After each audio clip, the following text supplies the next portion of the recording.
Okay, I think I am live. Give me a second. Let me double check. Double check them. Okay, we should we are live. We should be live. Okay. Let me put in all messages. There we go. Now wait a little bit. Okay, I got the notification as well. That is a very good sign.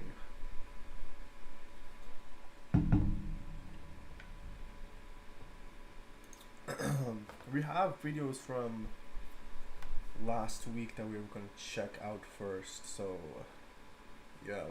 What's good? What is up, Sean? How you doing? How you doing? We good over here. How you doing?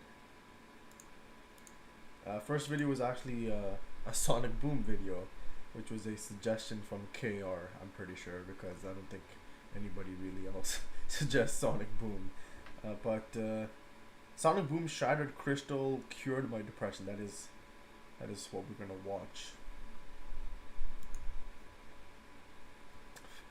I am concentrate. What are you concentrating on, Zach? Doing homework right now, but I'll get it done eventually. Okay, I'm sorry. I'm sorry for interrupting. I disapprove of the title, but whatever. Look, we were starting with a Sonic Boom video, okay? So I just titled it Sonic Boom, but that's about it.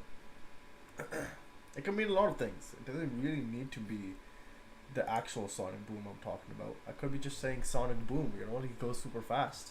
It just disappears. Sonic Boom, okay. Alright. Yo, what is up, cheese? We saw the Fire and Ice Boom video. Is it also by Channel Pop or Wonder? Yes, it is by Channel Pop. It is by the Channel Pop. Hey girl, hello Kirby, how are you doing? So, yeah, also we still have a couple recommendations from last week that we need to get through, so maybe hold off with the recommendations for now. We still got like 1, 2, 3, 4, 5, 6, 7, 8 more other videos before we get into today's recommendations, I guess. I agree. I definitely agree. I definitely agree with that statement. Okay, we'll just get started because it is quite a bit of videos that we have to get through. So we'll start with the Sonic Boom video. Give me a second. Sonic Boom. Okay. And then I'll put chat on my phone as well. Give me a second. Here we are. Okay. Put it to all messages. 8, what the hell? 8 is crazy. Damn 8, yes. You guys recommended a lot of videos last time, and I didn't get through a lot of them. Bro, what did y'all do last week at the start? I don't even know. I don't remember. I don't remember anymore. It's but yeah, there is quite a few videos that we have to get through. So I'll not talk that much. I'll quickly just said hi, and that's about it. All right, let's get into the videos because, this is gonna take like maybe 2 hours or something like that. I don't know. We'll see, man. We'll see, cause there is still quite a lot of videos, and yeah. So give me a second. Okay. I'm just gonna throw in one recommendation from Chowmix. To be fair, I only do 1 or 2 videos. I'm just gonna throw in one then. Not that guy. What happened to Sonic's Style by Games Cage? I think I still have it. The Sonic reference. Okay, give me a second. Alright, okay, just one second. Okay, I have. What was. Wait, hold up. What happened to the Sonic Style by Games Cage? Hello, Alex. Hello, welcome. How are you doing? We need to watch Alex's light performance as well, or the performance. Yeah, we have to watch that. How is Sonic? Wait. Okay, no, I don't have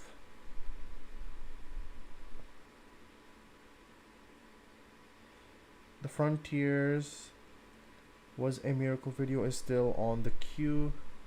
Yeah, Sonic Frontiers was a miracle by Unleash it's further down the list.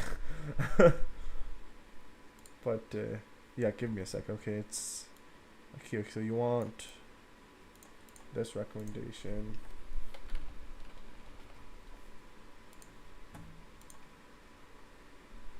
Oh, you know what? If Frontiers failed, Sonic would have been cooked. I don't even remember what I suggested last week. I don't remember anything at all, man. Okay, wait, there was one video. The Super Reference Problem by Chow Mix.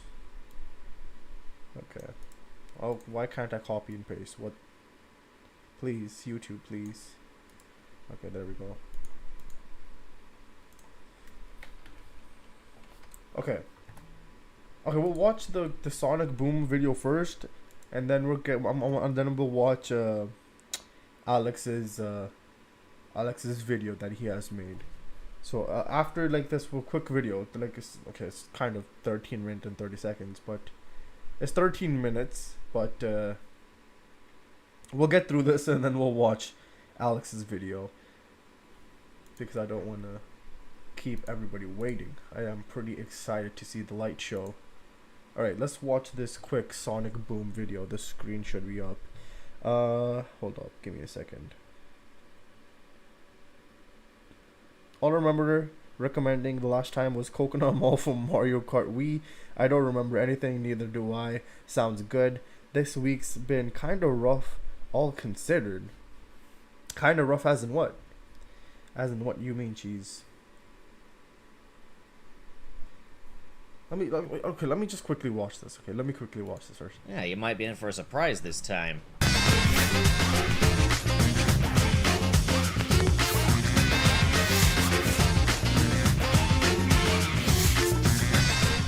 Oh, Sonic Boom. Sega's little ill-fated reboot attempt. Honestly, I think for the most part, Sonic Boom was overall an improvement over the regular Sonic. It basically just gave these characters more defined personality traits. Now, yeah, I know that the Sonic characters have in the past had very defined personality traits, but like moving into like the 2010s, for example, when everyone complains about the writing, just take a look at Sonic Boom and just ask yourself, what was really lost here? Now, in 2014, we got the two video game offerings from the Sonic Boom franchise, or at least the first two anyway. We got Sonic Boom Rise of Lyric on the Wii U, which was in an incredibly sorry state.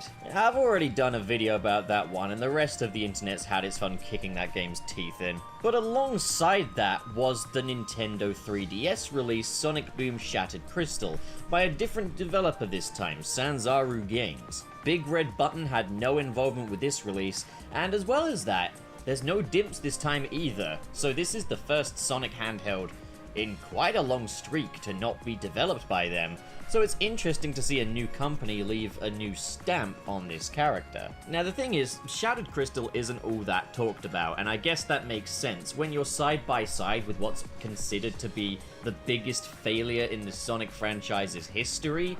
You're gonna need to leave a very special kind of impression. It's either going to need to be the absolute best game in the world, or worse. And poor little Shattered Crystal wasn't gonna do that. But I will say, right out the gate, Sonic Boom Shattered Crystal definitely doesn't feel like a game that went through as much development hell as Sonic Boom Rise of Lyric. And that's because it wasn't. This was comparatively a quick little make compared to Rise of Lyric, which was a game that was originally supposed to be like PlayStation 4, Xbox One tier, and had to be reduced down to Wii U architecture. Honest to God, it's a technical marvel that they were able to achieve that. No, Sonic Boom Shattered Crystal is not dogged by any such problems. Like Sonic Boom Rise of Lyric though, it is a game that's much more focused on exploration than your typical Sonic game is. But a key difference here is that everything is entirely 2D this time around, which, okay, so like, here's the thing, in general I'd prefer it if they could do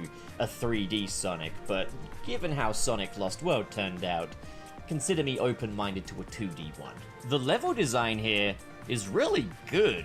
Each level has like a few different layers to it as you kind of catapult yourself between the different layers of the stage. It's full of different paths and nooks and crannies to explore, and because you gradually unlock more characters as you progress throughout the game, you'll be able to cover much more ground within these levels as different characters have different skill sets. For example, Knuckles can burrow underground, Tails can fly in updrafts, and Styx can activate different switches with her boomerangs, allowing you to access different pathways. It's also worth noting, and you're either going to roll with this or you're not, but the stages are much longer than in your average Sonic game, taking about 15 to 20 minutes to complete each level. There's also much more of a maze-like structure to these levels, but I never found it too taxing to get out of there or as to where to go to progress. Progressing through these things in like a linear fashion is actually pretty straightforward. As for the overall gameplay style, you've got 4 different playable characters, each with their own distinct ability that I've already talked about, but Sonic also, for example, has like an air dash that can move in all different kinds of directions, and it's honestly a really cool move to have in a 2D space. Sonic also has a spin dash as well, while Knuckles can punch things and Tails can throw bombs, although I rarely found myself throwing bombs. Then there's the skills that they all share, so they've all got like a dash run button, which can move pretty fast. You will get some speed out of this experience. And levels are built with that in mind, with plenty of loop-de-loops and slopes. Each character also has a really responsive homing attack, which is great, and can use their beams to grab things and swing. And it's got to be said, swinging from different vines using the beam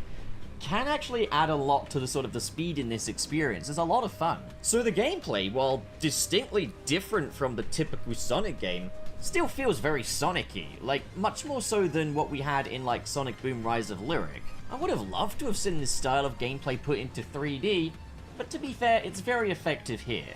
Between level to level, you've got this little world map of all your different islands that you can travel around, and it's really nicely designed, and it's got a lot of character. You can also visit places like Tails' workshop, Sonic's shack, where you can read comics and watch cutscenes back. And I appreciate the attention to detail that's gone into characterizing this place. There's a really nice atmosphere about this game. What's interesting is that there's not really any just normal boss fights in this game. Instead, we have 2 very different stage structures. One is rival races, where you'll race against characters like Metal Sonic or Shadow, and these are very fair. There were times when I thought, oh, they're kind of gaining on me a little bit, but I did always manage to win in the end.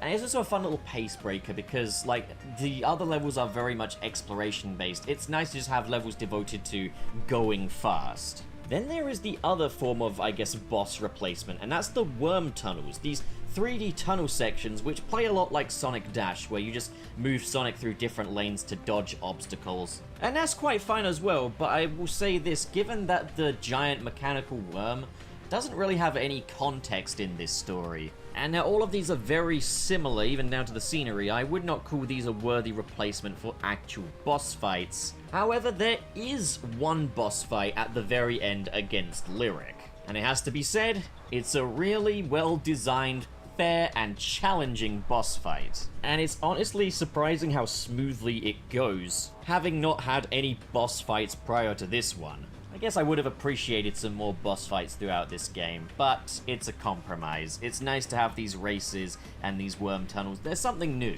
And as I said, the one boss fight that is in the game is actually a really well-designed boss. Now, this all sounds great, but there is a bit of a caveat here. It's something that a lot of modern Sonic games do tend to insist upon: backtracking in order to progress. And you might even find this as soon as like a couple of levels in. This game requires collecting. It's usually in the form of collecting Tails blueprints or collecting shattered parts of Lyric's power crystal. I think you've definitely got to get all of the power crystal, but you don't have to get all of the blueprints, but you have to get like most of them. To be fair, there's plenty of opportunities to get what you need for this mandate. And you can get lots of different additional bonuses that will help you to find these things through Tails' workshop. And as I say, it's never too steep, but I will say this, if you wanted to just play it as like a Sonic game the first time through and just play it level to level, Bad news, you're not going to get to do that. You've really got to explore these levels, which kind of forces you into playing the game a very specific way, which kind of undercuts what I love about this game being there's so many different ways to play it. You need to take the time to explore, and you will need to backtrack to previous levels, and you'll definitely need to go back to some previous ones because you unlock different characters along the way that unlock different paths. This, to be fair, does make revisiting levels all the more interesting, but again, I feel like this would be a better thing if it was more of an option, like a bonus way to play, a bonus way to get more out of the experience than just the flat rate way of playing the game. One nice little thing though is that if you do decide to play these stages as just normal Sonic stages, and just breeze through them as quickly as possible, there are rewards for doing it within a certain time limit, and that can be a lot of fun as well. So then there's the storyline, which is kind of not a sequel or a prequel to Rise of Lyric, but just like a parallel version of that story.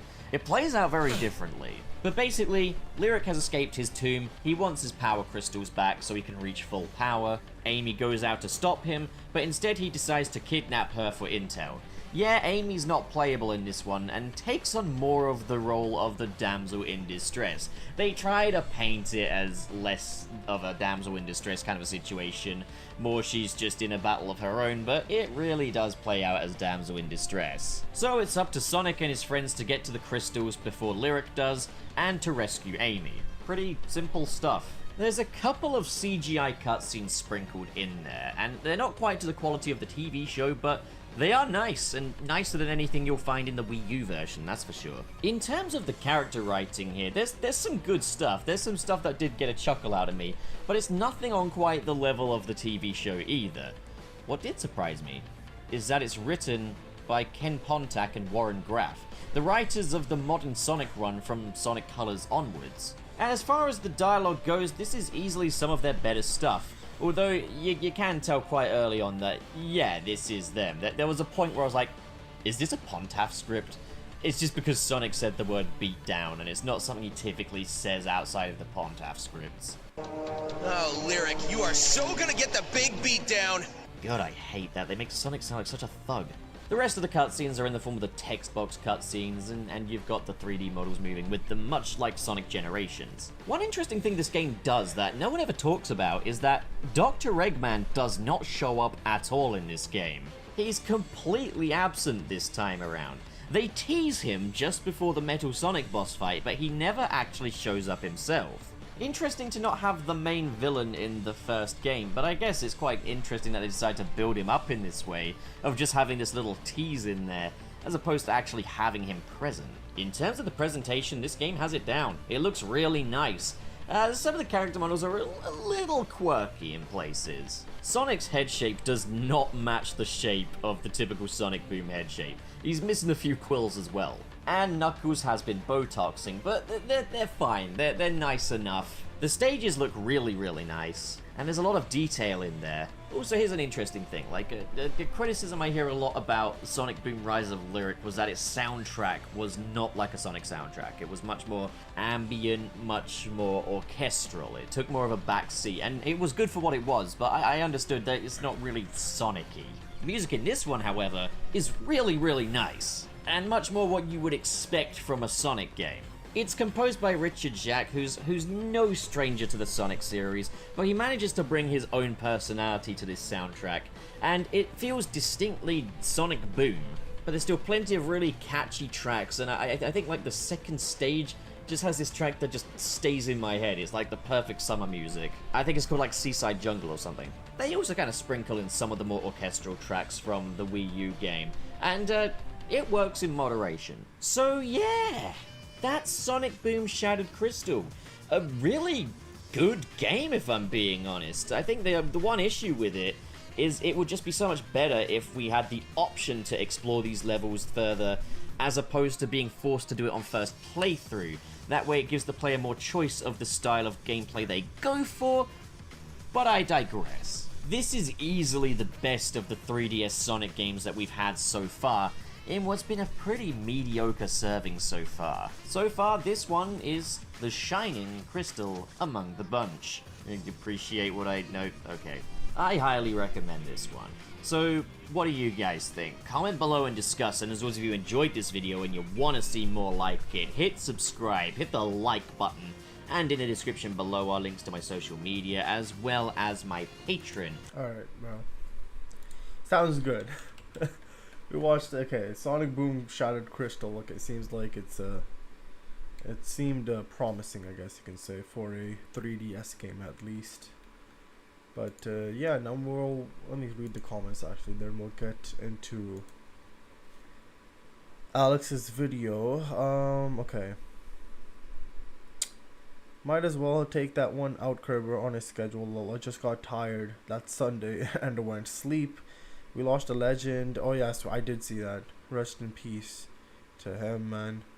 I haven't watched Dragon Ball Z or anything like that, but it is still sad. It is still sad. Agree, Sean. Never watched any Dragon Balls, but but I think he said I. But I feel bad for the death. Rest in peace. I do have one suggestion that satisfied 3 things I have planned. What? Okay. What's this video called? The title of the video. The title of the video was Sonic Boom Shattered Crystals Secured My Depression from Channel Pop. That was the video, Jack. Trunks vs Silver's death battle. Okay. Did I not have that? I swear I had that. Never mind. I don't. Okay. Also, Alex, do let me know if the video is on YouTube or if it's just on your phone or something like that.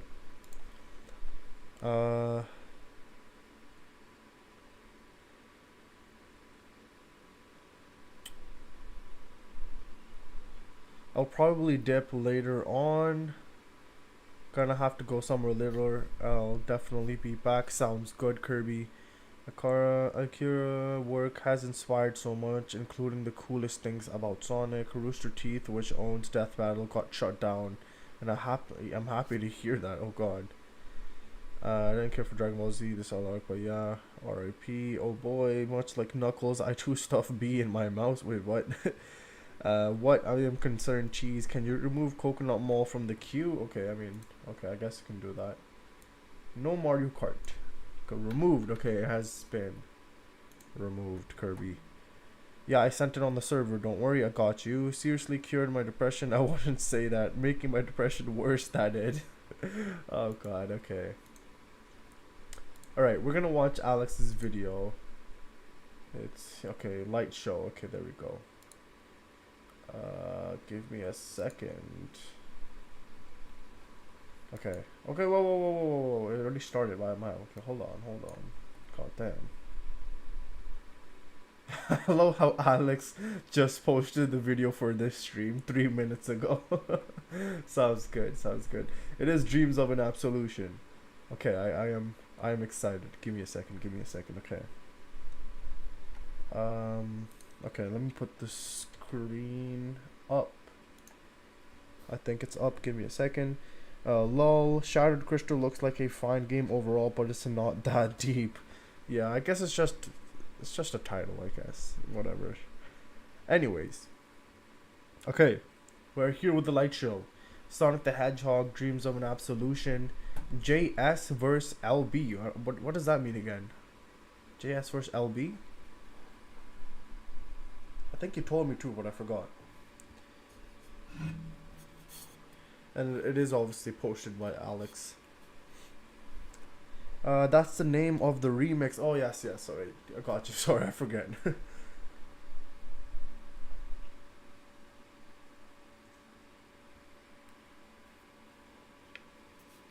It's one of the official remixes. Alright. Sounds good. Okay, I'm excited. Alright, let's see this.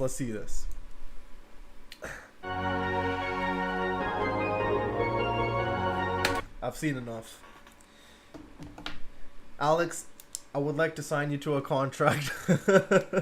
Alright, let's keep going. Let's keep going. I want to see this. Alright, this is actually cool. Alright. Hold up. Okay, let's see this. Let's see this.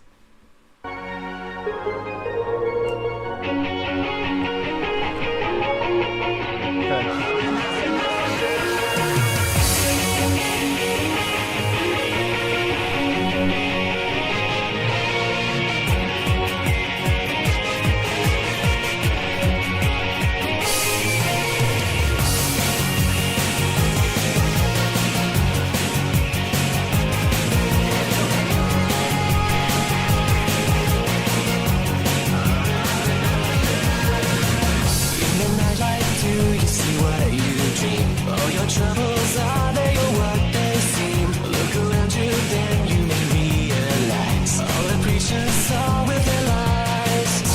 And I might know the future, but then you still control the past. Only you know if you'll be together tonight. 'Cause every night I will save your life, and every night I will be with you. Bro, this is so good, man. Holy shit, bro. I don't know why. I was just expecting Bentley Jones to just come onto the stage, bro. That would have been so damn sick as well. But I'm absolutely loving this, bro. I am loving it. Bro, it's just, I would love to perform on like that type of stage, bro. With that, those type of lights, bro. That is amazing. That is amazing, bro. Alright, like, let's keep going. Let's keep going.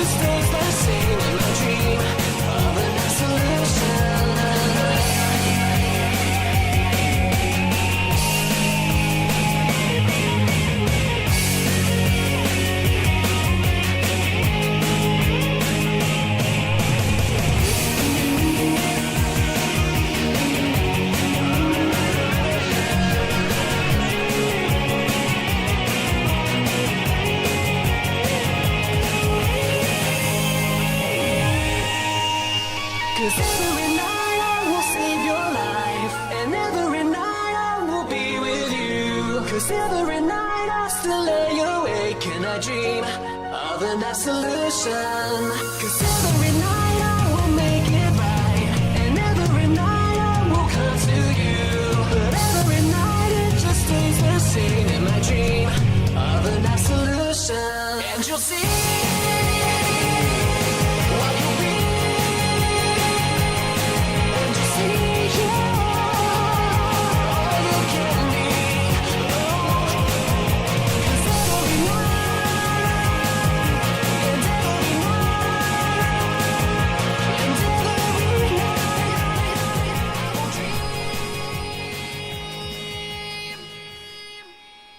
Wow. Welcome back to the second half of the show. Wow. Okay. Big shout out to Alex, who's doing lights for tonight. Can we give him a cheer? Yeah. Our boy Alex, let's go. Let's get into it. We have lots more exciting dances to see. Oh my god, bro. That was awesome, Alex. That was awesome. That was awesome, bro. Oh man. That's why Crush 40 has you on the team, bro. Alex cooks, bro. God damn. God damn, bro. Yeah, give that a like, bro. That was awesome. Oh my god. That was amazing. That was amazing. That was actually so damn good. Oh my god, bro. Bro. That was actually so sick. That was actually so sick. Like, just the timing of everything, the way that you had I don't know what lights are, but how it kind of like gave like this white light, like you're kind of like in heaven when Bentley Jones said absolution. I don't know. It was just you're amazing, right? Definitely talented. I loved it. I loved it. That was incredible, man. Hold on, let me see. That's one of the remixes. Johnson New versus Lee Brothers. I can't spell, bro. I can't speak. Brotherton is what that stands for. Johnson New Crush 40 guitarist versus Lee Brotherton, Bentley Jones guy. What is? Oh, I remember this version. I've seen enough. I'm satisfied. Those Triforce lights, though. Someone made the exact same comment on the C40, Crush 40 Discord about the Triforce lights. They totally are Triforce lights. Haha. Thanks, woo. For anyone wondering what that context is, The first paragraph of the description explains it. Okay, let me hold up. I'm still in the video. Let's see. Hold up. We'll read this paragraph together. Give me a second. I'm still on the video. Hold on. Is this okay? The screen's up, right? I was the lighting designer for a dance show, and they asked me to make a light show synced to whatever song I want, so I did. Here's a real life pre-programmed light show synced to Dreams of an Absolution, the JS verse LB remix to be precise. It's literally a live Sonic the Hedgehog light show. It is. I'm sure I'm pretty sure we recommended you to do Lights of an Absolution or Dreams. Oh, what the hell? Not Lights of an Absolution, Dreams of an Absolution. But either way, absolutely amazing pick. Absolutely beautiful song. And this remix actually, yeah, that was a good remix. That was a really damn good remix to choose. This is Lights of an Absolution. Yes, look, I'm speaking too fast, okay? Lighting designer, Alex Burrows. Video, Alex Burrows. Soundboard recording, Daniel Barra, I think Barra. I wanted to do the light show sync to a Crush 40 song, but couldn't really find a song that truly fit the vibe / energy of a lights only show, so ended up landing on this, which I felt had a lot of really cool characteristics for such a thing. The event itself was busked in a Magic Q MQ60. I don't even know what you do. I don't know what terms those are. With only 2 pieces being completely automated and time coded, this light show being one. The rig was designed and rented for the week specifically for the show, and the whole thing, including the FOH truss, and that isn't used anywhere in this light show, just about fit into 4 universes off the console, which is perfect for the device since I was not able to go running ArtNet interfaces off it.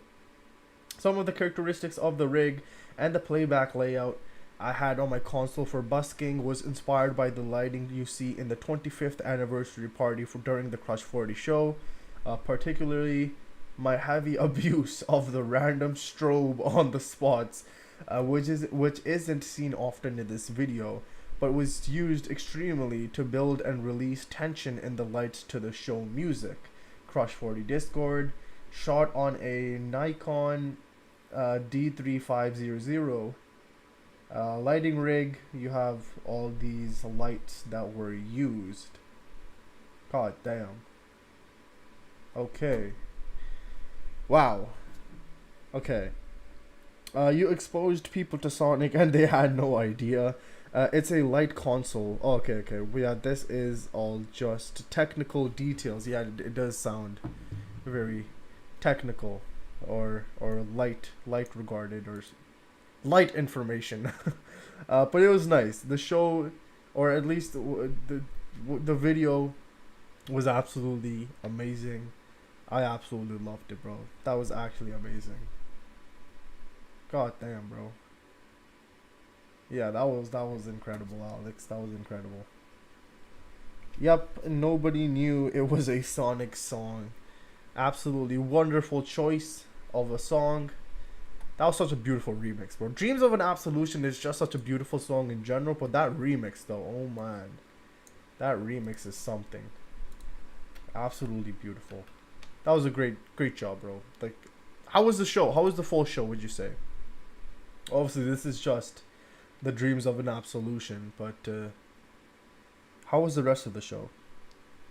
My favorite bit is 210. 210. Okay, give me a second. Surely someone must know, perhaps silently. Would be cool if someone got it. Probably, maybe one person at least. The full show was good, in fact. That's good.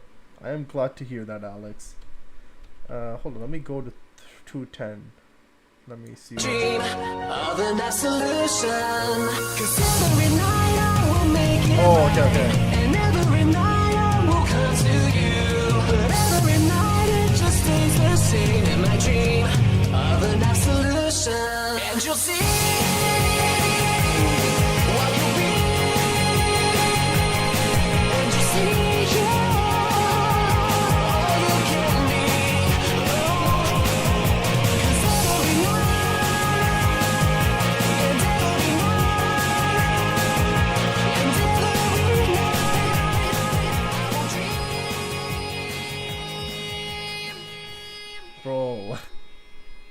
This was so good, bro. It's just so damn good. Oh my god. Posted a random clip to the Discord. The lighting for the whole show was all busked, improvised on the spot, except this bit and one other bit. Thank you, thank you. No, that was incredible. Okay, let's see this other clip. Okay, give me a second. Okay, let me see. But yeah, check the GER server. Okay, got you. Hold on, let me put in full. Okay, there we go. Okay, let's see this. Let's see this clip.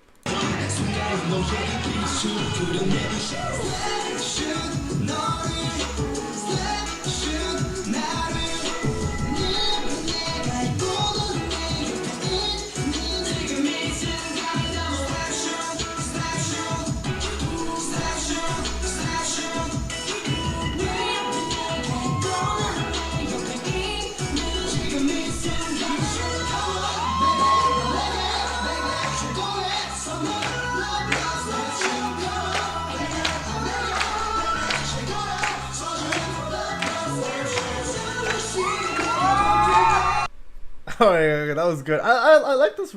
I like this light on the top, bro. I don't know what it is, but it's really nice. I mean, all of the lights are beautiful. Don't get me wrong, but something about that light, I don't know. It's so simple, but it's so nice. I don't know why. I really like that light. It's just really cool. Yeah, those are really cool. Both this reminded me of my performance that I had in front of people. Oh man, I had a couple performances actually. One was in like, I don't even know, grade, what grade was it? Grade like, I don't even know, 4 or 5, something like that. I can't remember. One was in grade 4 or 5, and it was like a dance performance as well. Oh man. Oh god, I don't know how the hell I was performing in front of so many people, but yeah. And then another performance was a drama show that I did, like this drama performance for my drama class in high school. That was really fun. But yeah, I don't know how the hell I performed in front of so many people, but I somehow did. Hello Andrea, hello, welcome, how are you doing? Yeah, those are really cool. They are actually the newest lights the rental company had. The model is Acme Pixel line, and they are made up of like 64 little pieces that you can individually control, and that was the 6 of them in a row. I had lots of different patterns. I'm liking it. Yeah, the lights were absolutely beautiful, but I don't know what that is. It's just something about that really attracts me. Something about those lights really do attract me. Hold on, Andrea. That I would put on them depending on the vibe of the song. Oh, okay, I see.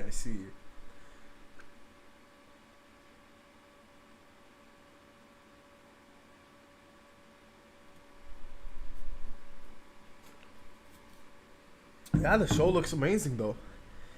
The show definitely does look amazing. And you did a great job, Alex. You did a great job. Con? What is con? Hey Andrea. The one most important device that you don't see is the hazer. What's a hazer? Hola amigo, un gusto verlos de nuevo. He said, hi friends. I don't know the rest of it though.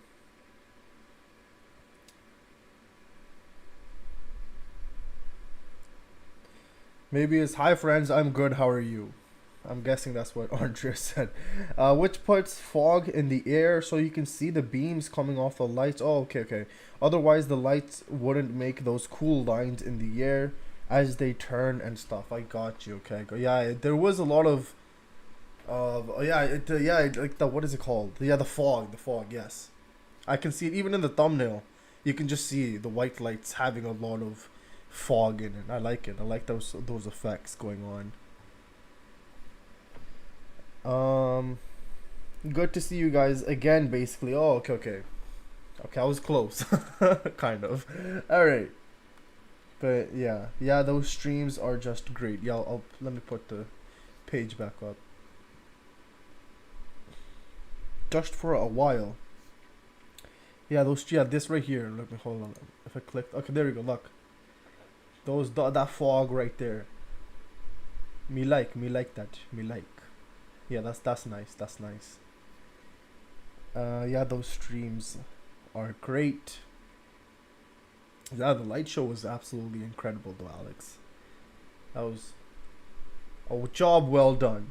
A job well done. You'll get another performance soon. I am pretty sure, or something, because that was absolutely beautiful. I absolutely loved it.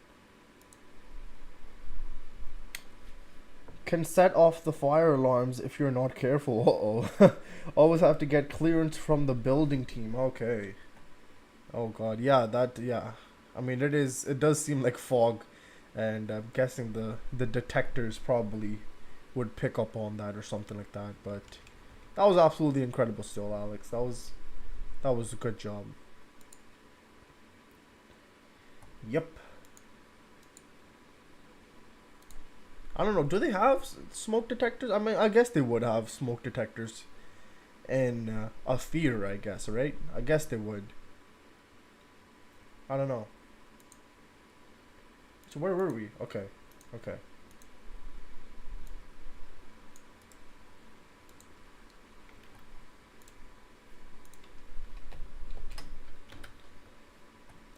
Yeah, they have to. Okay, yeah. Yeah, they probably would have to.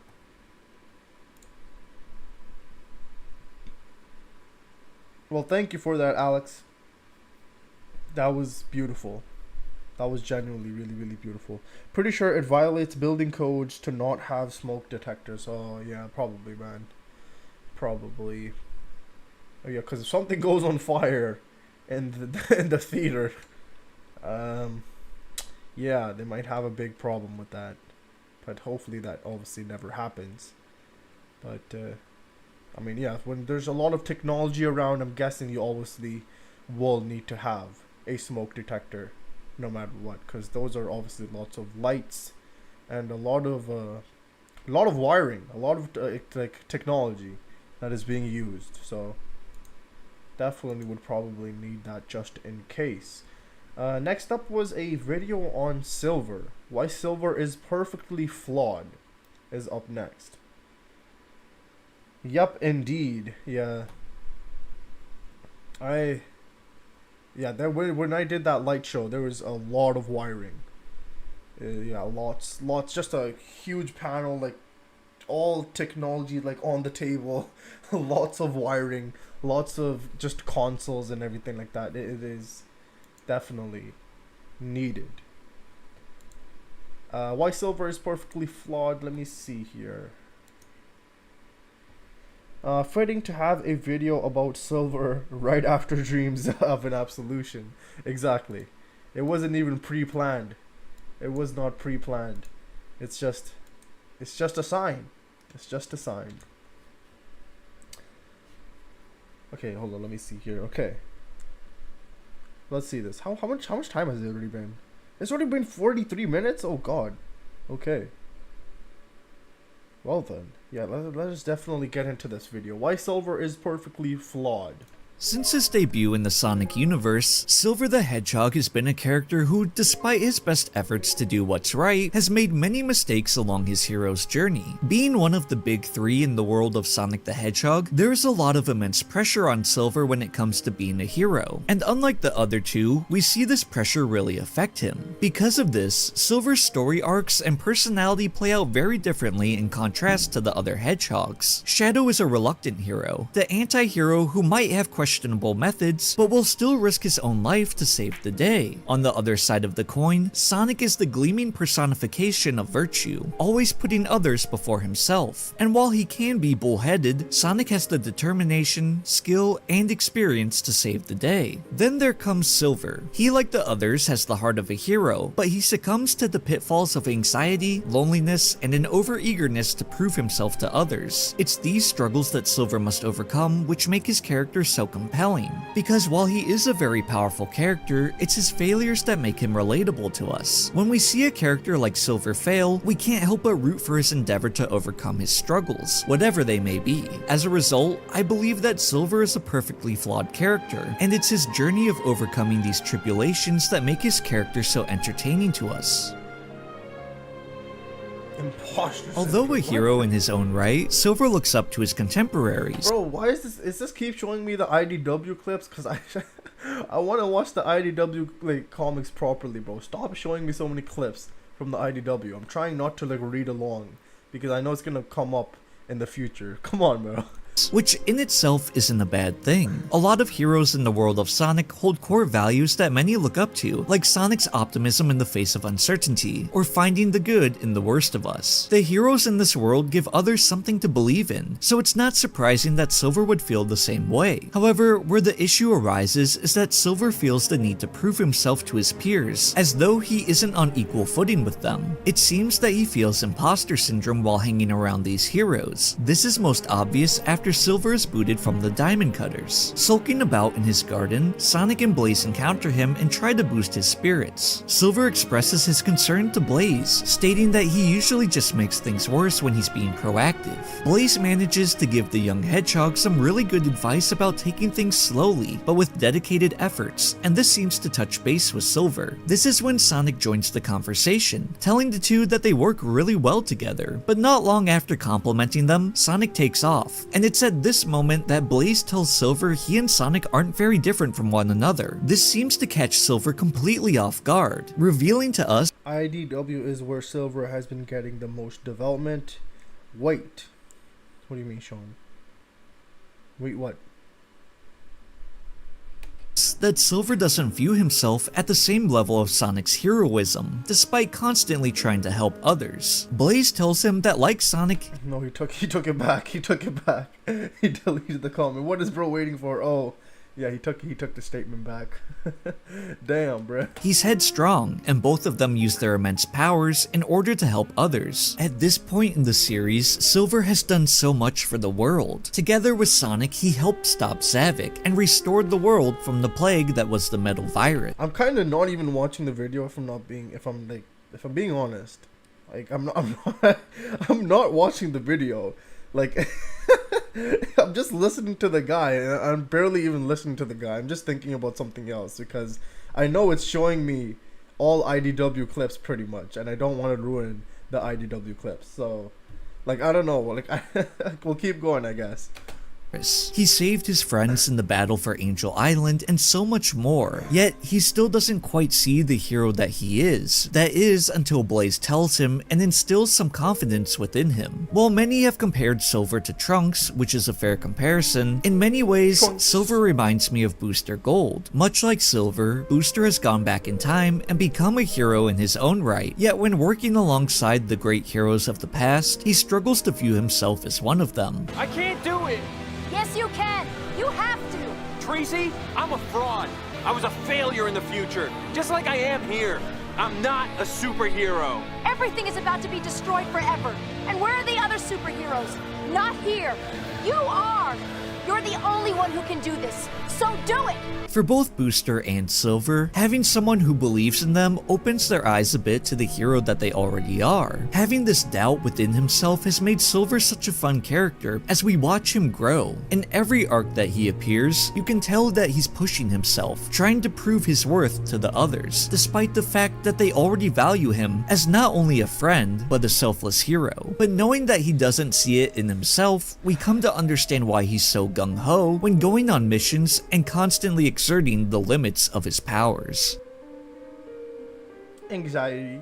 Hailing from a future that is always in jeopardy, Silver is almost constantly ridden with anxiety. This is a decently unique trait for a hero to have, as not many are shown to deal with this type of disorder. Most often, heroes are portrayed as stoic and unwavering in the face of uncertainty, so it's almost refreshing in a sense to see one of the heroes come face to face with this feeling of uneasiness and dread, having to overcome it with the help of his friends. This feeling of anxiety that Silver faces comes to a head when he is once again working in his garden, this time with a few of his friends. Stressed and ridden with anxiety of what the future holds, Silver tries to sneak off on his own. However, the keen-eyed Espio notices this and follows Silver into the nearby woods. Espio. Confronting his friend, Espio is able to get a confession from Silver, who does eventually admit that he's worried. Often, Silver is able to know what the cause of a problem is, since to him, it's history. But sometimes that isn't always the case. And here we see how much this actually concerns Silver. Any moment that passes by in the past could have a huge impact on the future, and it's his job to protect that future. Shouldering that immense responsibility is a lot, especially for Silver, who believes that this is his job alone. Espio is able to use his calm demeanor to get Silver to take a breath, slow down, and think things through. This is a really great moment for both characters.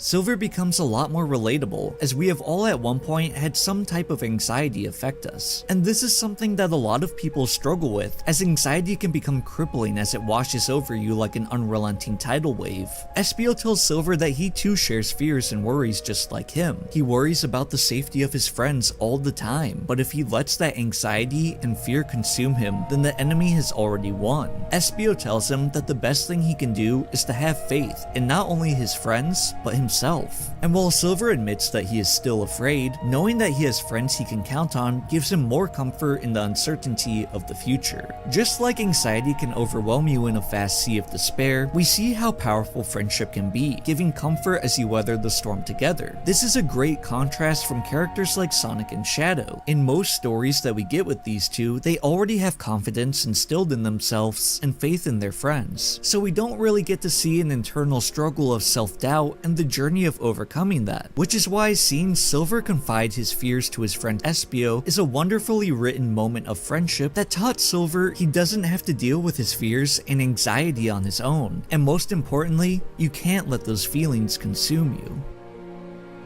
Naive. Having been alone for so long, as well as being relatively young, Silver is still a very naive character. This is best exemplified in his debut, being tricked into believing that Sonic was the Iblis trigger without even giving it a second thought. Since then, Silver has still had trouble with his naivete. By no means is he a dumb character, but he might be too trusting for his own good, and a big part of this is due to the isolation that he faced growing up. Because of that isolation, he's had a hard time picking up on social cues from others, making things a bit awkward for himself in the process. However, he's still eager to make friends and reciprocate the kindness that he's been shown by others, but this has often backfired on him. Taking things that people say at face value has put him and others in danger numerous times. When confronting Starline with Sonic, Silver was quick to believe what this villain had told him, which almost cost him his life. Believing that Starline had told him the truth, Silver thought he was opening a vault, but what he was really doing was triggering a massive detonation within Frozen Peak. Silver was barely able to make it out alive, using his psychokinetic powers to shield himself from the explosion. This still ended up taking him out of commission for a while and showed Silver once again that he has a lot to learn, especially when it comes to being a judge of trustworthy character.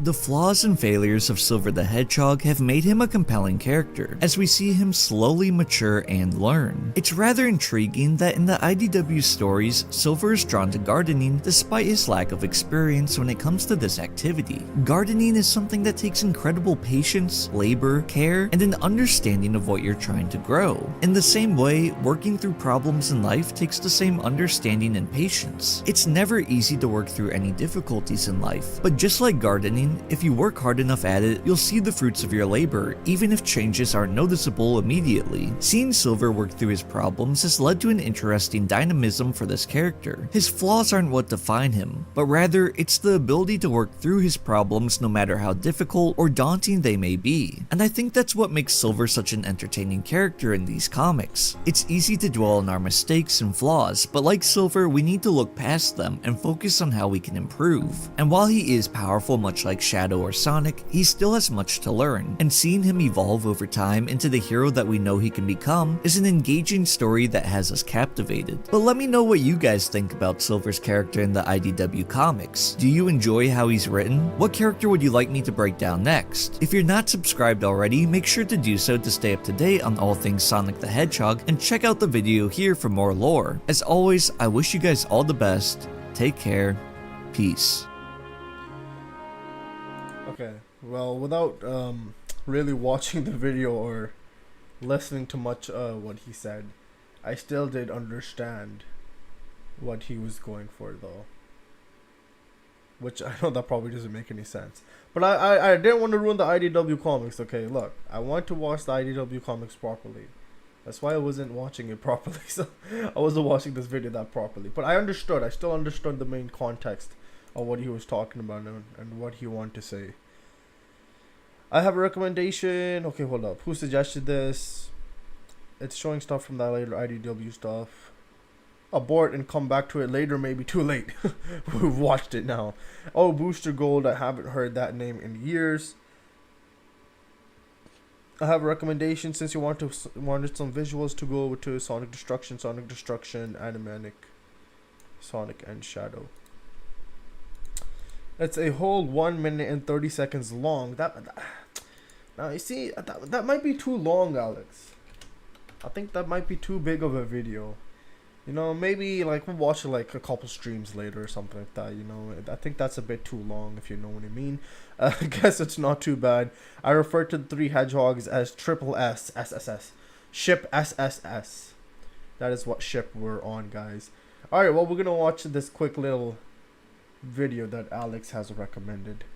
Sonic Destruction and Sonic and Shadow. Okay, here, give me a second. Sonic enters. Whoa. Give me a second. We are shipping 3 hedgehogs. No, not that type of shipping. I mean just like the normal ship. You know, the ship, the boat. That's what I'm talking about. Not yeah, no, I'm not doing that shipping. No, I'm not doing that shipping. I mean, like, don't you know, like the ship? So I don't know what ships are called, like the JVS or something like that, bro. Or yeah, look, that's what I was saying. We're shipping 3 hedgehogs. Only you. Yeah, I know the normal ship. Yeah, exactly. There we go. Ship SSS. Like, you know. There we go. Anyways, let's just watch this video, man. Sonic enters his hotel room and sees Shadow standing in the middle of the room. Oh, hey Shadow. Didn't expect to see you here. I need to talk to you about something really important. It's about the princess. All right. Well, take a seat. Shadow sits down on the bed. Sonic, why don't you sit over there? Shadow points at the bathtub. Sonic walks over to the bathtub and sits down. I'm going to tell you something about the princess that you might not know. Okay. She's evil. What? I'm telling you, she's evil. You know how we always talk about things and analyze them to find the truth about them? No. Yeah, you know what I mean. No. What are you even talking about? We dig deeper than what's on the surface. You lost me. I'm saying the princess is controlling you. She's making you do things against your own will. That's ridiculous. It is? When was the last time you got a haircut? I'm a hedgehog. That's just how we look. Do you have a favorite food? Yes, chili dogs. Have you ever had one? Shadow, get the fuck out of my room. Okay. Okay, yes, I really needed that animation video. That was good. That was good. Okay, where were we? I forgot now. Okay. Oh my god. Why are we back with some more Sonic Boom, bro? Who keeps recommending Sonic Boom? KR ain't even here, bruh. Okay, Sonic Boom.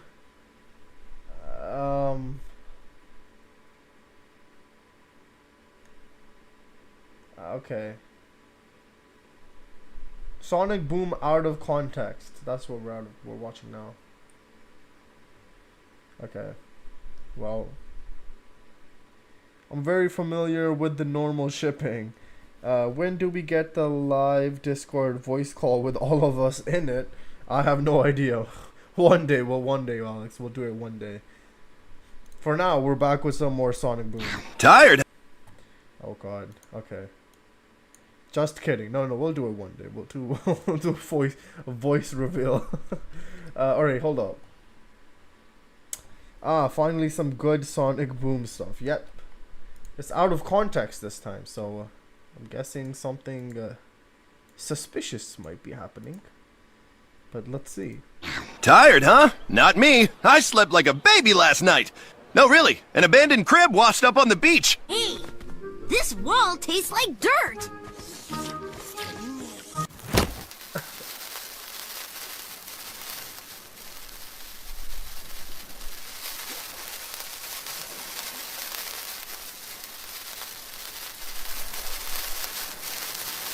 Awkward? Awkward. I knew TV was just a big conspiracy to control everyone's minds. I'm not talking to you. You keep watching. I can't be swimming around with a bunch of 5-year-olds. They can be so cruel when they sense weakness. That's why on the first day, you have to beat up the biggest one in the yard. Knuckles, that's prison. Only if you let it be. Hey, yo. You got a lot of nerve for somebody who lives in my basement. He's pretending to be Sonic again. Well, I'm not gonna be Amy this time. Feed it a chili dog. Everyone loves chili dogs. I don't think he can eat solid food. Well, then put it in the blender. Well, if you say so. The chili dog, not the baby! Oh, okay, that makes more sense. Try this video game. You run, roll, and collect rings as fast as you can. Ah, that sounds terrible. We pretty much bend a knee to the nearest tyrant who wants to enslave us. I've got sugar plums up in here. How about I bake up a batch of my famous cookies and put them on the windowsill? Sonic will smell them and come to steal one, but he won't know that they're laced with poison. Nobody gets hurt, or somebody's gonna get hurt! This is just ridiculous. Everyone knows when the robo-apocalypse arrives, it's the can openers that will transmit signals. The scientific term is he got hit in the head by too many horseshoes. Television. Who needs it?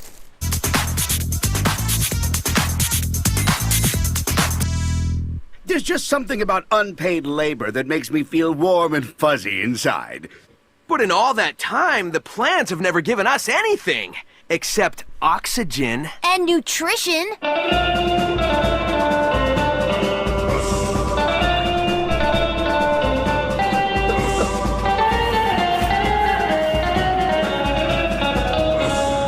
Meme. Approved. LOL. Lightning phobia pile. You're being chased by a giant sock puppet. He's a waif. The orphan of our times. A lost child oblivious to the never-ending sea of despair.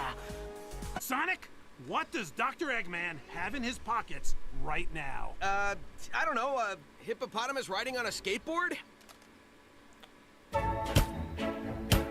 Finish up here. I'll rustle up some dinner.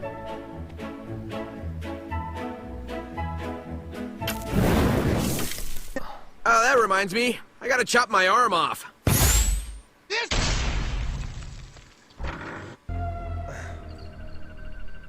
These numbers are off the chart. Fortunately, I have a bigger chart. They've clearly mistaken Tails for a lemon. Is this a towel? What am I supposed to cover with that? Are you making fun of me?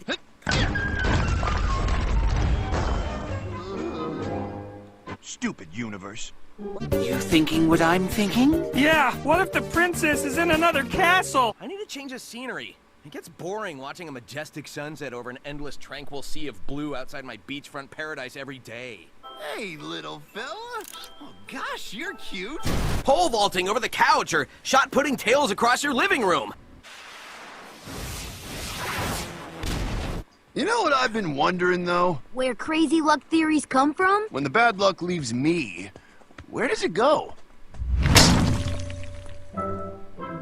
There's a perfectly good explanation for this.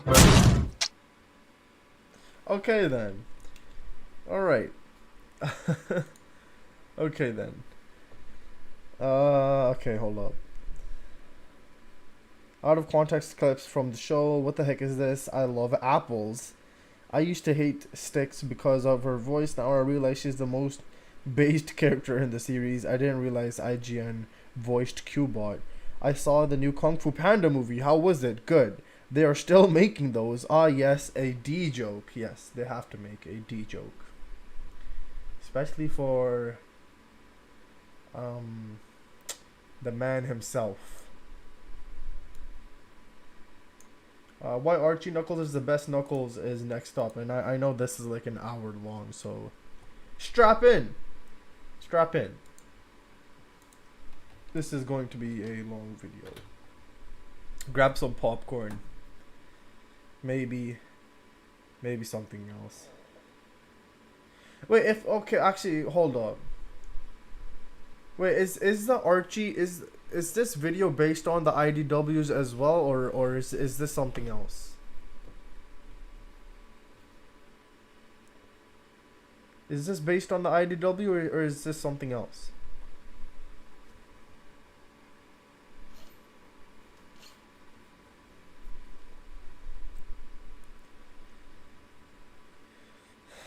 Oh boy, I haven't watched it. IDW is the next comic series thing after Archie, so it's possible that they will talk about IDW. I assume it's purely Archie. No, Archie was before IDW. Okay. So it's safe to watch this then, is what you're telling me. They can talk a little bit about IDW, but just don't show me any photos or something like that. So if this was before, then it should be fine.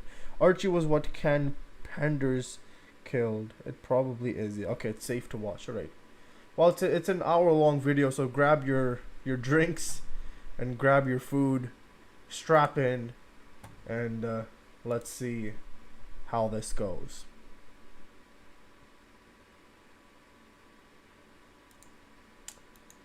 Okay, there we go. Okay.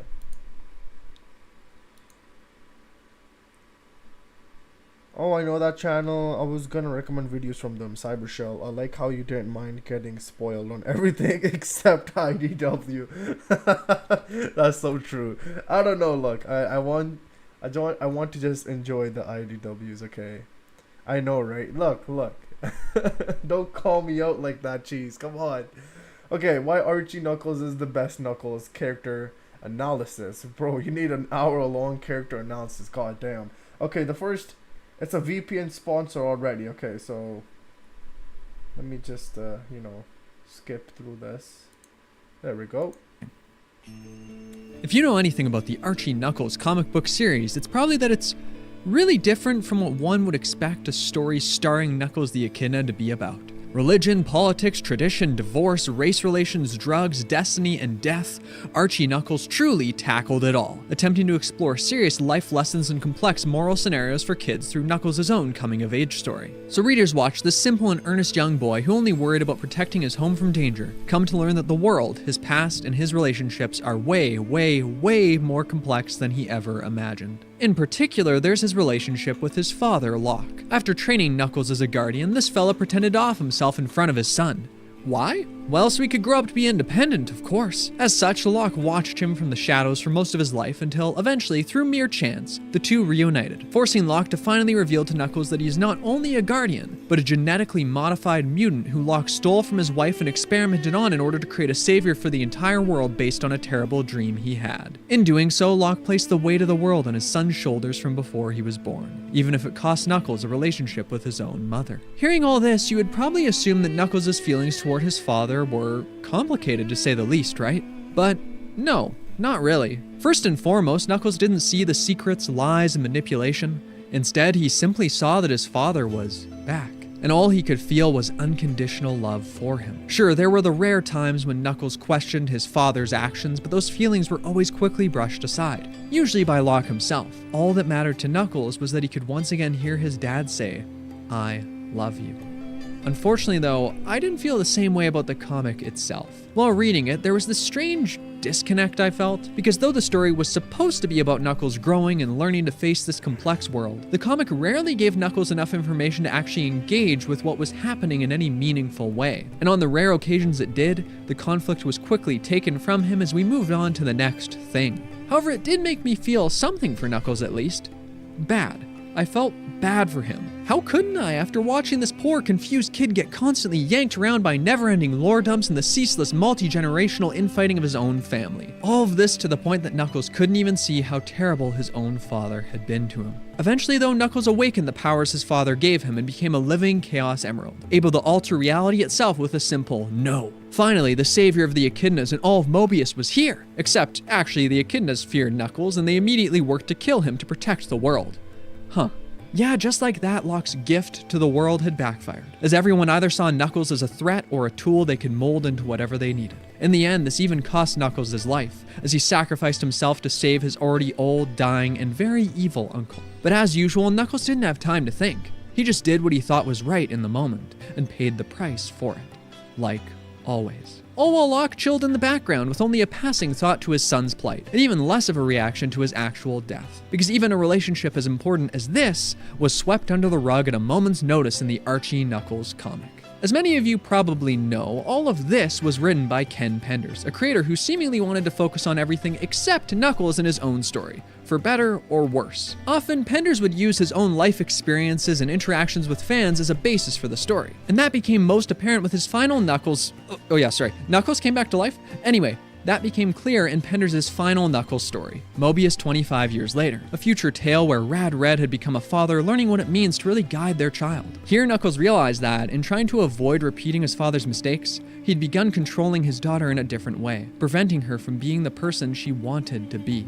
In the end, Knuckles reflected on his last conversation with Locke, where his father finally acknowledged and apologized for all the wrong he had done, said that he was the one who ruined his marriage, that he put the world above his son, and that he would never be able to forgive himself for that. On his deathbed, all Locke wanted was for his son to know that he loved him. And with that, the Knuckles plot finally allowed Knuckles to grow, for his story to finally be about him in some way, to be about being a good dad. So this tale ended in honor of Penders' own father, with the story itself an artistic expression of their real-life turbulent relationship. As an individual story, this was an emotionally rich moment, but in context of the whole comic, it was kind of a mess. Sure, Knuckles comes to understand his father wasn't the best parent, but only after he dies, meaning that all the other writers from here are stuck with a Knuckles who, even after his dad states every horrible thing he's done, can only say, "I always thought you were the best."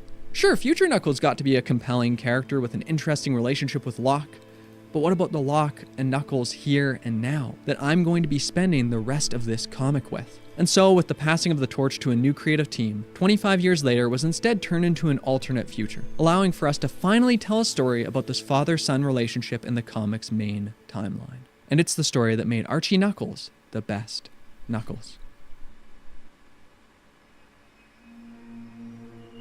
Dad, promise me you'll keep an eye on the Emerald while I'm gone. While you're... Yo, Nux, there's our ride. But what of your duties as guardian of Angel Island? Seeing everything that's happened here while I was away has made me realize that if Robotnik takes over Mobius, the whole planet will be in trouble, not just Angel Island. I can't let that happen. So now that your powers have returned and you have the power to fight, you'd rather turn your back on your home rather than reclaiming it from evil.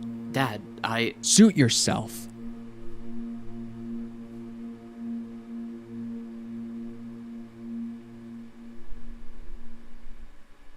One of the reasons Knuckles never really realized how abusive his father was is that, because Knuckles was always so obedient, Locke never had much cause to lash out at his son the way he always did with his wife, someone who refused to be submissive. As such, Knuckles mainly received affirmation from Locke, and all he ever internalized about his dad were the moments where he did try to be in his life more, instead of the many times he refused or had to be forced to.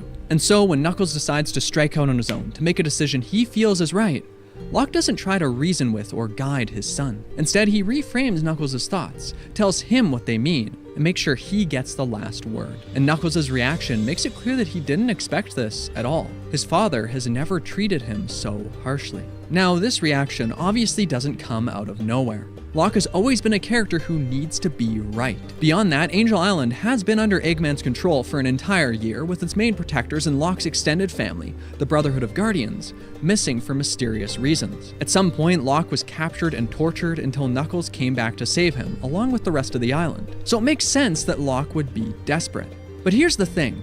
Locke has lived his entire life desperate. Desperate to save the world, desperate to mold Knuckles into a savior, and now desperate to rebuild his home and find his lost guardian family, which he attempts to do by trying to kidnap a wandering shadow so he can experiment on him. Though at least he tried to ask him permission first. But desperate times and all that, just a typical day for Locke. All this is to say that any time Locke has been pushed to his limit, he chooses the words and actions that lead to more pain for his family, all for achieving the greater good, or rather, his way of achieving the greater good, which leads us here. As once again, things are getting worse on Angel Island, and so Locke decides to contact Knuckles. This scene between them is fantastic. The art and dialogue perfectly exposes the underlying nuances of their relationship that, outside of a couple stories, have largely gone unexplored. Because Locke doesn't ask for his son's help. He demands it, brushing aside any of his complaints, concerns, or autonomy. This time not with aggression, but with a cold stoicism. To him, his son's return is a foregone conclusion, and his friends are just soldiers he can command. Just like before Knuckles was even born, Locke has decided who Knuckles is and what he will do. No, what he must do as a guardian. Any questioning, any attempt at conversation, compromise, or connection is met only with further demands. Locke, as always, must be correct. This all creates such a convincing portrayal of a domineering parent controlling their child. Locke is this massive figure looming over Knuckles throughout their conversation, as his father, but also as a symbol of all the abuse he suffered as part of his so-called duty. And from Locke's perspective, well, his son is just an image in the emerald, another in a long list of sacrifices he's made in the name of responsibility and tradition. And when Knuckles tells his father no, that he won't be coming home and the Chaotix won't either, Locke's cold, controlled facade finally cracks. The idea that his son would say no to him? It's not just upsetting, it's unbelievable. But Knuckles loves his dad. He always has. Any mistakes his father made have either been forgiven or swept under the rug. So here, he still tries to reason with him. He tries to tell him why he's doing what he's doing, and more than that, to appeal to his father. He harkens back to his father's teachings. Never approach a situation head on. Look at all its sides. Using his father's wisdom, Knuckles is standing by his prior conclusion. Defeat Dr. Robotnik. He's the source of everyone's suffering. With him gone, echidnas and the world at large can truly begin to rebuild. And here's the thing. Knuckles' position about this has made sense from the get-go. The Brotherhood... Joey! Thank you for the donation, bro. You don't need to keep donating. I appreciate you, Joey. Thank you so much. Could you eventually listen to Titan Giganto from the Sonic Frontiers OST during the stream? Of course I can, Joey. We shall listen to that right after this, but it will take a bit of time because this is a pretty long video, but I will listen to it. I will listen to it after this video, and thank you very much for once again donating. But you don't need to, Joey. You can just send the request, but I appreciate you. Thank you very much.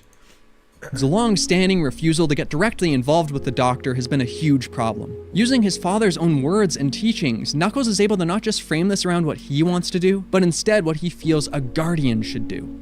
So yes, he's going to stay down here righting wrongs, just like Knuckles says the Brotherhood has claimed to do for years. And Knuckles' little smirk shows that he feels he's finally managed to win this argument with his father, effectively turning his own logic back on him. Knuckles has proven himself to him as both a son and a guardian. This mixture of emotions from Knuckles is so compelling to watch, seeing him stand up for what he believes is right while also finally standing up for himself, facing Locke as an equal. Knuckles is actually making his self-worth known, and the ball is now entirely in Locke's court, a chance to connect, to compromise, to communicate with his son. You have to come back, Knuckles. I cannot guarantee the safety of your mother or her family. You did not! Obviously, this doesn't come across as a genuine concern at all. No, this is purely a last-ditch gambit to get his son to do what he wants, finally abandoning all pretense of duty and honor and instead appealing to his emotions with what's basically a veiled threat. Not that Locke would do anything himself, of course, but that this could become another weight on Knuckles' shoulders. Finally, Locke appeals to Knuckles using his family, but not as his family. And just like that, the conversation between them is cut short. Of course, Knuckles is shaken by this, but even still, he holds onto the trust he has that his father would never let his mother, his brother, or his people get hurt. Locke will protect their home while Knuckles fights to save everyone. Or as Tails puts it, Knuckles has made Mobius his island to protect. And he also says that his father will surely see that too, ending as Knuckles promises to return to Angel Island one day. Meanwhile, Locke sits in the Chaos Chamber, beside the same emerald he carried his son to as part of the destiny he had determined. But he's alone now, without his brothers, without his son, with only the Master Emerald. But still he sits, still he waits, performing his duty, just as he's always done. Really, the only one left who even remotely resembles an ally to Locke is the ever-mysterious and incredibly suspicious Dr. Finidivus, who Locke is forced to rely on when the Master Emerald is almost stolen, standing in the place where Locke would have much rather had his son. Regardless, Locke clearly distrusts him. If he didn't, then maybe he could leave Finidivus to watch over the Master Emerald so he could search for the Brotherhood full-time, which is exactly what Finidivus wants. So, as a show of goodwill, he hires the Destructics to act as bodyguards to protect the last of the Echidnas. The Guardians have fallen so far that now a member of their most hated enemy, the Dark Legion, is picking up the pieces. And as one final gesture of trust, Finidivus hands Locke a warp ring, allowing him to check up on the Emerald in the island any time he wants. If you prefer, I could attempt to summon Knuckles to assist us. No. As you wish, Guardian. Yep, what convinces Locke isn't logic or trust. It's simply that Locke, once again, cannot bring himself to face his son. But this time, that desperation that's always guided him has a tinge of resentment as well. What I really like about this whole conflict is that Locke isn't wrong for wanting Knuckles' help. This clearly isn't something he can do alone, and when Locke said he couldn't guarantee Knuckles' mom's safety, a part of that statement was based in a genuine assessment of the situation. But because Locke needs to be in control, because he can't communicate, and because Knuckles has spent his entire life at the whims of his guardian family, often to the detriment of himself and others, everything breaks down, as a father and son are driven further and further apart. If anything, their conversation caused Knuckles to double down on his plan, because now it needs to work. The risk he's taking by leaving his people must pay off. And so Knuckles naively believes his father, the man he's looked up to his entire life, can do it alone. Thankfully though, in many ways, Knuckles has succeeded. He and his friends consistently prove their value in the fight against Eggman and any other force of evil, culminating in the battle against the Egg Beater, as Knuckles, Vector, and Mighty overwhelm and disarm one of Eggman's greatest inventions in seconds. Heck, Mighty in particular is the entire reason our heroes even win at all, as without him, Snively would have rounded up Sonic's remaining friends that helped the Blue Blur to bounce back in the first place. This celebration at New Mobotropolis isn't just that the Freedom Fighters are overjoyed that they regained their home. It's proof that Knuckles' decision paid off. He fought for the last remnants of hope for Planet Mobius, even after it had been burned to the ground, until it could become a fortified haven able to hold off even the Eggman Empire. All made possible by fighting alongside his friends. It's incredibly cathartic, but on a more personal note for me, man, does it just feel good to see Knuckles happy. This poor kid could never catch a break in his many B stories, let alone his own comic, as his friends were slowly but surely phased out of his life as his all-encompassing duties as Guardian took precedent. But now Knuckles is surrounded by those friends, and his duty as a Guardian of Knothole actually seems to bring him joy. He helps reunite families, allows closure for a lost anti-hero, and encourages his true blue pal. I've always been a huge fan of his dynamic with Sonic in particular, because these two genuinely feel like brothers to me. It's so rewarding to watch their comedically charged bickering evolve into good-natured ribbing, until now they're close enough that Knuckles will actually play along with Sonic's antics. Well, up to a point, of course. Sonic has always been that sudden shakeup that comes in and out of Knuckles' life, and so it's really heartwarming to see how now they look out for each other. Sonic even wingmans for his buddy when Big Knux is stunned at seeing his girlfriend in a dress. I hate dressing up like this. I think she looks good. Don't you, Nux? Yes. Thanks, son. These two are such a fun pair, where Bunny and Antoine are the lovey-dovey couple who would never say a negative thing about their partner, even as a joke. Julie Sue and Knuckles are more than willing to poke fun and laugh at each other. And when Sonic asks if they'll get married one day, Julie Sue basically goes, nah, dresses are dumb, while Knuckles goes, yeah, marriage is dumb. Like, okay, you two, you can act all nonchalant or whatever, but I see you making eyes at the wedding and making out in the back of the car. So don't act like you're above being adorable together. Actually, what Knuckles really said here is way sweeter. Antoine and Bunny are welcome to their wedding, but I think my word to Julie Sue is as good as anything.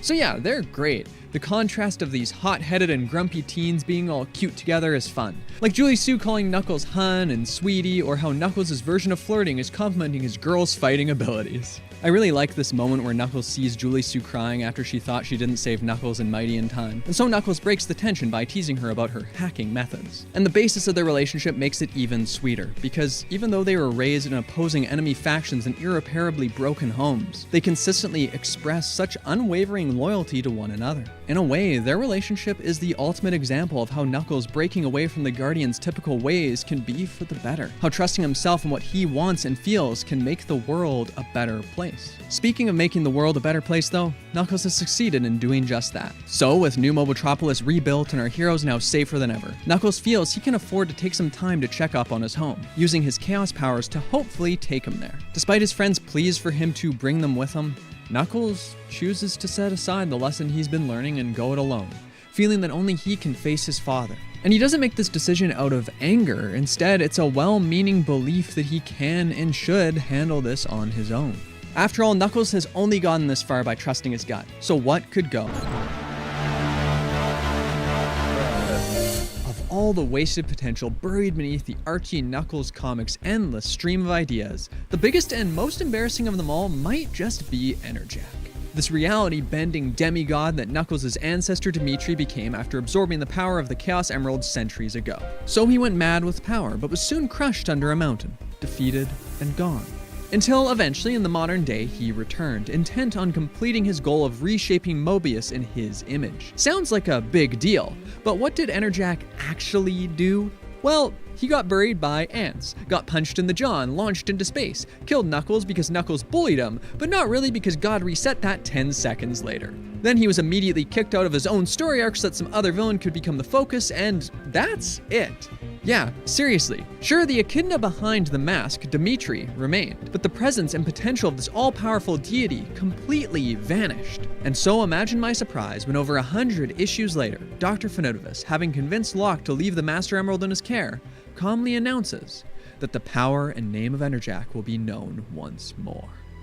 Instead of wasting time here, you ought to be prepping your bunker. What are you yammering on about, rodent? We just got word that Enerjack is coming back. I'm sure you've got a file on him or something. Incomplete files. Tell me everything you know.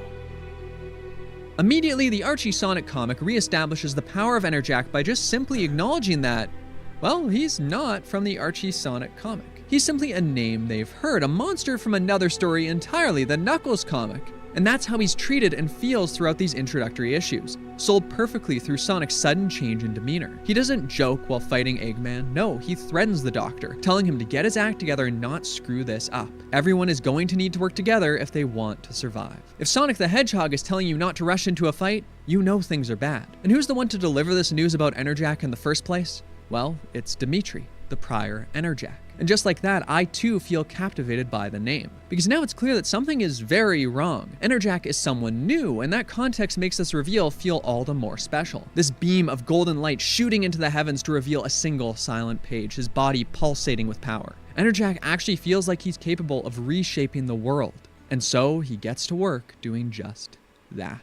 First, the dingoes. Ever since the echidnas lifted Angel Island into the sky, the dingoes have been a problem for them. They stole echidna technology, they invaded echidna cities, they staged attacks against echidna civilians, and finally, they joined rank with Dr. Eggman to hunt them. But of course, there was the dingo side of all this. Their home was torn away from them. They were treated as unintelligent savages by the supposedly superior echidnas and the Brotherhood. They were rounded up and placed in camps of their own by the Dark Legion. This long-standing feud has been a back and forth, with both groups committing unforgivable acts against the other. But why would Enerjack care about their point of view? This echidna god need not consider the perspective of these lowly beings. No, he finds them guilty. So he tears away their suits and their technology with a wave of his hand, and lifting his staff, he effortlessly sends them to wander in the desert. There, they will suffer, and perhaps learn some humility. As for the leader who joined rank with Eggman, his fate is to vanish with his city. Both of them disintegrated with a simple slice through the air. In 2 pages, Enerjack has effectively erased a conflict that has plagued the echidnas for centuries. Next, the Dark Legion, a techno-cult that acted as the first true divide in echidna society and a group that's constantly tried to destroy and control the rest of echidna kind, battling with the Guardians for centuries.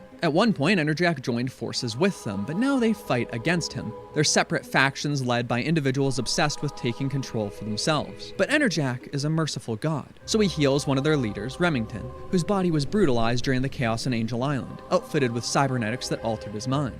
But Enerjack won't stop there. All of the Dark Legion are made flesh and blood again, no longer infected with the technology they foolishly grafted onto their bodies. They are liberated.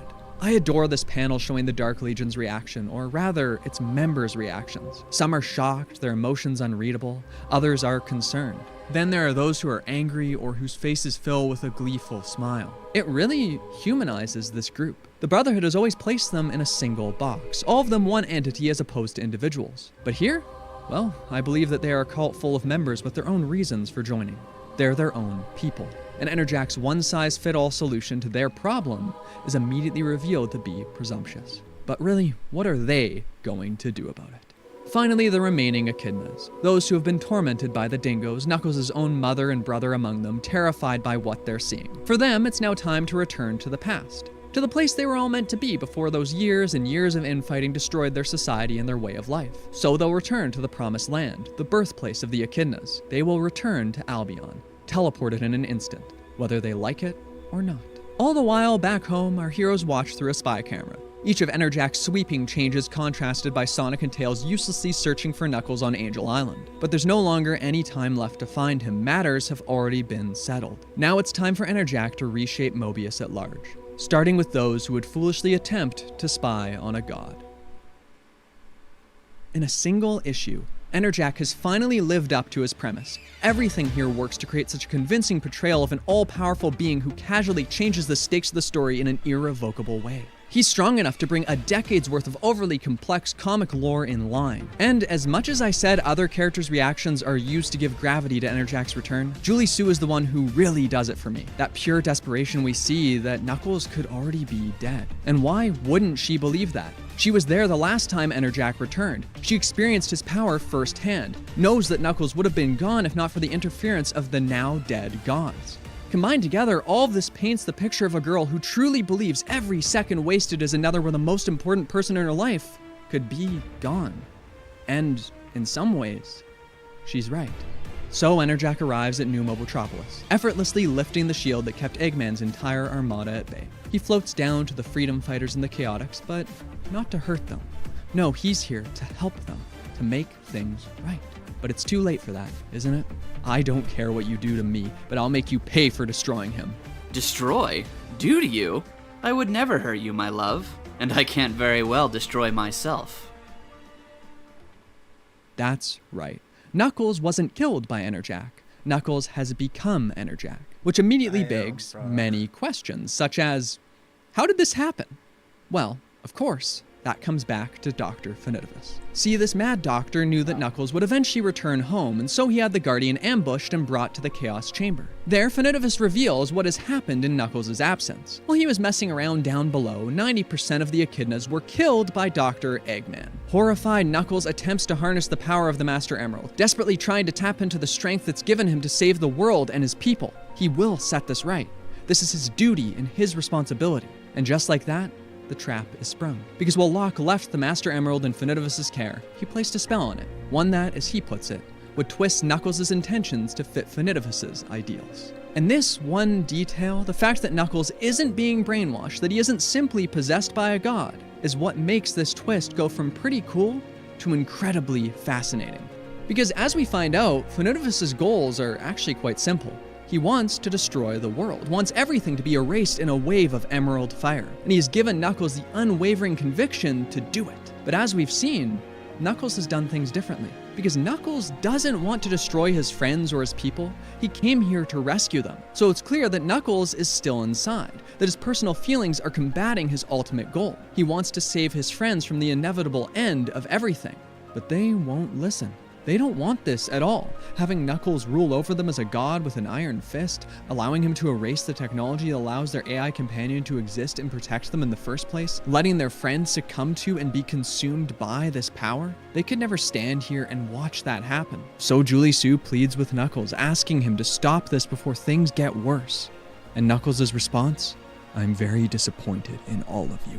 He reaches for Julie Sue, lifts her into the air, and intends to do to her what he did to the Dark Legion, to make her whole again and liberate her from her disgusting half-cybernetic body, because he loves her. Obviously, this isn't something Knuckles would ever do, but it's also not something that Finitivus would care about either. So, what gives? Well, that's because Knuckles is possessed. But it's not as simple as his body being controlled by someone else. No, he's possessed by the ideology that taught him to see technology as a danger. Possessed by the traditions that taught him to put his plans and purposes above others. Possessed by the destiny his father thrust upon him from before he was even born. The subconscious desires his family drilled into him with lesson after lesson. Possessed by the island that hangs over his head, symbolizing everything he's been shaped into. Knuckles is possessed by the indomitable desire to fulfill his duty as the savior of the world. And the fear and confusion that caused him to reach for the power to do so in the first place has now combined everything he's ever learned or felt into an uncompromising god complex. Because with Finidivus' spell, Knuckles no longer has to second guess himself.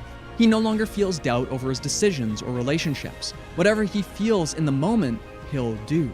And all of it is filtered through a twisted vision that believes if the world won't listen to him, the only way to truly save it is to burn it to the ground and start over. And all with the power to see it through.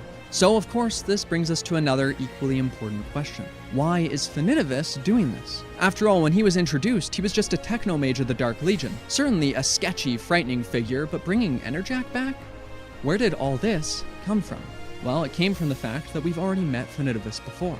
Yes, he was here many issues before his formal introduction in issue 139.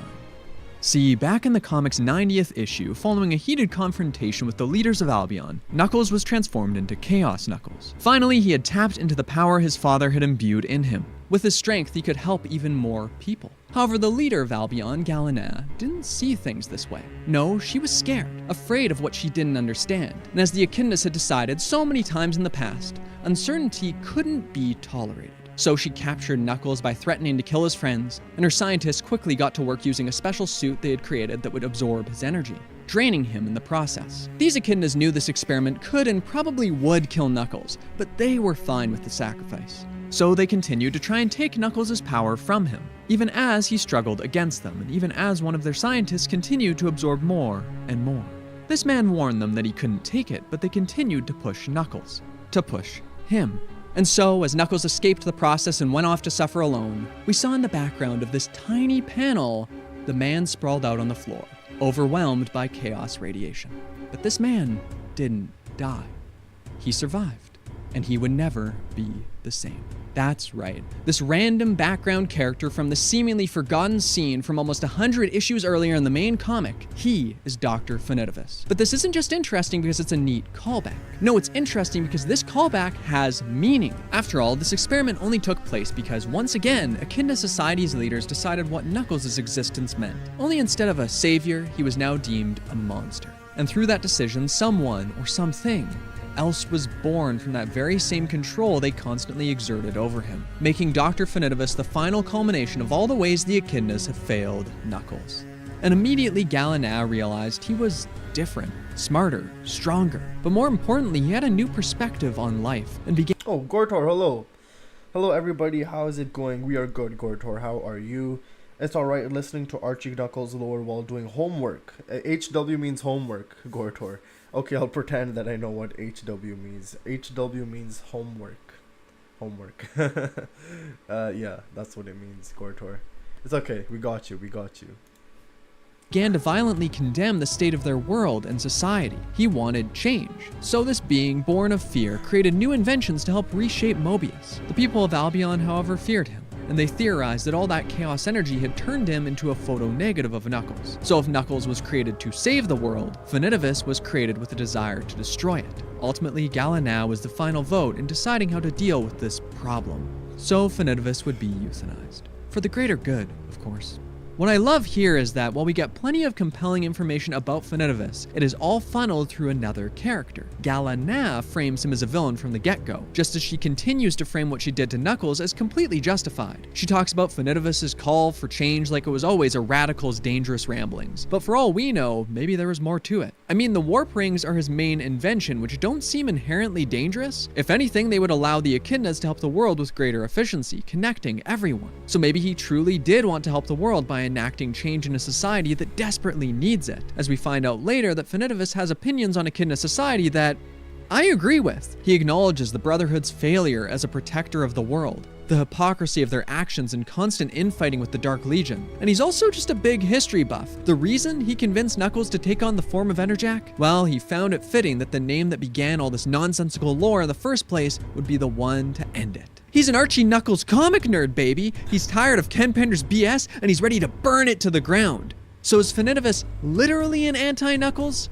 I don't know, and that's not to say interpreting him as that is incorrect. Based on all he's done, I could absolutely see that being the case, but it can also undeniably be read another way, as a self-fulfilling prophecy based on the Echidna's overconfidence and extreme actions. It's a splendid example of leaving a villain mysterious while giving enough details to make them thematically compelling. Because regardless, what I do know about Finitevus is that he was the one who made the Brotherhood disappear. I know that Finitevus was the one who lowered Albion's defenses and led Eggman straight to them, as he watched them die, dropping his people's population by 90% and leaving the homeland of the Echidnas a wasteland. All that information we got about him from Galena, those were her final words, a message left as she hid in regret of what she had unleashed upon the world. So we watch as in her last moments, she finally says, "I'm sorry."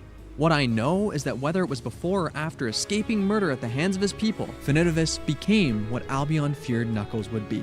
And now Finitevus has turned Knuckles into that monster as well. And so, in the end, the Archie Sonic comic has decided that, instead of allowing Knuckles to finally choose his destiny, to be who he wants to be and break free of all the baggage that's held him down, we're going to lean into the fact that Knuckles has never been in control of his life, never been the main character of his story. He's a tool for his people, a mirror that reflects their darkest desires and their greatest sins. Knuckles has become a world-ending amalgamation of his entire life and all of Echidna Kind's expectations for that life. So he'll burn the world to the ground and rebuild from there. Just another sacrifice. And now, no one can stop him.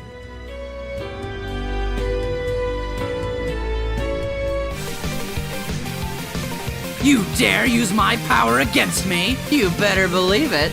While everyone else is panicking or plotting about how to deal with Enerjack, Sonic is busy putting his all into saving Knuckles, undermining any attempt made to destroy his buddy, or leave him as this monster for a moment longer. And how does he plan to do that? By beating the crap out of him, of course, using Supersonic's positive aura to counteract the dark spell placed on Knuckles, kind of like what he did with Perfect Chaos. Does he know with 100% certainty this will work? That risking the safety of the entire world on this gamble will pay off? Of course not.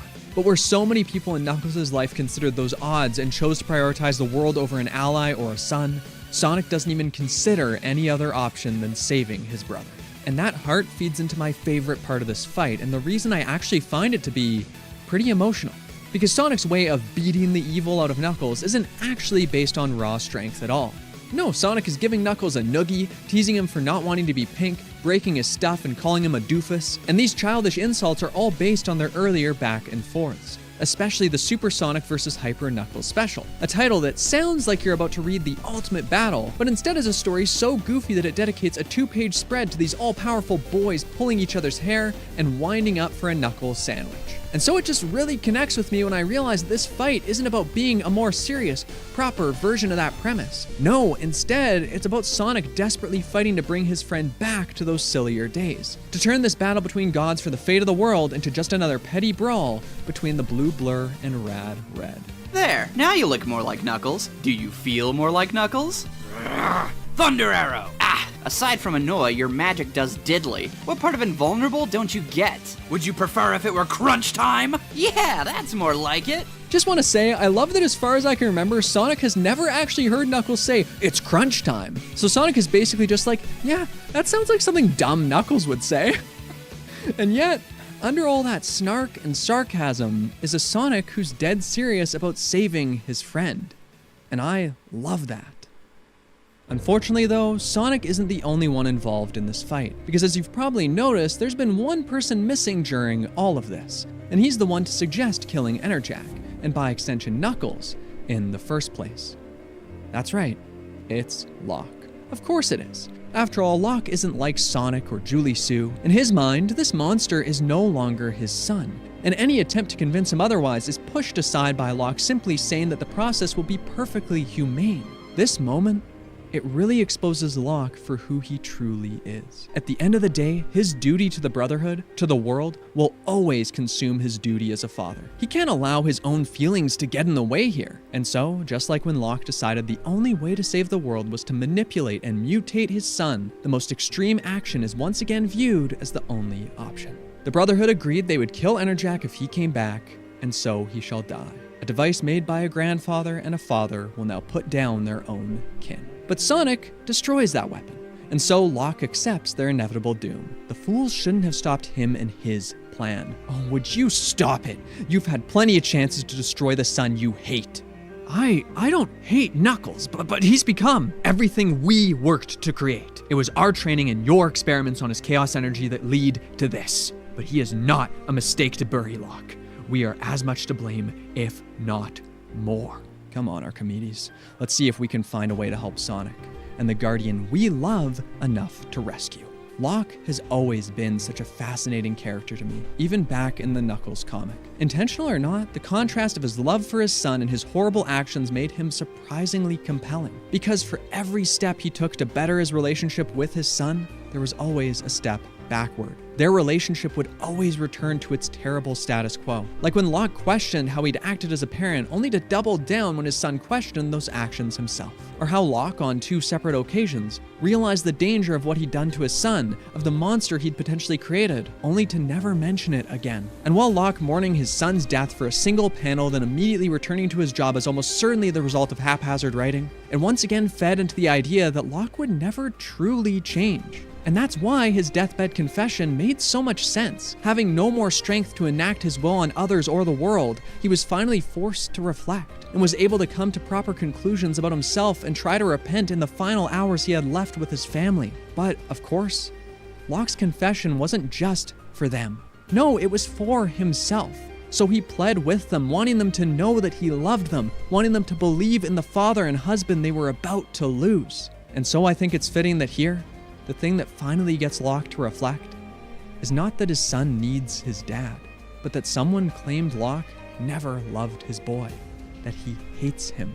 So Archimedes and Julie Sue go to confront Finidivus at the Master Emerald. They will do whatever it takes to stop the spell he placed on Knuckles. However, Finidivus reveals that there's only one way to break the hex. Someone must sacrifice their own life. It's a trump card he clearly views as unbeatable. As far as he's known, Echidna Kind has never been willing to do such a thing. But Julie Sue doesn't falter. Not for a second. Julie Sue doesn't need a big reason or to even reflect on all Knuckles has done for her. She simply can't watch someone she loves suffer any longer. And the same goes for Archimedes, who is willing, without question, to take responsibility for any part he played in this madness, which creates a perfect contrast. No, old friend, he will need your counsel. Let me save my boy. Please understand. Help him understand. I did it to protect him from a future terror. I never wanted to turn him into that terror. I only wanted to keep him safe. I absolutely adore Locke's expressions throughout this scene. He looks like he's constantly on the verge of tears. The art shows me how sorry he is that it took him this long to realize what he's become, the wrong he's done. But what I love is how the dialogue contrasts that. Because even in this moment, where he's supposed to be saving his son, Locke still needs to be understood. He pleads with Julie Sue to believe that he does love his son, to let Knuckles know he does. He continues to justify his actions, focuses on his good intentions. He only wanted to keep his son safe when he placed the weight of the world on his shoulders. The Brotherhood had good reasons for making Knuckles go through so much. Unlike on his deathbed in a now alternate future, Locke doesn't have time to humble himself and properly accept all he's done. All this prideful, broken man can do now is beg. I understand. He will too. Then there's only one thing left to do.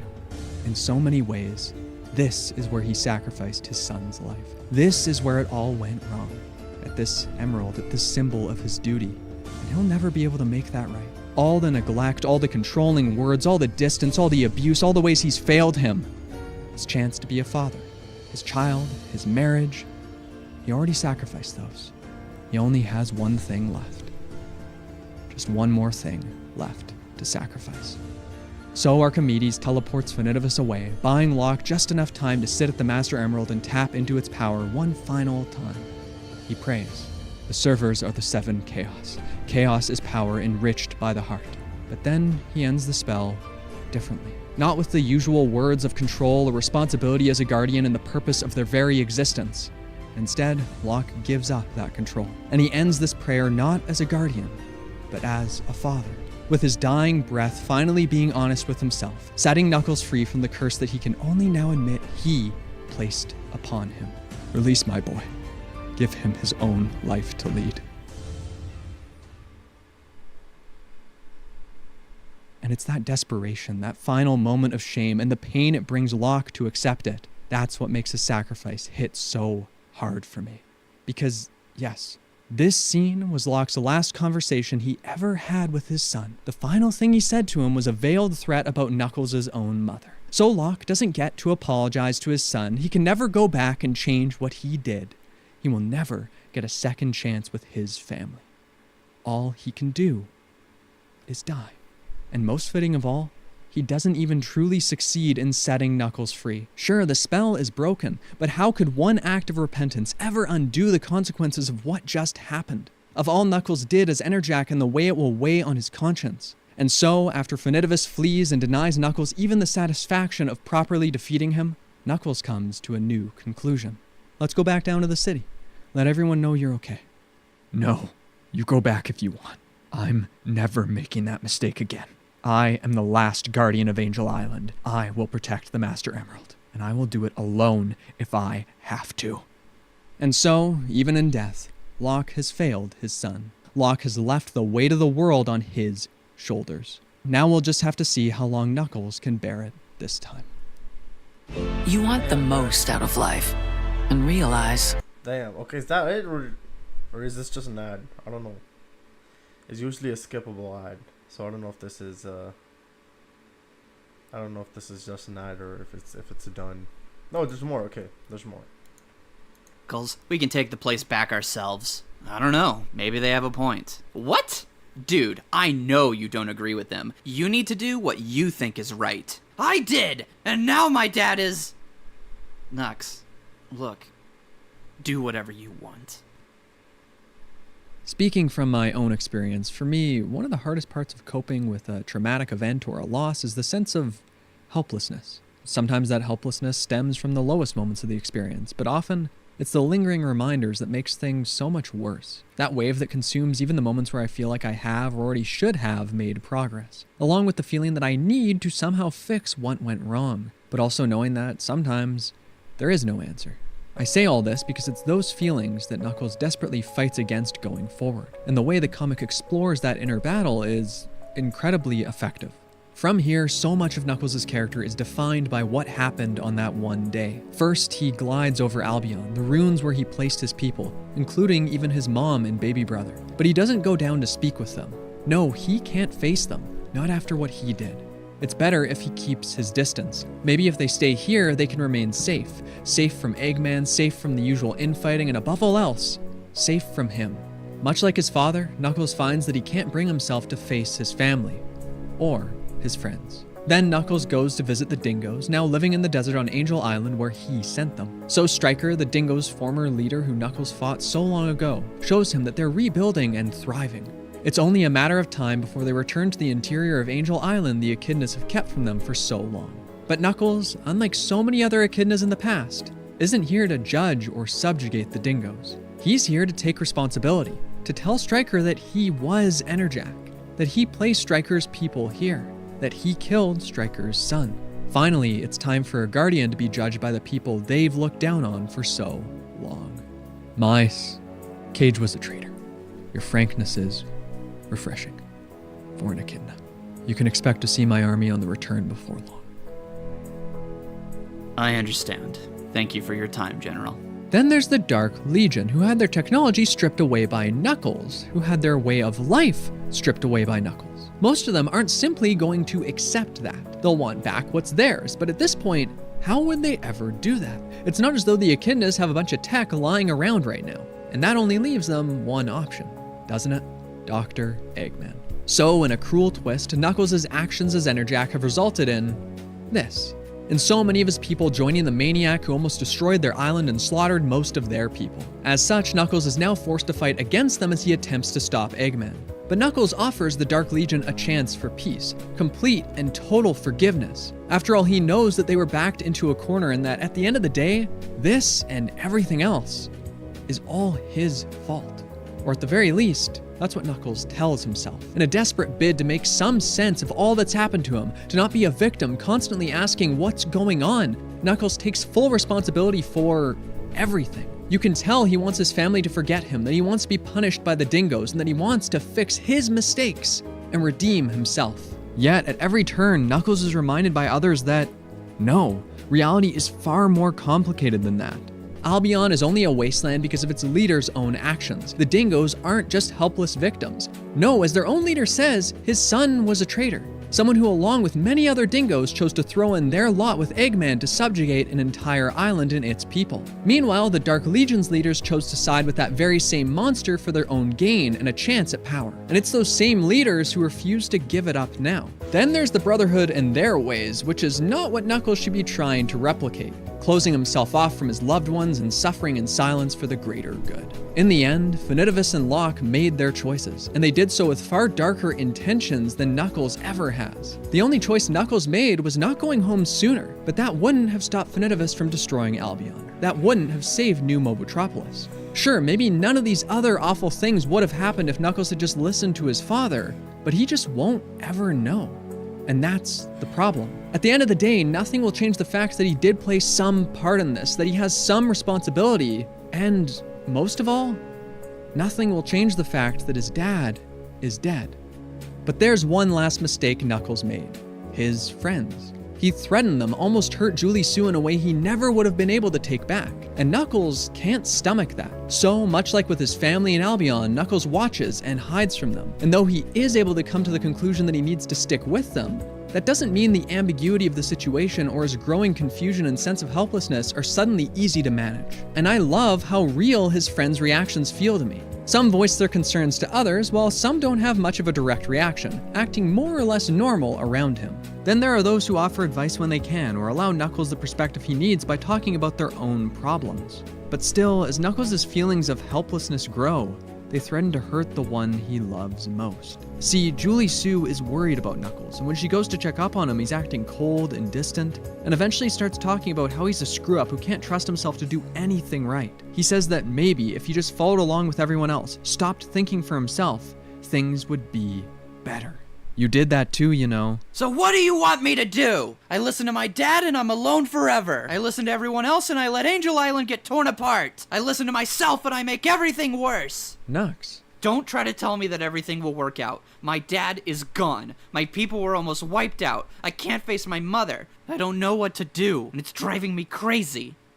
This scene is perfect. Knuckles is hot-headed and impulsive, his anger an extension of his inability to calmly communicate the self-loathing and fear he feels. Meanwhile, Julie Sue's anger is pointed, stemming from an intense desire to protect what she cares about. She can't stand to see Knuckles belittling himself like this. However, her agitated and blunt attempts to steer him away from those self-destructive tendencies come off to Knuckles as if she's upset with him as a person and not the pain that's consuming him.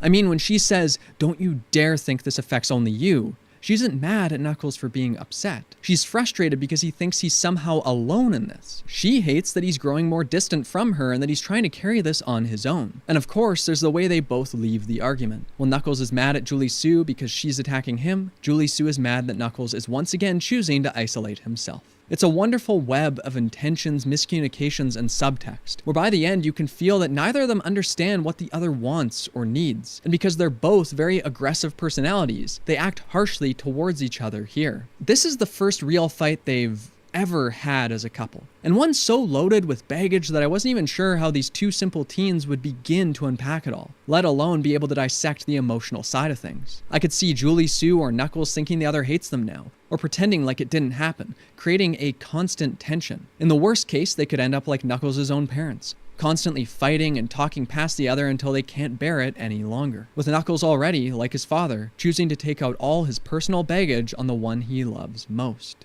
But instead, we have this. I'm messed up right now. Can I say I'm sorry and work on it later? Sure. I'm sorry for yelling. Okay. So no, Knuckles won't let his grief take away what he has left. Instead, he holds on. He and Julie Sue immediately remove any obstacle keeping their partner from knowing that they still love them. Heck, in universe, I don't even think 10 minutes has passed since their argument, because while Knuckles and Julie Sue may not have most or any answers really, they do have each other. And that uncomplicated desire to be with each other is what has always made their relationship work. Because for them, being in love really is as simple as just knowing they are. And it's because of that relationship that Knuckles finds something to hold on to in this horrible part of his life. To finally smile again, to be able to know it's gonna be okay, and to realize that he is committed to fighting Eggman and continuing to protect others, even if that means he's forced to fight his people. But where before Knuckles struggled to face this fact, now he confidently accepts it as the right thing to do, for both the world and his kind. And it's that acceptance that's the heart of our final arc, Knuckles the Return. Because no matter what connections he's built and maintained, Knuckles is still, in one very specific way, alone. While he may not quite be the last of his kind altogether, he also is. He's the last guardian. And after wandering around for so much of his life trying to get answers, no one is left to tell him about his people's history. However, that's been the last thing on Knuckles' mind for a while now. After all, Knuckles thought he had learned everything he needed to know from the Brotherhood. And lately, he seemed to have far more peace of mind.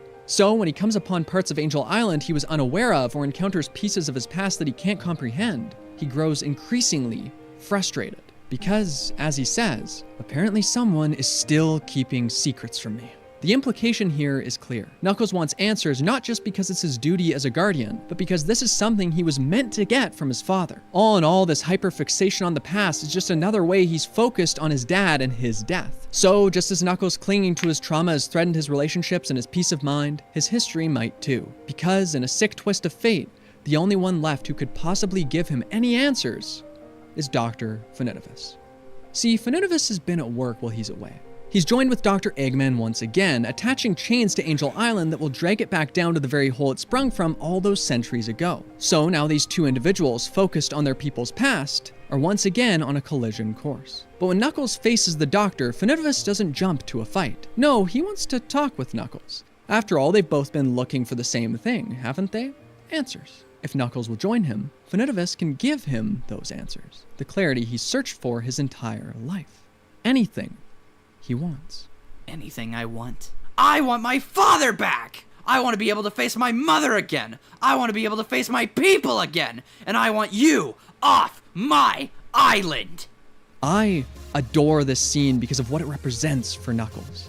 See, this moment doesn't feel like a real decision for him. I mean, sure, Finitevus is trying to tempt him, but there was never any chance Knuckles would begin to consider that. Because unlike the Brotherhood, who constantly made concessions and compromises based on a twisted sense of the greater good, Knuckles cannot set aside his own feelings here. The other echidnas certainly tried to teach him to do that, but Knuckles doesn't need another lesson. He doesn't need another answer. Knuckles would never burn the world for knowledge, as Finitevus says, or give up what he cares about to learn these answers. He will not repeat the mistakes of his forefathers, and he will not allow the past to consume him. Instead, he will look at and rely on the things he wants, on the things he cares about. And he wants this conniving representation of his people's sins and his past off his mind and off his island. And in this fight, Knuckles actually allows himself to tap into some of the Master Emerald's power again, a power that he hasn't used since his time as Enerjack. But more important than that, he controls it, going toe-to-toe with his evil counterpart. But that strength isn't what allows him to win this fight. After all, Finitevus was created with those same powers and has his technology on top of it. But there's something else Finitevus doesn't have. He doesn't have a partner to watch his back and help him learn from his past mistakes. Just watching your back, hun. I knew I could count on you. Now, like I said before, get off my island. So, where before Finitevus fled from Knuckles' island, now Knuckles casts him away of his own volition. He won't allow the specter of his failures to hang over his head, and he won't allow himself to cling to that any longer. Knuckles throwing Finitevus away is him letting go of all those things that have consumed him. And where before Knuckles decided he had to face his duties as a guardian alone, this time he chooses to have his partner fight alongside him. As Knuckles lets Julie Sue know that even if Finitevus were telling the truth about having answers, it wouldn't matter. None of that could be worth giving up what he has now. This history and his heritage, he will no longer let that threaten what he holds dear. Does this mean Knuckles has completely moved on? No, of course not. There are no simple answers that will get him through his struggles, but That's the point. Even if there aren't answers, even if he can't peer into the past or the future to find out what he should do, he knows what he has now. He knows that he has a life full of people he loves, full of people who will stay at his side, and that, at least in these moments, he can be truly happy with. After watching this boy go through so much with his people and his father, seeing him finally content, finally letting himself be happy in the moment, it's such a wonderful capstone to this character arc. And so the story concludes with Angel Island breaking free of Finidivus' chains and flying away from the birthplace of Echidnopolis, an evocative image that, to me, perfectly represents what Knuckles has done here. He has finally broken free of the chains of the past. He has decided how he will be a guardian, and he's decided that he'll watch the sun rise on a new day, trusting that this time, the people he loves won't be going anywhere anytime soon.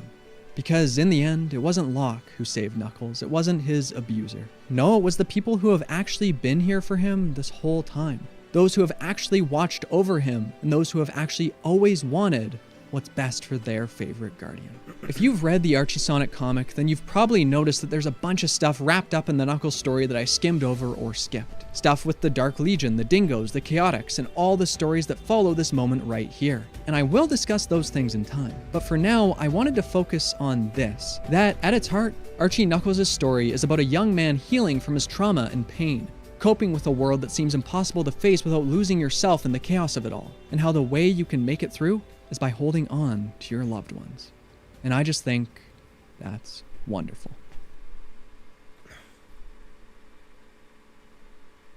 Damn, bruh.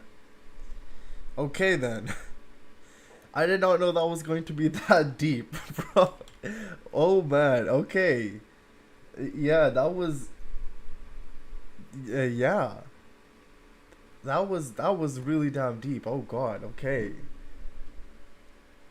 Okay then, okay, okay, let me hold on, let me see what you guys have been saying, okay. It's homework, oh, I got it, that's the same thing with homework. Got you, am I the only one getting a huge flashbacks of reading this the first time? Holy shit, I legitimately had no idea Archie Sonic was this deep, wow, same. Well, that was an experience, first time seeing Knuckles getting a girl and not Rouge. Hey G, welcome Omega, how are you doing? How many vids do we have in the queue? Next up is Sonic Frontiers. And then there's 1, 2, 3, 4. I think 4 after that. If we're not going to watch the IDWs, which was number 5, I think. Things like this is why I can't stand when people say Sonic or other media with the cartoon animals can't be serious or deep. Oh, hi, Omega. No, that was... definitely deep, bro. That was goddamn. That was actually deep, bro. I felt emotion while like watching that. I actually felt emotion inside. I'm like, holy shit, bro. That was something. Except this is why I want to just that's why I didn't want to spoil the IDW comics when we were watching that Silver video, because it's really nice. So far that one isn't giving me that deep of a experience. That's more so let's just say fun. It is more so fun. But this one that we just watched, the Knuckles Archie, holy shit, bro, that was deep as hell. I'm worried about the Knuckles series. Why are you worried about the Knuckles series?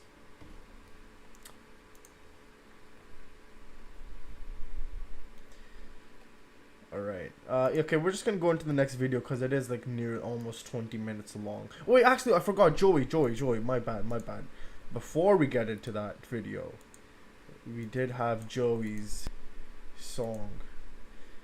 Titan Giganto from Sonic Frontiers. I got you, bro. Joey. There we go. The villains are human.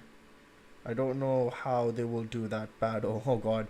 Oh yeah, still excited to see Knuckles fight Kid Cudi. I personally think spoilers for games and movies are fine for you to watch because you either will forget them or you'll be hyped to see them yourself. Yeah, that's fair. I could be wrong, but I don't think IDW gets as far deep or complex as the strongest of Archie, mainly due to Sega's restrictions. That's fair. Yeah, but the Knuckles Archie, man, oh man, that got deep. That got deep, bro.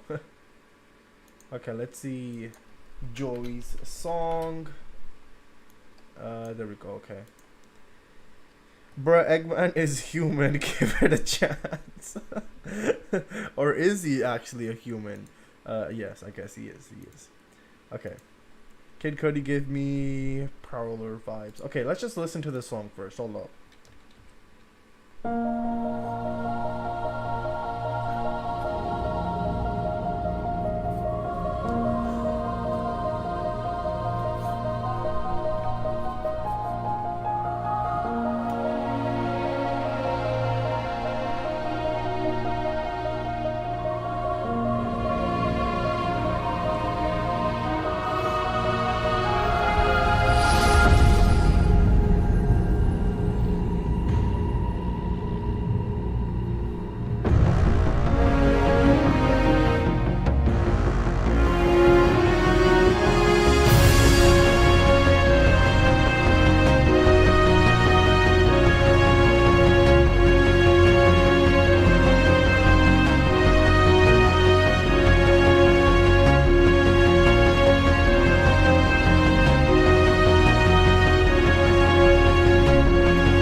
That was good. That was good. Doesn't it take like, I don't know, like 30 seconds or something like that just to climb Giganto? Or Gigantor, yeah. How long does it take to climb him? Cause I don't think it takes that long. Whenever we see videos, they usually climb it like really, really fast.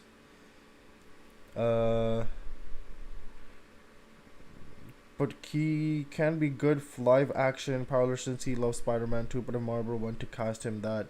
The music for When You Have to Climb, Giganto restarting the trial for the 8th time, be like, yo, haven't heard this part. If you don't screw up, then yeah, about 20 seconds, yeah, around like 20-30 seconds, so people don't even listen to the song properly, I'm guessing, because it takes probably most people under a minute or so to climb Giganto. But yeah, that was good. That was a good song. So thank you for that, Joey.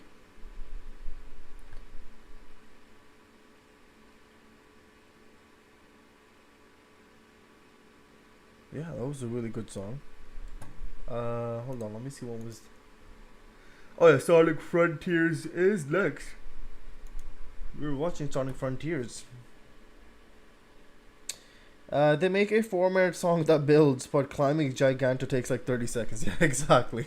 So most people don't even listen to the entire song. But it was nice. It was definitely a nice song. Sonic Frontiers was a miracle, is what we're watching. I don't know who recommended this, but somebody did. It's by Unleash. I think it was Cheese. I don't know. I'm just guessing.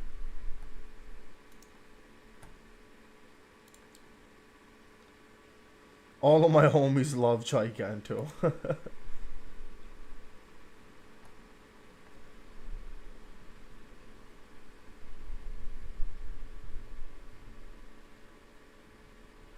How many videos left? A lot, Omega. We still have a lot. I think like 4 or 5 more after this.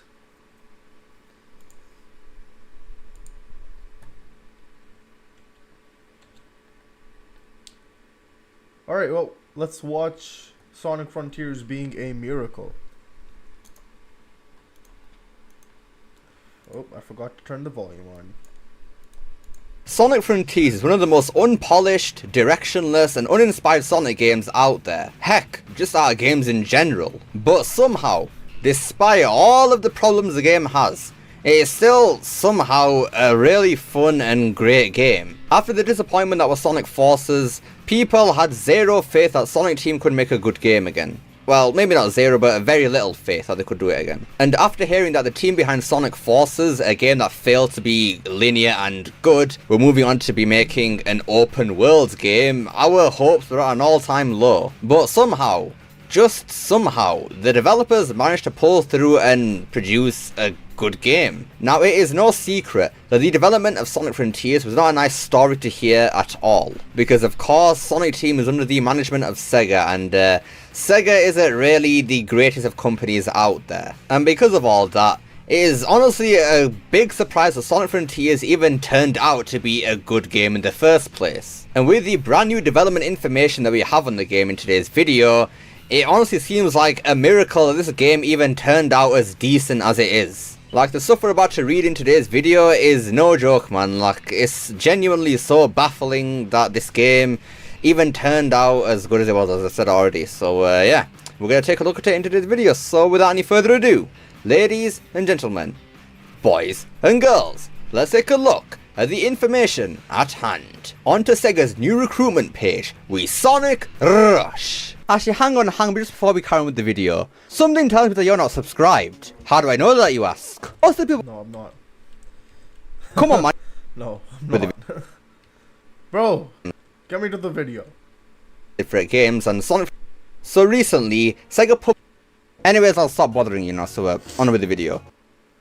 So recently, Sega published an interview with all the developers of different games, and Sonic Frontiers is actually in there, and yeah, there was a lot of development information about the game, so let's take a look at it, shall we? Please tell us about your enthusiasm when you became a development member of Sonic Frontier. Our top priority was to make Sonic a title that could once again compete on the world stage, and we aimed to raise our quality in order to transform it into a completely new third generation Sonic game. We had experience with a global title with Tokyo 2020 Olympics, the official video game, but there was a sense of anticipation as we took on a new open world title. Takahashi, I have been involved in Sonic titles for many years, so I have experience in game development from a global perspective, but this is my first time releasing on multiple platforms and simultaneously worldwide, and the challenge of creating an open world is a daunting project. I had a hunch. Having said that, we have always tried new things, so I thought we could do it this time too if we all work together. Mitsuishi. I joined the company mid-career and soon joined Sonic Frontier, so I had less experience with Sonic than the people around me, so I started by trying to understand what Sonic was aiming for. In addition, I was a little worried about whether I would be able to complete the project due to the huge challenge of open zone. Still, there are many people who have been involved with Sonic for a long time, so it's an easy environment to work in. And on the bottom part there we see that Sega actually named the open zone thing there for Sonic. And yeah, from these 3 developers right here, some of which were completely brand new to Sonic, the open zone aspect of Sonic Frontier was definitely a daunting project. Because obviously, even though open world games do exist nowadays, trying to make an open world but for Sonic is definitely something which has not been done properly before. So Sonic Frontiers really was a gamble because, yeah, it's never been done before, so they didn't really have a set idea of what to do because obviously it's never been done before, so they had to try and take existing ideas and philosophies about Sonic games and apply them to an open world, which obviously, yeah, it wasn't that easy of a task. Please tell us about the member composition and roles of this project. When I first joined the team, I was in charge of course design and level design as a planner, but my areas of responsibility gradually increased and eventually I became a sub-lead planner, in charge of checking the quality of members and almost all the action parts of the game was doing.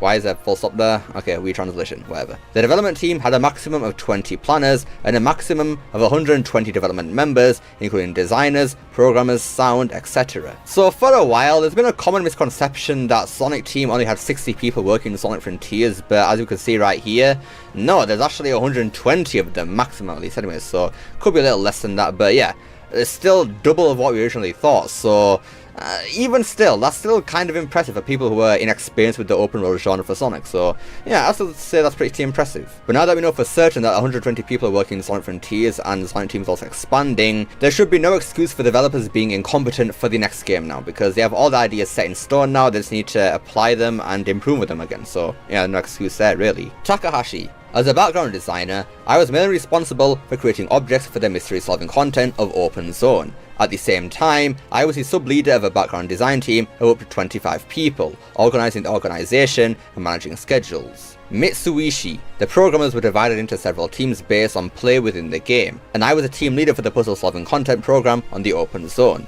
The number of programmers on the team varied from 4 to 7 depending on the time, but as a leader, I was responsible for liaising with planners and designers, managing the progress of team members, and also implementing story-related and minigames. I was going. Okay, whatever that means. So yeah, clearly there's a big focus on the puzzle aspect of the open zone, and we're going to see later on why that was the case, so yeah, we'll keep on reading. How did the development of open zone, which is different from conventional action stages, proceed? The biggest challenge was that it was difficult to grasp the overall picture of the open zone, and the challenge was how to create play within it. It's an action game, so you won't know if it's fun until you actually try it. I kept in mind how I could play like Sonic, and I kept repeating the work of implementing and checking the ideas I came up with. Takahashi. This project has taken about 5 years in total. For the first year, we worked with a small group of people to finalize the specifications, and during that time, I was working on another project. By the time I came back, the prototype we'd created was still quite satisfactory, both in terms of graphics and playability. It wasn't. What?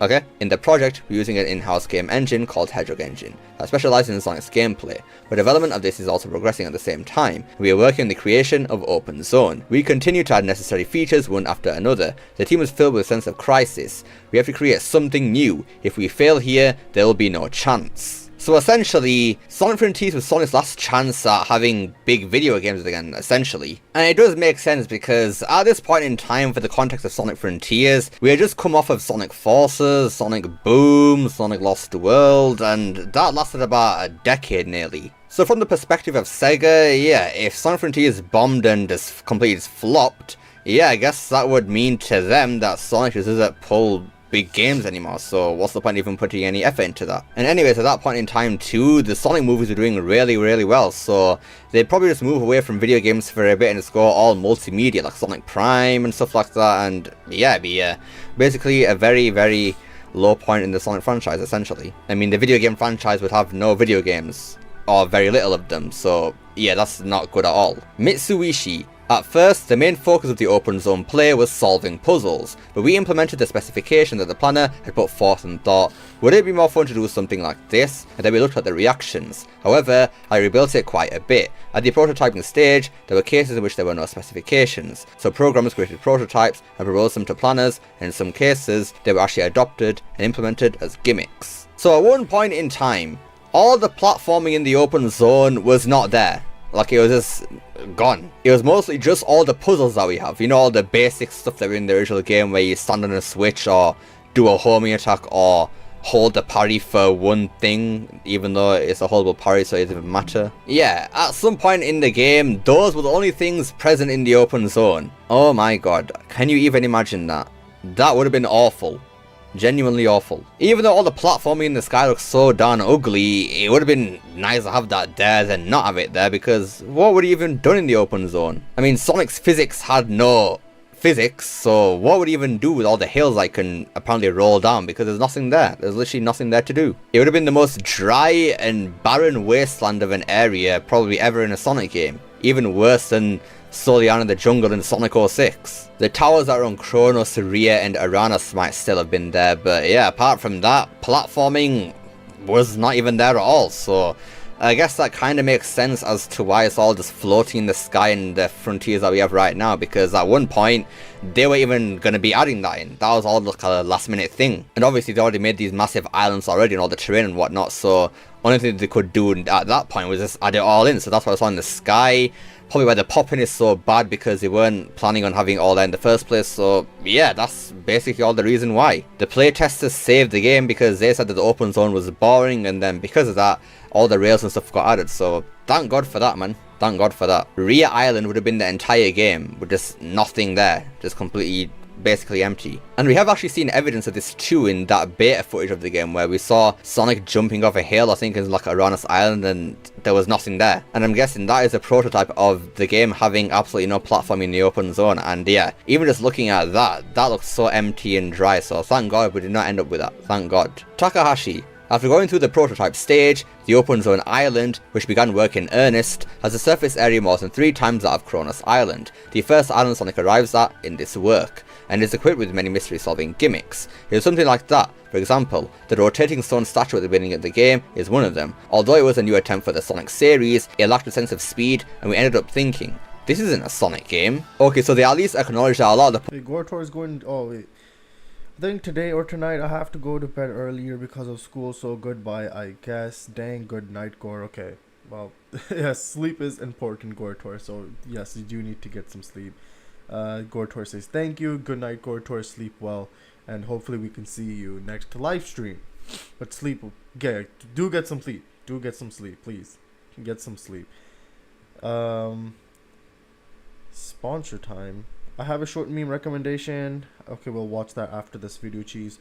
Sponsor time. I'm back. I left for a bit. Did I miss anything? Not really. I'll wait to see how stream goes before suggesting more stuff. Playing catch up was a large portion of the stream. It definitely is. I mean, we're still in it. Just talking about Frontiers development. 120 people is less than half the people working on Mario Odyssey, despite Sonic being overall very difficult game to make. Sega, yeah. Sega definitely needs to probably spend a bit more and hire a bit more people to make these big games. Okay, I do have a recommendation, but yeah, I'll see if we have too many videos or not. Sounds good. I'm trying to just blaze through these videos, so let's keep going for now. Puzzles in Sonic Frontiers don't feel very Sonic-like at all, so that's good. That means you can work on that for the next game. The essence of Sonic is action, but everyone was too focused on the word mystery solving. A young programmer who had been with the company for 3 years suggested a gimmick called a grind rail generator, and I feel like things started to take off all at once. While having fun moving through the open zone, we also made a major correction in the direction of level design that leads to puzzle solving and battles, and added Sonic-like mechanisms to create the final version of the open zone. It's here. And yeah, that's them confirming that originally the open zone had no platforming and was actually added later on in development, so yeah, there's a confirmation there. Takahashi. At the same time, there were many opinions that the island was boring because it had a large and similar landscape, so we decided to review the background design from the concept and make a major overhaul. Unlike the action stage, we had to make it look natural, even when viewed from 360 degrees. Also, we put a lot of effort into expressing the weather and changes over time. The world of Sonic Frontier is so close to the real world that feels a little strange. While pursuing realism, we had a hard time adding originality that is unique to games, such as locations that never get boring and exciting points. This was Sonic Team's first attempt to create specialized teams, such as the Ruins team, the Rock team, and the Plant team to pursue and create reality. And yeah, it also seems that they think that the realistic art style in Sonic Frontiers just go a bit too far and doesn't feel very Sonic. And that is good, but I don't think the realism should completely just disappear. I think Sonic Unleashed, I know it's a go and everything like that, but still, bias aside, that is the perfect art style for a Sonic game. It's still realistic to an extent, but it has the cartoony elements in there to make it feel still like Sonic and like a video game. So yeah, it's good to see that they actually notice that, and hopefully they don't overcorrect too much and go back to Sonic Lost World or something like that, because yeah, that'd be the worst way we can go. Were there any difficulties in producing a global title, such as the difference in reaction between overseas and Japan? Takahashi: there were many cases where what we wanted to promote in Japan and what we wanted to promote overseas were different. In Japan, the main visual was purposely made to be serious in order to promote a unique worldview of Sonic Frontier, but in North America, there was a desire for a classic visual similar to Sonic's previous ones did. Several times during development, we conducted user playtests in North America, where we asked people closer to the users to actually play the game and check their reactions, but there were countless times where we had to rework the game depending on the users' reactions. There were so many. We've done playtesting before, but this is the first time we're taking the approach of making improvements through repeated playtesting. Now this is good news right here, because they were targeting Japan specifically and making sure that what works for Japan, they did that, whatever works for obviously everywhere else, they did that, and that's probably why the game did so well in Japan this time around, because they actually focused on Japan at one point, and yeah, that's good, very good. And it also seems that they took playtesting a lot more seriously here, which is why the game had to get restarted development a lot of times, because obviously they kept updating the game to meet the users' reactions, and yeah, fair play to them for that. I watched the reaction from overseas playtests in real time, and immediately discussed it with the director to make improvements, Mitsuishi. In overseas playtests, the scores came back quite severely. You could also watch gameplay videos at the same time, so you can see that it probably won't be fun if it goes this way. So, if you improve that part, your playtest score will definitely go up. 6 points becomes 8 points, I use that as motivation. Even when the playtest scores were low, the entire team worked with enthusiasm, thinking,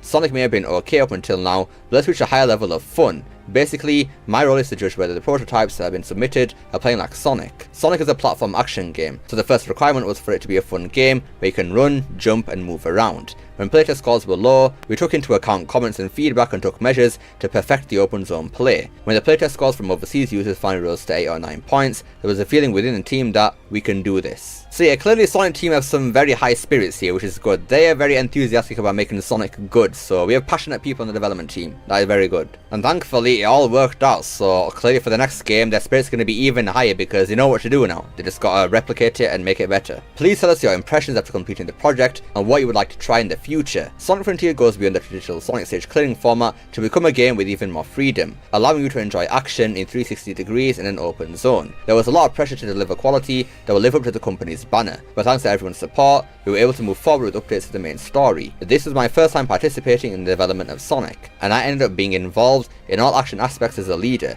which allowed me to deepen my understanding of the framework and structure of action games. I would like to use the knowledge gained here to further evolve the play of the reborn third generation of Sonic, and develop games that can be enjoyed by as many people as possible. We had a hard time creating an original worldview, such as the Ruins, but for now, we were able to create a new Sonic worldview. For this project, we focused on organising an organisation that would work together to create a unified entity, whereas up until now, we had relied on individual skills. I believe that by having young members develop their individual areas of strength and challenge areas where they are weak, we have been able to raise the level of their skills in the field. The walls around the world are thick, and I don't think we can say we have joined the AAA group yet, so I would like to continue pursuing graphic design that is worthy of being on par with AAA. So yeah, Sonic Team realizes that what they've produced with Sonic Frontiers is not perfect. They can do a whole lot better. Sonic Frontiers is clearly the first draft of the open zone formula, and yeah, from the way it's sounding, yeah, they're not going to stick completely with the way Sonic Frontiers turned out. All the flaws and issues with the game are going to get fixed and revised for the next game clearly. And they're going to try to reach the standard of AAA games nowadays, so that's probably the most interesting part about this here, and I'm glad for it, so yeah, well done. Mitsuishi. With Sonic Frontier, we were able to show the potential of the third generation of Sonic. This was my first open world challenge for a Sonic title, and it was also my first experience as a team leader of a certain size, where it was a scene in which the entire team strived to create something that was Sonic-like and made it fun. It was very inspiring to be there. It was also great to be able to experience implementation related to story progression and the overall game. In the future, I would like to greedily spread the word and take on the challenge of developing a game that surpasses this one. And that is pretty much all the information we have in today's video then, so what have we learned from this interview then? Basically, Frontiers is essentially a miracle. A legit miracle. This was Sonic's last chance of having big budget games again, and yeah, he succeeded at bringing back Sonic on top again, so that's good. If Frontiers had failed, all the multimedia like movies, TV shows, merch, comics would have taken over entirely, and games would be probably the least significant part about the entire franchise. So again, thank God that is not the case anymore. And hopefully, Sega take this as a learning experience too, that when time is given to Sonic games and the developers have a bit more freedom, they can create good games. Who would have guessed, man? Honestly, who would have guessed? Anyways, that about does it for today's video then. So yeah, Sonic Frontiers was a miracle. It was a goddamn miracle. And hopefully, the game after Frontiers, the mainline game anyways, will be even better. Let's just hope. But let me know what you guys think of this info in today's video then. Do you think Frontiers is a good game or not? Let me know down below. I'd love to see what you guys have to say. I hope you enjoyed this video. Don't forget to like, share, subscribe, especially the last one. Don't forget to become unleashed. Pressing that join button down below. Remember, it's not necessary. And I'll see you all next time. Peace. Alright. Well done. Wait, what the heck's wrong with my... Okay, hold on, let me... What?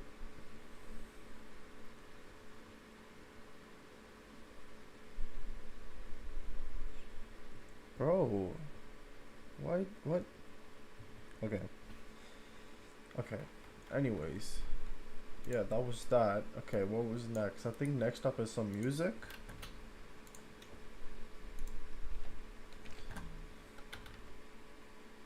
Hold up.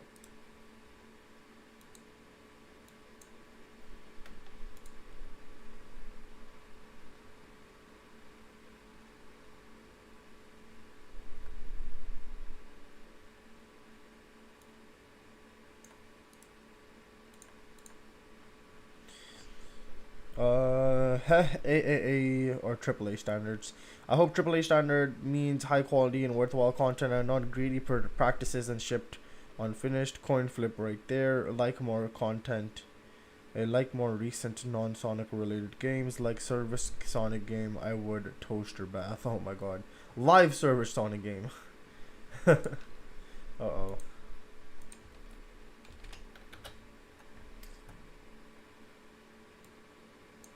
Okay, we'll watch a quick meme video. And then we'll... Will you date me? Okay, no. No.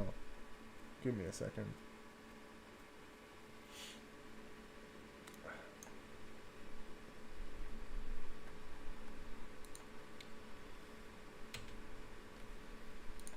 Okay.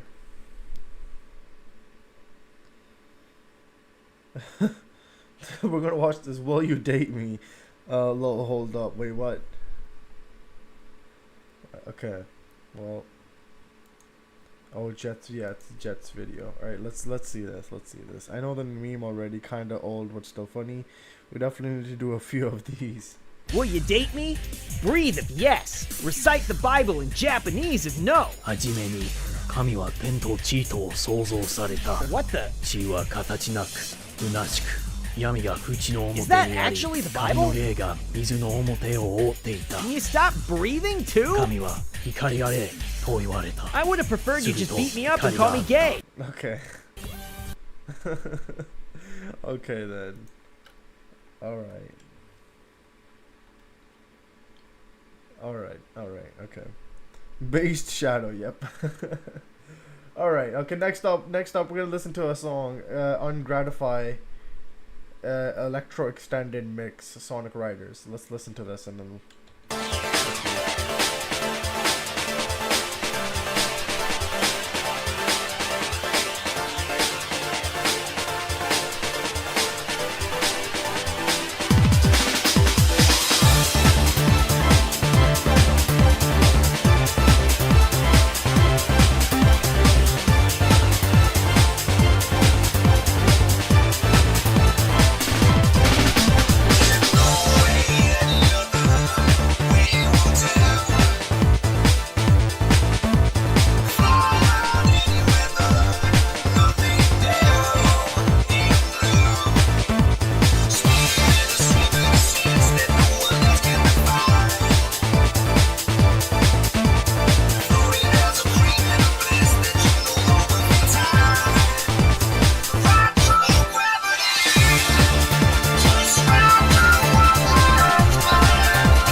All right, that was a really good song.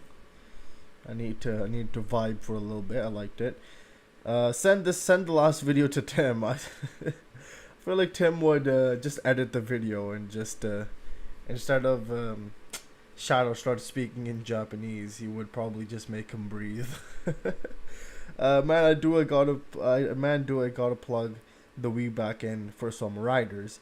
Pretty neat. I'd say been a while since we've heard on Gratify. Yeah, it has been a while. I do remember the beat, but this was a electro extended beat this time, which was nice. I liked it.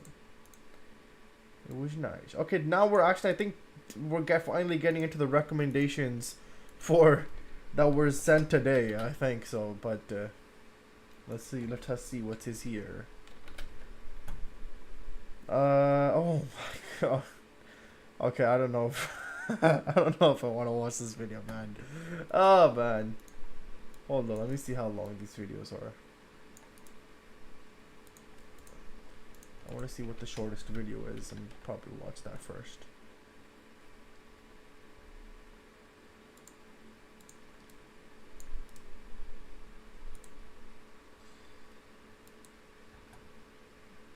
Oh boy, nearly 3 hours in. What is it? Hold on, I'll tell you. Give me a second. I want to see what the short video is first. Okay, they're all long videos. Never mind. Okay then. I don't know, but I think I don't even know if we're gonna be allowed to like watch other videos, bro. This is gonna take like another hour and 15 minutes. These 3 videos alone. So yeah, I don't know. I don't know. Well, we'll see. Cause this is nearly like 30 minutes, and then that's like 20, just 50, and then another 15. Yeah, like around an hour. So yeah.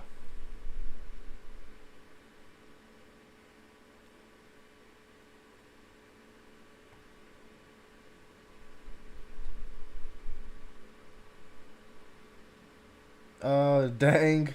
Sonic Style wasn't that long, was it? I thought that one was like 15 minutes. It's actually 27 minutes. Jeez. You're almost 50 or 55% or 60% of the way, I think, with 15 minutes or something. But yeah, it's actually 27 minutes. So let us watch this, and then we'll watch 2 more videos, and then we'll see. Yeah. Okay, let's... Oh my god. I almost clicked the wrong button. That could... I have a button that ends the stream. Oh god. I almost clicked that. Okay. What happened to Sonic Style by Games Cage? So let's get into this. And yeah. Hold up. Give me a second. Let's see what outrageous intro he has to say today. Damn, I'm way off. Just skip the Chow Mix video. No, we'll watch these 2 videos. Okay, let's watch this. Let's watch this. Yo, call me the Aussie the way I got the pussy. Hey everybody, what's up? Wait, what? Yo, call me the Aussie the way I got the pussy. Hey everybody, what's up? Welcome back to the Games Cage. Today, and only today, we are here to talk about Sonic's Style. Now, the reason I wanted to bring this up is because there was a recent Twitter clip going around that I'll show really quickly here, just showcasing just that nice old school look of Sonic that gave him the sauce and everything. And this sparked a debate online. People just saying, man, I wish Sonic had this energy. What happened to the sauce? This is the Sonic I grew up with. This is the style. Where is it, right? And I figured this clip legitimately has inspired me to make this video and actually talk and explain that, right? Why was Sonic so stylistic? What happened to it? Is it coming back and everything? So in order to do that, we gotta go from the beginning and then go all the way to now. And of course, if you guys like this video, please subscribe to your boy and let me know if you want more of this. So let's start off with just talking about video games at the time, right? You had, obviously, games have been available for a long time, right? In the 80s, you had the boon of Nintendo, right? The most family-friendly company. You had the introduction of Mario, Donkey Kong, a lot of these iconic characters that are more on the silly, fun side, right? And obviously, we know Sonic is that Sega wanted a mascot character. In fact, at the time, their mascot character was Alex Kidd. Fun fact, but I think they needed something that was a little more edgier. Not necessarily edgier, but cooler. The idea here was to have a character that could be as iconic and recognizable as Mickey Mouse. And you could see that in some of the early designs, like, you know, it feels the rabbit, how they're trying to make like a funny, bouncy looking creature rather than a more humanoid character like they had it with Alex Kidd, right? But then that is how we got the creation of the Sonic the Hedgehog. In fact, according to Oshima, Sonic's base design at the time was created as a combination between Felix the cat and Mickey Mouse's body. So that's a little fun fact about you. And and thus was made Sonic the Hedgehog, a character meant to rival the iconic Mr. Mario at the time as the platforming gun taking over the storm, right? And the idea with Sonic was to make a character that was speed-based. And in fact, the whole aspect of the speed of the game came from Yuji Naka enjoying speed running early levels of Super Mario, specifically I think 1-1 or 1-2. He enjoyed that so much that he wanted to make a character that was around that speed, and thus created Sonic the Hedgehog. And right away, man, obviously the 90s carry a certain weight to it too. You got to think about the time period. I mean, the 90s was the aesthetic, right? It was about skateboards and styles and big lights, energy, and just everything was a little more over the top and energetic in the 90s. It was when things are, you know, it's when technology is really starting to be a thing, not necessarily as massive in the 2000s, but you know what I mean. It's when really tech and cool aesthetics were starting to continue to push through, and I think Sonic being created in that time was the biggest blessing for him, and you could see him thriving in the 90s. I mean, look at the Sonic commercials we were getting, just how fun and expressive he was. He's got a little bit of angst to him. You know, you look at some of the early Mario commercials, Mario's just a little more just cutesy and kind of just doing things, whereas like the Sonic commercials just had him kind of dicking around, having a good time, flexing his speed. And this style was not just exemplified in the games. Obviously, that's a massive factor. You know, you're seeing the character go fast, or going through some crazy, wacky, creative lows, but you just have that nice tone at the time with the games industry and the media treating this character like the coolest thing alive, to the point of even the games making that a point. I mean, think about Sonic CD released in the 90s and just how incredibly iconic the Sonic CD intro is, just for showcasing how cool that character is. I mean, it's like the epitome of style. And I think while Mario was still the more, you know, platform heavy character and the more iconic character, and it was still rivaled at the time, no doubt it was Sonic the one that was getting the cool eyes. It was the style of the character. There was an identity and branding of the character being cool as opposed to a character being presentable and funny. You think about the 90s also, we got the Sonic OVA in 1996, and that to this day is one of the coolest things about Sonic. You get so much personality, you get a voice to the characters, you get a sick fight with Metal Sonic. Just everything about Sonic was pushed to be cool, right? From robots and techwear and all this, and even down to Sonic's design, right? Being inspired by, you know, Michael Jackson shoes, and part of it having the cool mix of characteristics of speed. It's such a fucking cool character, man. A lot of platformers at the time emphasized getting all the collectibles to get some more levels or like some small rewards. Sonic got you Supersonic, which isn't this the fucking coolest thing ever? Especially at the time where Dragon Ball was taking over the world. The idea of getting this super form for getting the 7 Chaos Emeralds is fucking awesome. And the fact that it's lived to this day as still one of the rawest forms in Sonic history and continues to be cool without even needing other iterations until modern times, it says a lot about just how fucking saucy and stylish the form is. And that's just on the 2D side, right? You get to the later parts of the 90s, you know, where the era of 3D is beginning, right? And we think about Mario 64. Think about how important Mario 64 is, how iconic that game is and stylistic that game is in aesthetic, right? But Mario is still presented as just kind of a funny little wahoo guy, right? Whereas when you go to play a game like Sonic Adventure at the time, oh my god, are you hit with something that is meant to make you feel cool emotions. You are getting characters with different themes in them. You are getting an open map with different characters in there. You are getting to play as the whole different cast of Sonic characters. You are getting a story. You're getting cool moments. It's the continued push to have Sonic be a stylistic and fun character, as opposed to a character that with Mario that at the time is still meant to fit in, meant to be like the family-friendly character. And Sonic was family-friendly, but there's something about playing Sonic that makes you feel cool. And I think that's the feeling they want to exhibit, taking the character in through a 3D environment for the first time. And you can tell they just wanted the cool factor. I mean, you got boards in the game, you got treasure hunting with Knuckles, you got some cool characters in there. You even give the villain himself, Mr. Dr. Eggman, his own full arc between Sonic Adventure and Sonic Adventure 2. And don't even get me started on Sonic Adventure 2. If you want to talk about, to this day, what I would say is probably one of the coolest games in video games, I think it's still Sonic Adventure 2. I cannot name you many more games that fit that category. Obviously, you know, there's your Devil May Cry's, your Hi-Fi Rushes. There's a lot of examples probably of cool games I could talk about in Tony Hawk, but Sonic Adventure 2, everything about that game is style, right? From the music to the introduction of Shadow to Team Hero, Team Dark, City Escape, Final Rush, you know, all the Speed Highway, everything about Sonic Adventure 2 is fucking cool, right? The music is cool, the characters are cool, the story is, you know, the characters are feel old. It's the epitome of style and just interest. It's a team that at the time wanted to make the coolest thing ever, and they fucking did it. And to this day, there are very few things in the games industry, I'm telling you, that are cooler than it. You're getting stuff like grind mills, craziest music, and it's still just unbelievable. And when you think at the time, maybe what you would compare Sonic Adventure 2 to something like a Mario Sunshine. Again, Mario Sunshine kind of presents its little story in the beginning. It's cute, and the game is still fun, but it is nowhere near the style and fucking sickness that brings you with something like Sonic Adventure 2. And a massive part of Sonic in the early 2000s that really brought the style and cool factor of this character is Sonic X. I mean, it is undeniable, right? We obviously had Saddam at the time and Sonic the Hedgehog, the original cartoons, which I think also did exemplify the character a lot and show why people should care about him as a character.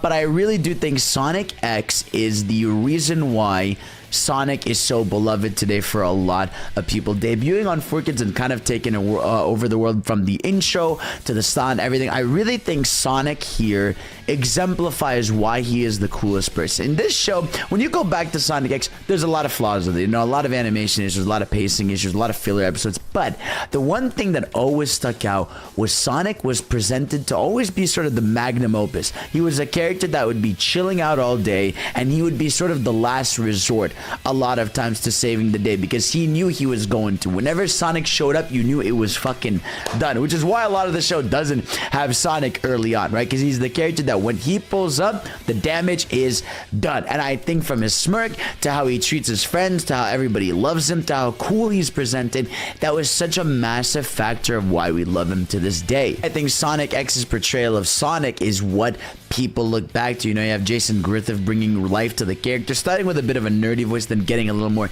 deeper, but you're getting a character that's cocky, that's cool, that's fun, that's awesome, and you're getting so many moments with his friends too, right? You think of Amy and Tails, and you think of Knuckles and Shadow. All these characters is getting fleshed out, and they're all cool characters, man. You know, the only really cutesy character in there you get is Cream, right? And obviously the human characters, but really the epitome of Sonic's personality came from the Sonic X era for sure. I mean, as we continue into the 2000s, this just continues, right? Another massive factor is something like Sonic Riders. Sonic Riders is the epitome of style, right? Whereas Mario Kart was taking over the world and was one of the biggest kart races in the world. I love that Sega at the time, and I wish they had kept going with this. This disappoints me so much. Sega at the time was still hellbound on having Sonic be, hey, we don't want him to be Mario. We want him to still be cool. And the idea of opting out of being a kart racer and being a hoverboard game was fucking awesome. And think about the 90s and early 2000s. Hoverboards were the shit. That was for some reason just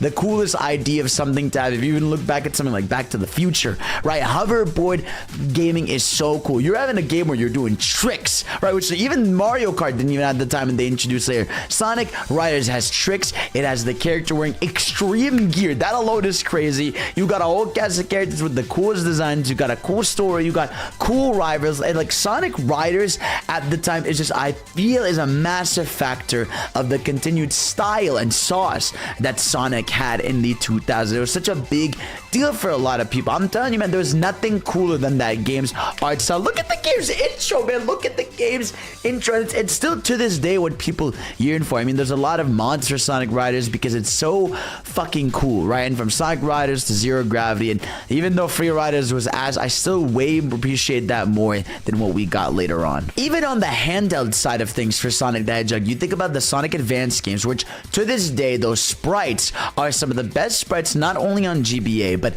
I think ever. I mean, think about how many Flash animations or Flash games you have seen or played or experienced because of the sprites that came from Sonic Battle and Sonic Advance. These alone, the exterior factors from the games themselves experience and make you feel why that style is so cool. But even when you play those games, they just have an energy to them, right? Whereas on the GBA, you were playing the port of Mario World, I guess. You didn't really get an original 2D Mario on GBA, but you did get 3 original Sonic Advance games. Continuing on to the DS era in the 2000s with Sonic Rush. And oh my god, guys, do I even, like, you guys know. I mean, I don't even have to tell you Sonic Rush's style. I mean, look, you got Blaze the Cat in there. You got Sonic. You're getting music from Hideki, which is so over the top and stylistic. You're getting fast-paced platforming. You're getting Sonic doing tricks. It is no longer classic Sonic that's at the helm of anything. It is modern Sonic through and through. And this, in the 2000s era, right, Sonic was just getting games left and right. Obviously, it ends up being for better or for worse as we're going to go along here, but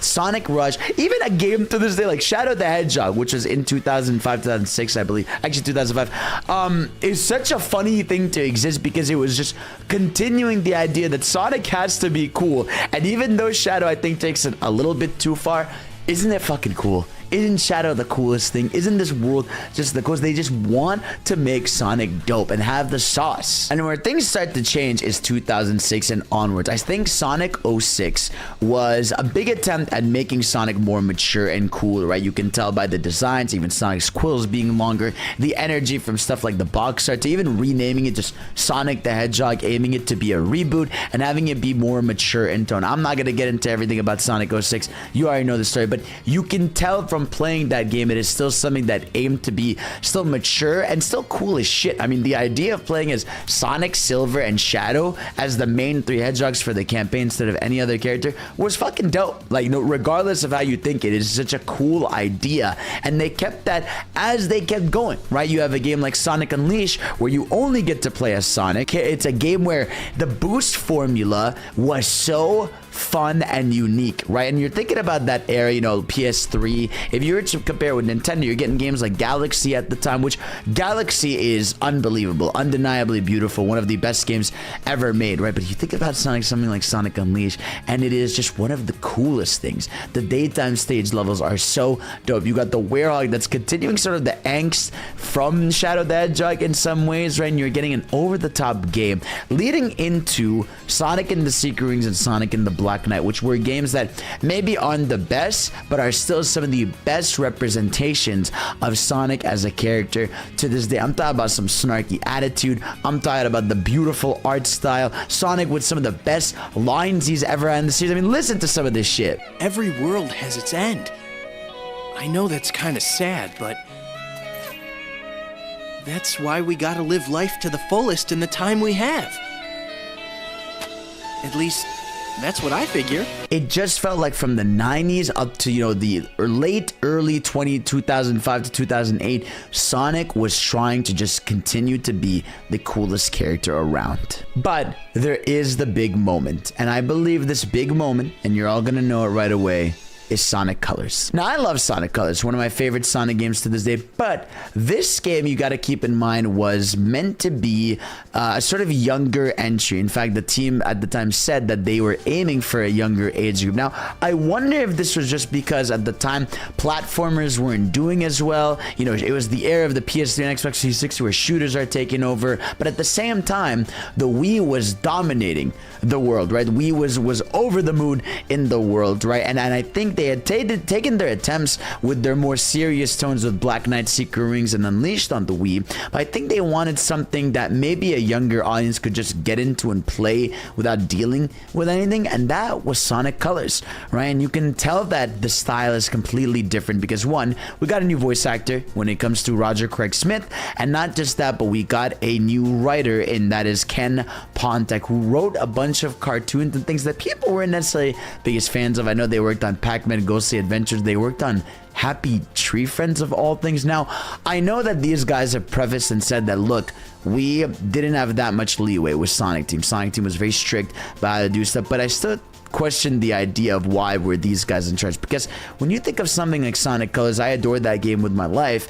it's not really that dope in terms of Sonic style. Sonic just kind of makes some quick, snaps. The level designs are cool. I still think it's presented in a cool way with the Starlight Carnival, stuff like the food areas, the roller coasters. I still think in aesthetic and style, I think Sonic is still cool, but you're starting to see the cracks. You're starting to see Sonic go back to the kid friendliness, which Sonic has always been, kid friendly, but he felt more shonen, right? I think shonen has a different tone to it than kid friendly, I think. And I think you all know what I mean, right? Things something like Dragon Ball. People grow up with Dragon Ball, love Dragon Ball, right? And a lot of kids like it, but it's meant for teens in a lot of ways. When you're a kid watching it, you feel like you're cool as shit. Then when you're a teenager, you're like, this is made for me. You can even see this going into a game right after Colors, being Sonic Generations, where again, the story just takes a complete backseat. The characters aren't as cool, and you get also the reintroduction of classic Sonic in the fold. Instead of 2D Sonic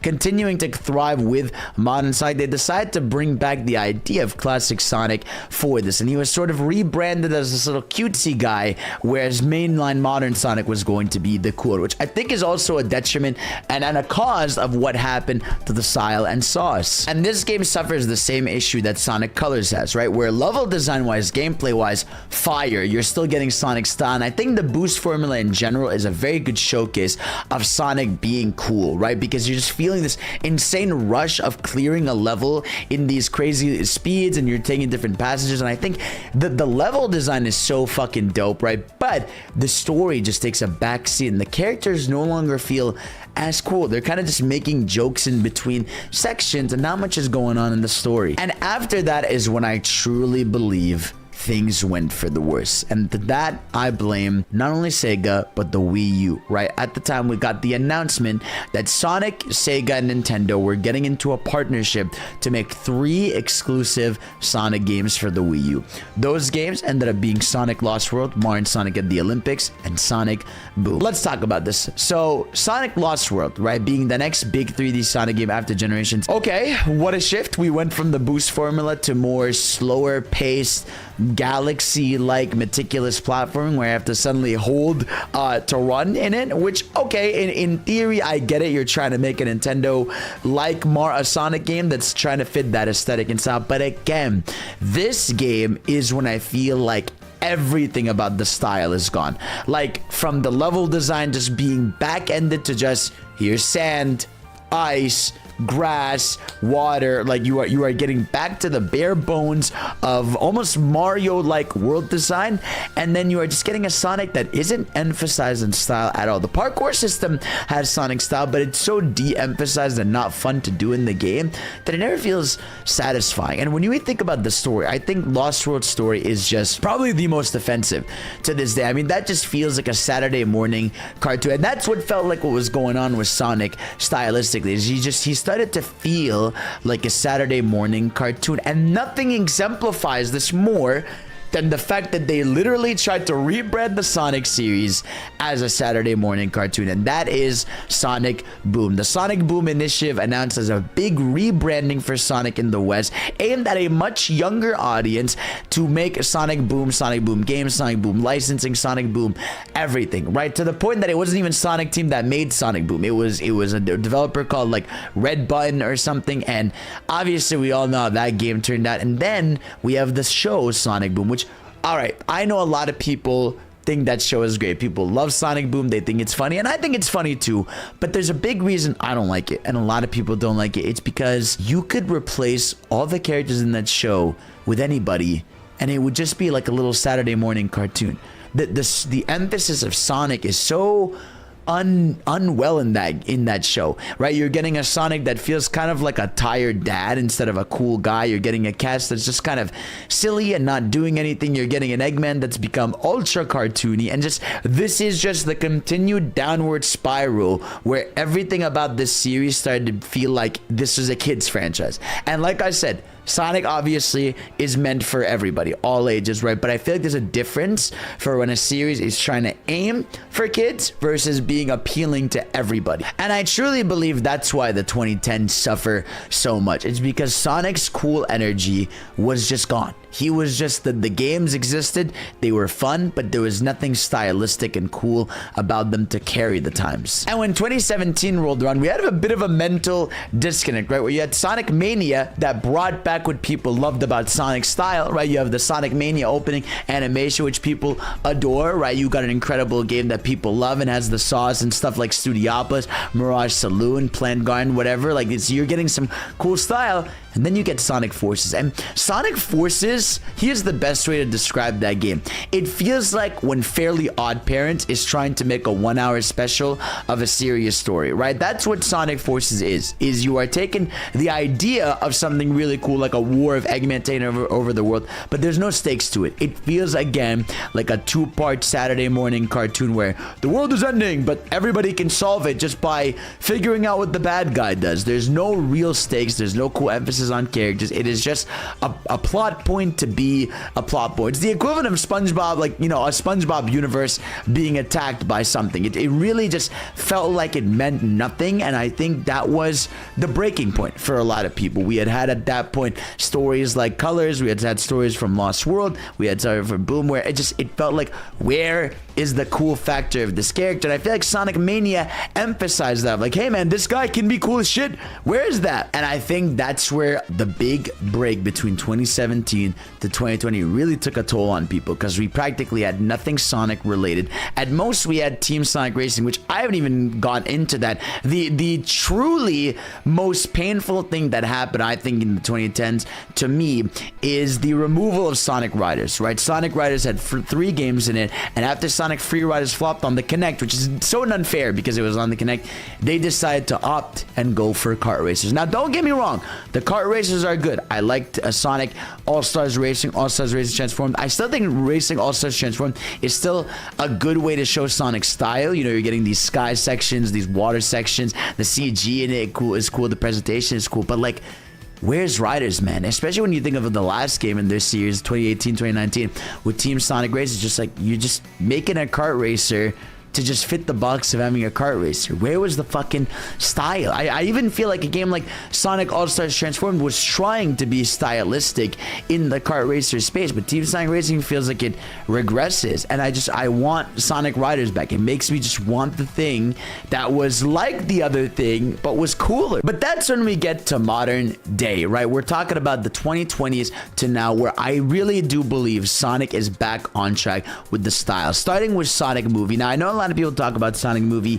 It's a bit of a 50-50, right? You're getting a Sonic that's a little younger, but you are getting a Sonic that's cool. From Sonic Movie 1 and 2, these movies are cool. The cool fights with Knuckles, how Knuckles is written well again, how you're getting a really crazy Eggman, how you're getting cool characters, you're getting Super Sonic. Like, these movies are trying to do cool shit with this character, despite them being obviously family friendly. I feel like it's a middle. I hope the third movie goes crazy. We're gonna have Shadow the Hedgehog in it, but I will say movie 1 and 2 are a good example of how to push things in the right direction for Sonic style. And obviously, last but foremost, and of course the GOAT, is Sonic Frontiers, right? This is the return, right? You're getting the writer of IDW with Ian Flynn, and IDW comics at the time were sort of what people wanted. A lot of people were saying, damn, IDW is so dope. I hope we get a Sonic game with this. And we got Ian Flynn on board for Sonic Frontiers to write a story that people actually gave a shit about. Now, obviously, this game feels in a lot of ways, story-wise, a game that tries to rectify the past. It is sort of telling you what's canon, what isn't. You're getting back in the fold with these characters, but come on, this game has fucking style to it. From the way it was revealed, to its presentation, to its cyberspace aesthetic, to the supersonic fights being the coolest thing ever, to Kellen Quinn vocals. Like, this is what people love about Sonic, and these are the things that are going to stand out with people for the rest of their lives, really. And in the same way Sonic Adventures, as someone was introduced to Sonic, I really feel like Sonic Frontiers is that for a lot of people, and it's going to stick with people for a long time. And I think we can make Sonic even cooler, push him even farther, but I truly do believe Sonic Frontiers is where we are headed to and where we're at. And I feel like they're just taking Sonic more seriously and taking care of it more, right? Even for stuff like the Knuckles prologue that happened, even with something like Sonic Shadow Generations that's coming up. Like, we are in a time where Sonic Sauce is finally returning. They're not afraid to use the side characters anymore, right? We don't have, you know, the baby writers on board. We are doing our best to make Sonic dope and have people care about Sonic as a franchise as a whole. And obviously with Sonic Superstars, it shows that they're still trying to keep classic Sonic as the more cutesy side, which I think that's fine if they do that, as long as modern Sonic stays cool in the fold. Overall, I mean, look, we all know Sonic. He is one of the most important characters to all of us, and I think there's a reason we get a lot of heated debates online about his design, his quill length, his smile, his smirk, everything, and it's because he is such a cool character in so many of his iterations and how he looks and how he's designed and how he is as a character, that people talk about it because he is so inherently cool. That's the thing you can never take away from Sonic, is no matter what, he is cool as shit, right? And even when he's presented in a younger style, everything, like his design is cool, the speed aspect is cool, and he is meant to be saucy. He's supposed to have style, right? And where I feel like that was exemplified the most in the 2000s, I feel like the 2010s lost that. We're starting to get that back, and that gets me excited, and that makes me happy. So guys, let me know, what is the coolest thing to Sonic to you? What is the most cool factor for the character for you? What are you most interested in? What are you most excited for the future of the coolness of Sonic? And of course, I'll see you all next time. Peace. Bro, okay. Sonic has got his sauce back. Sonic has, he got his sauce back. His sauce went away for a little bit, but now it's back, bro. It's back. Fidel, please. I could not imagine ever getting into Sonic in the 2010s. He had no sauce. That style was what drew me in with Advanced Mega Collection and X in the first place. Mine was X, Unleashed, and Rush. Sonic X isn't what introduced me to Sonic, but it was what made me into a big fan as I am. Very, very important to me. I got into Sonic just because I saw that image of Super Sonic, and then yo, he looks badass like Goku. Then watching X anime a bit and started playing Adventure Heroes and the trilogy. I had to experience a lot of it from the internet because I didn't have all the games then, but I also got into the 90s media and JP Sonic X that way. Between the 2011 to 2013, I had to do some backtracking to play the major cool games when I finally got access to them. I like how most criticism of Lost World is that it feels too much like Mario. It looks, it does honestly, it looks like a Mario game. Yeah, Sonic trying hard to be Mario is pretty offensive concept. Don't know why I wish Sega made Sonic Adventure 4 for Switch like 2017, both classic and modern Sonic in 2D. I take issue with making classic too cutesy and restrained for just nostalgia because he wasn't meant to be that in the 90s. Hopefully they can work on that. Alright. It has some working to do, but Sonic has brought back its sauce in the 2020s. And I think that trend should continue.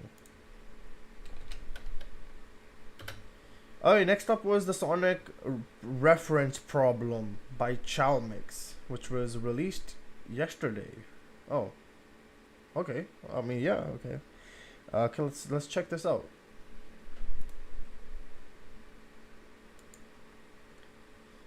And then with the last one on the list is a death battle. So yeah. How much time has it been? It has been 3 hours and almost 15 minutes now. This is gonna be another 40 minutes, something like that. Alright, let's get into this. So hold on, actually let me put the screen up. That would be helpful. Alright, the Sonic reference problem. Really getting some Sky Sanctuary vibes here. I'm getting flashbacks of Lava Reef. I'm almost getting Sandopolis vibes. This place is making me miss the curry and Shamar, where we found Babylon. Yeah, if you didn't know, we're playing a Sonic game. You know, Sonic the Hedgehog, the video game series. Yeah, just in case it wasn't clear enough already. Jesus.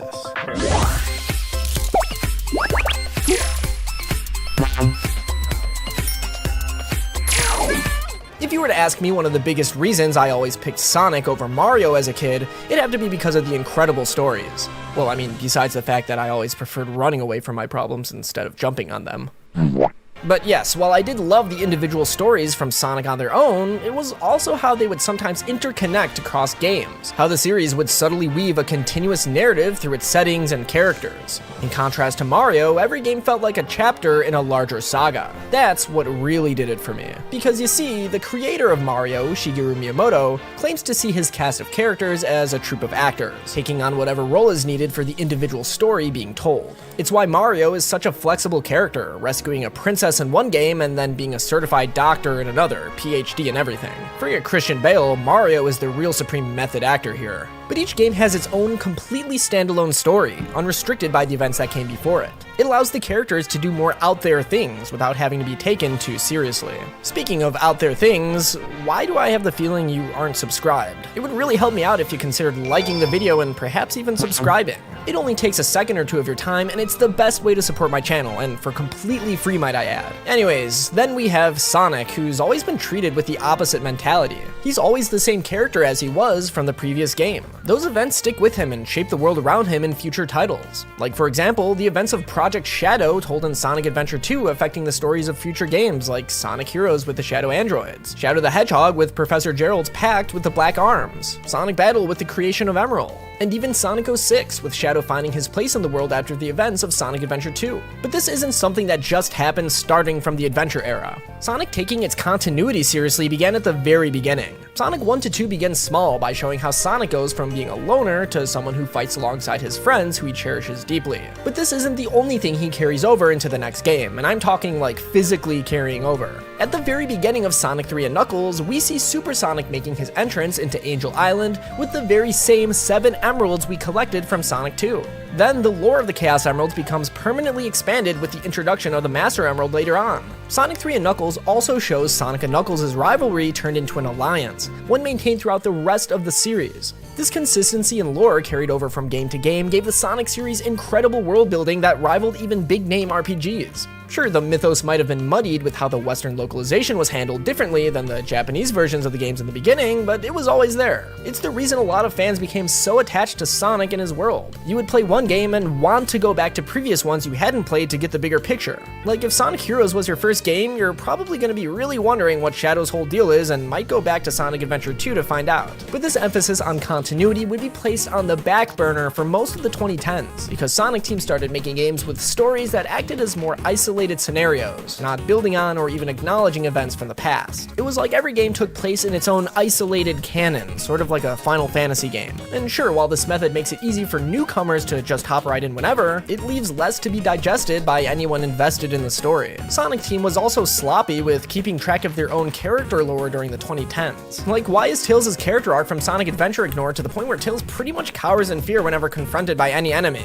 Or like, why is Silver even in Sonic Forces? As much as I love the dude, I don't think he has much reason or means to go back and forth through time for any little reason. But thankfully, with many of the recent releases, whether it be the IDW comics or even Sonic Frontiers, continuity has begun to have a larger focus once again. And don't get me wrong, I'm super excited about a return to form in terms of storytelling and even what's to come. But I'd be lying if I said there wasn't a huge problem that completely takes me out of it every time it pops up. So many balloons. Maybe they drifted in from Spagonia. I wonder if there's a Chow Garden hidden around here. I should bring Cream here sometime. This looks like the shrine on Angel Island. Kinda reminds me of where we found Babylon Garden.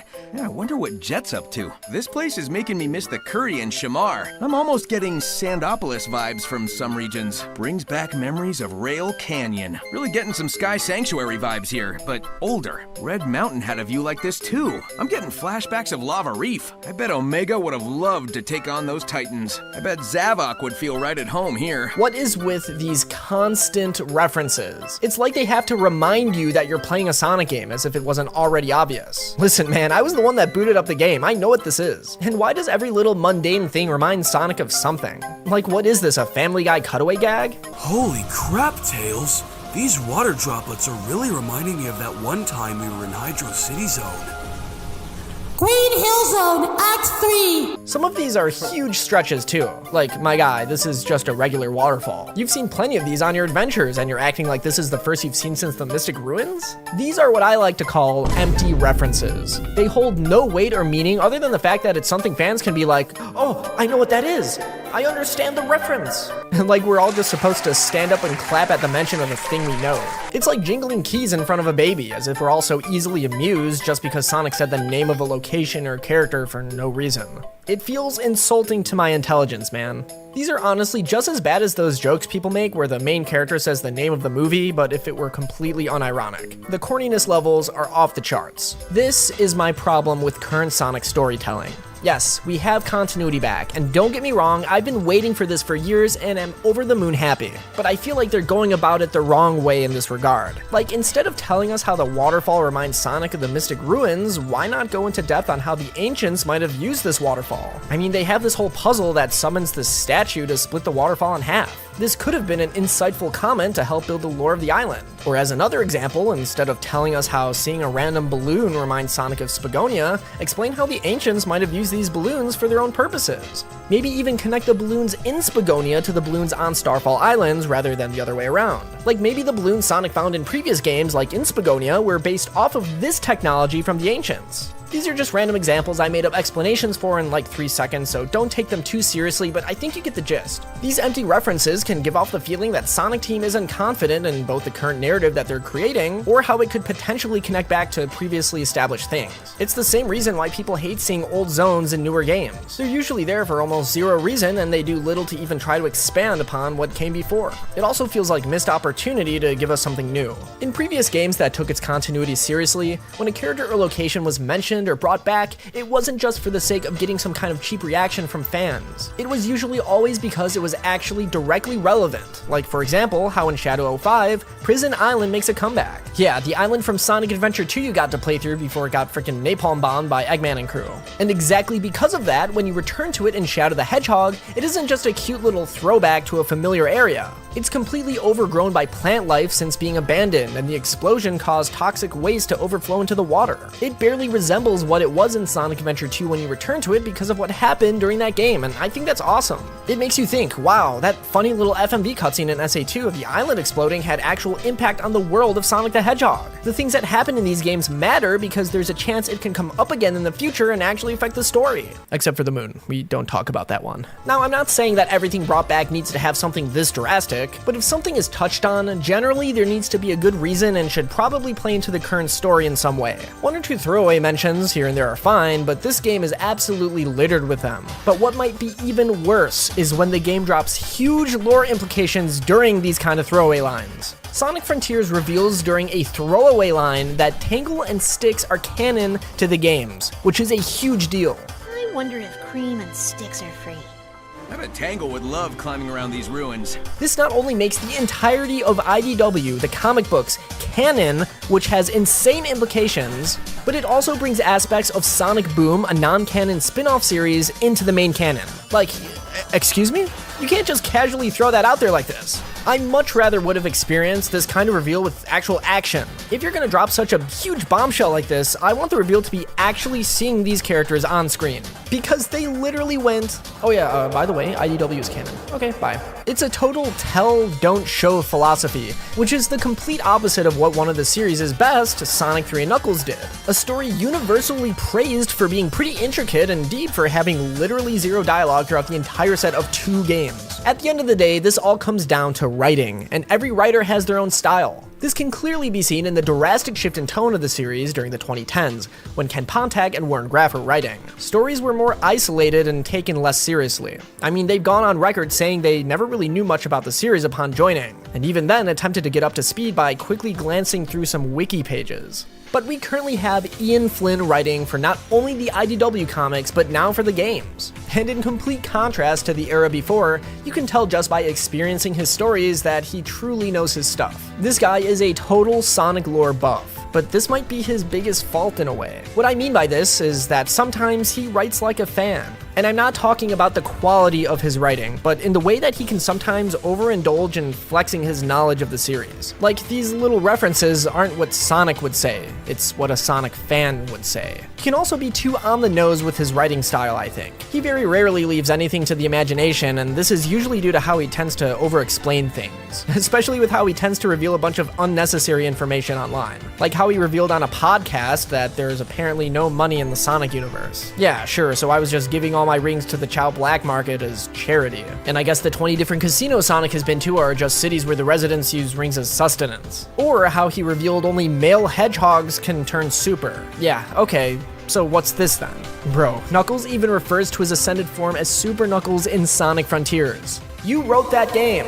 Also, these reveals are all usually from his podcasts, completely outside of the games and comics. I don't know about you, but this is probably the lamest way to make lore reveals. Not only are these statements wrong, but like, did we really even need to know this? How does this enhance the plot in any way? As a matter of fact, I actually think it makes it worse. Because even if these things are true, putting the arbitrary kiboshes on concepts like these restricts the imagination.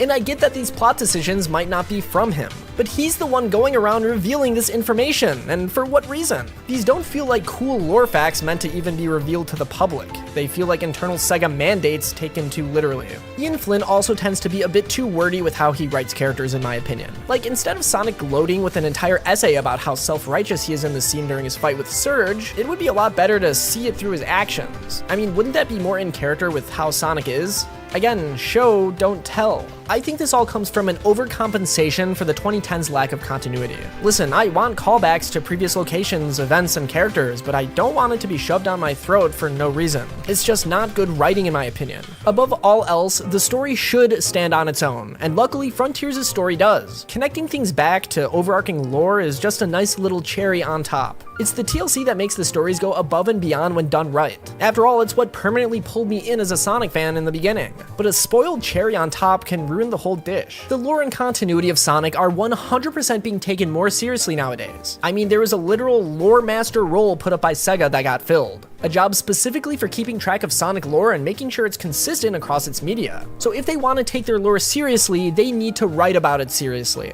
Ian Flynn can be and usually is an excellent writer, and he obviously knows his stuff. Again, I'm happy continuity is a thing again and stories are allowed to connect together in new ways. I'd much rather this than the Sonic series basically ignoring any past game's characters and events like how it was in the 2010s. But we have to start respecting the intelligence of the players a bit more. So no more spoon-feeding superficial nods to the past. We need substance.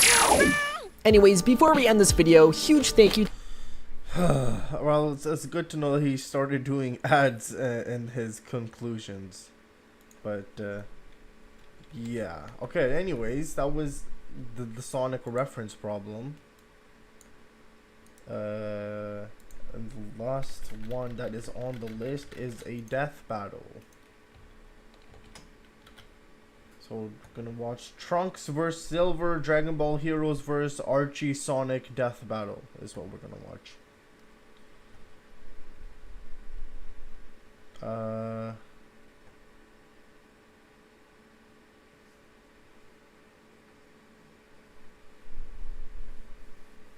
Yeah, okay.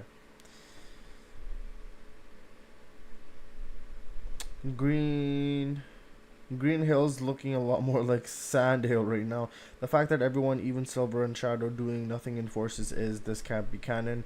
I sent one of my favorite group photos from the show on the server, by the way. Let me check that out. 1 second. Let me just load the video real quick.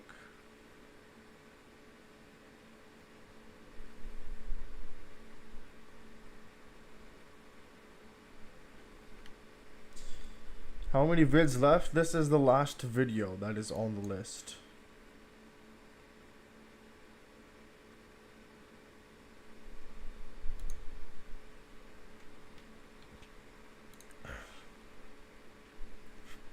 Oh yeah, an image, I think that is kind of a banger from the show. Picture of the crew. Yeah, the picture is nice. It's a nice picture. The crew is the gang, bro. I like the lights. I like these lights that are this yellow light especially. It's really reflecting on this guy, but I like these. I like the light. I like the photo. I am on the very left. This. So are you're this one? Wait, hold up. Hold up. Give me a second. Give me a second. This is glitching out.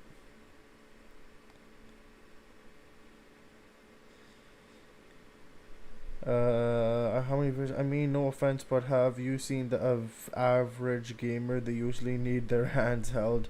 So after this is stream over, I'm on the very left. Music recommendation idea from Mega Man. Yep, this is the Alex face reveal too. I guess I had a feeling that you would look like that. What do you mean you had a feeling you would? What does that even mean? Okay, well this is an Alex reveal. Alex right here, bro. This is an Alex. I don't know. Is it called a body reveal? That sounds really weird. Not yeah. Let's just say face reveal. Let's just say face reveal. All right. This is Alex. I'm pretty sure we've heard Alex's voice too, and yeah, and we've seen. Yeah. It's Alex of Crush 444. I don't even know. I mean. Not yet. Come on. Yeah, like we'll just say face reveal. Okay, there we go. Amazing photo. Yes, we'll give it a gold star. Picture of the crew. We'll say that for stream number 100 or something. Sounds good. Sounds good.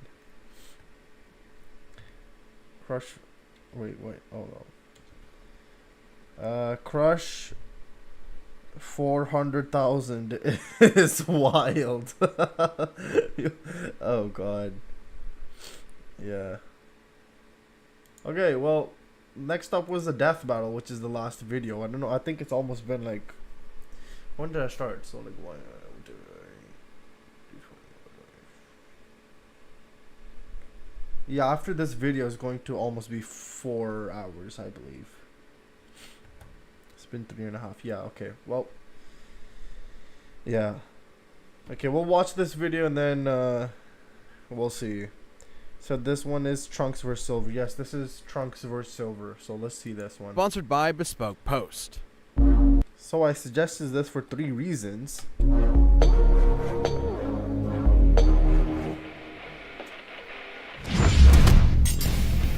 Trunks Briefs, time cop of the Dragon Ball Xenoverse. Silver the Hedgehog, secret freedom fighter from Archie's Sonic. While these two temporal warriors may be well known, today we're looking at their counterparts from alternate universes. He's Wiz and I'm Boomstick. And it's our job to analyze their weapons, armor, and skills to find out who would win a death battle. Everyone knows Trunks is the coolest Dragon Ball character. Don't lie, when he showed up to prove Goku wasn't the only Super Saiyan around, you popped a Shenron in your pants. After witnessing his entire world slaughtered by a deadly android duo, and using his mother's time machine to hop to the past to make things right, Trunks made his triumphant return to his own time period. But for this version of Trunks, that's where things start to get a bit different, when he was intercepted by this JoJo-posing fairy chick. The Supreme Kai of Time, Cronoa. She watches over all of time in the Dragon Ball universe, and was forced to arrest Trunks for his alterations to multiple timelines. Welcome to the world of Disney's Loki. Oh, sorry, Dragon Ball Heroes. An alternate universe. No, Xenoverse, where every Dragon Ball story has its own canon timeline. Kinda like if some nerd's weird DBZ fanfiction became totally official. And it rocks! Unlike his more well-known counterpart, this Trunks was made to atone for his crimes against time by joining Cronoa's secret enforcers, the Time Patrol. I'll give you one try to guess what the Time Patrol does. But hey, even if it wasn't on his to-do list... Okay, music, final chart, font 3, okay. As a tribute, 1 is a tribute to Akira, 2 is satisfy the silver fanboys, Trunks clears, 3 remind people that Rooster Teeth, who owns Death Battle, got shut down. Okay, why did they get shut down? Rest in peace to the creator of Dragon Ball. Yeah, rest in peace indeed. For the week, Trunks is the perfect guy to protect the whole multiverse. He has the usual collection of the Saiyans' key powers, but also a magic sword straight from the hero of time. No, not him. Not him. That guy, yeah.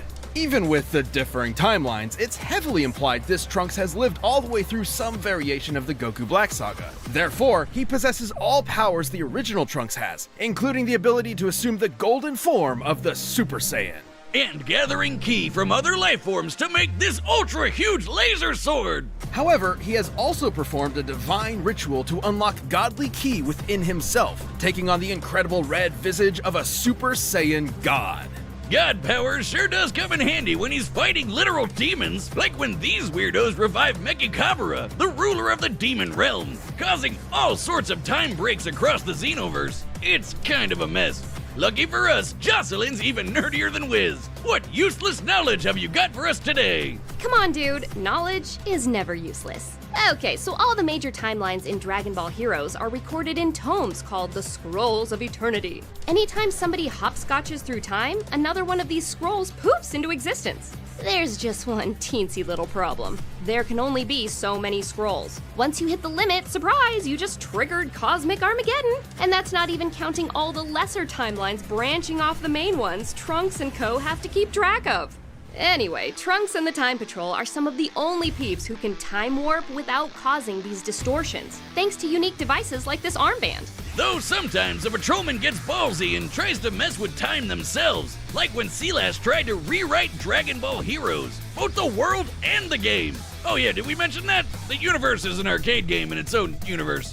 Yes and no. In the far-off future of the Xenoverse, the Dragon Ball Heroes arcade game essentially serves as another method of time travel, allowing future warriors to visit iconic moments in the past. So much for preventing the Ragnarok of the multiverse or whatever. That's where those lesser time branches come in. They don't count, just because. These machines also send an avatar of the player back in time, complete with an assortment of collectible cards that can summon facsimiles of well-known characters. That's right, Super Saiyan 4 Goku is a rare reverse holo now. Trunks himself is an avid fan, along with his disciples Beat and Note. Fun fact, Beat is a descendant of GT Goku. Trunks even funded a dual-disc style hero switch so he can use his cards on the go. And you thought Trunks was cool before he went full Seto Kaiba. Hell, he somehow made the Great Saiyaman look badass. That's how you put polish on disappointment. And I thought that was pretty damn impossible. All these powers, gadgets, and cards certainly came in handy against foes like Mechikabura,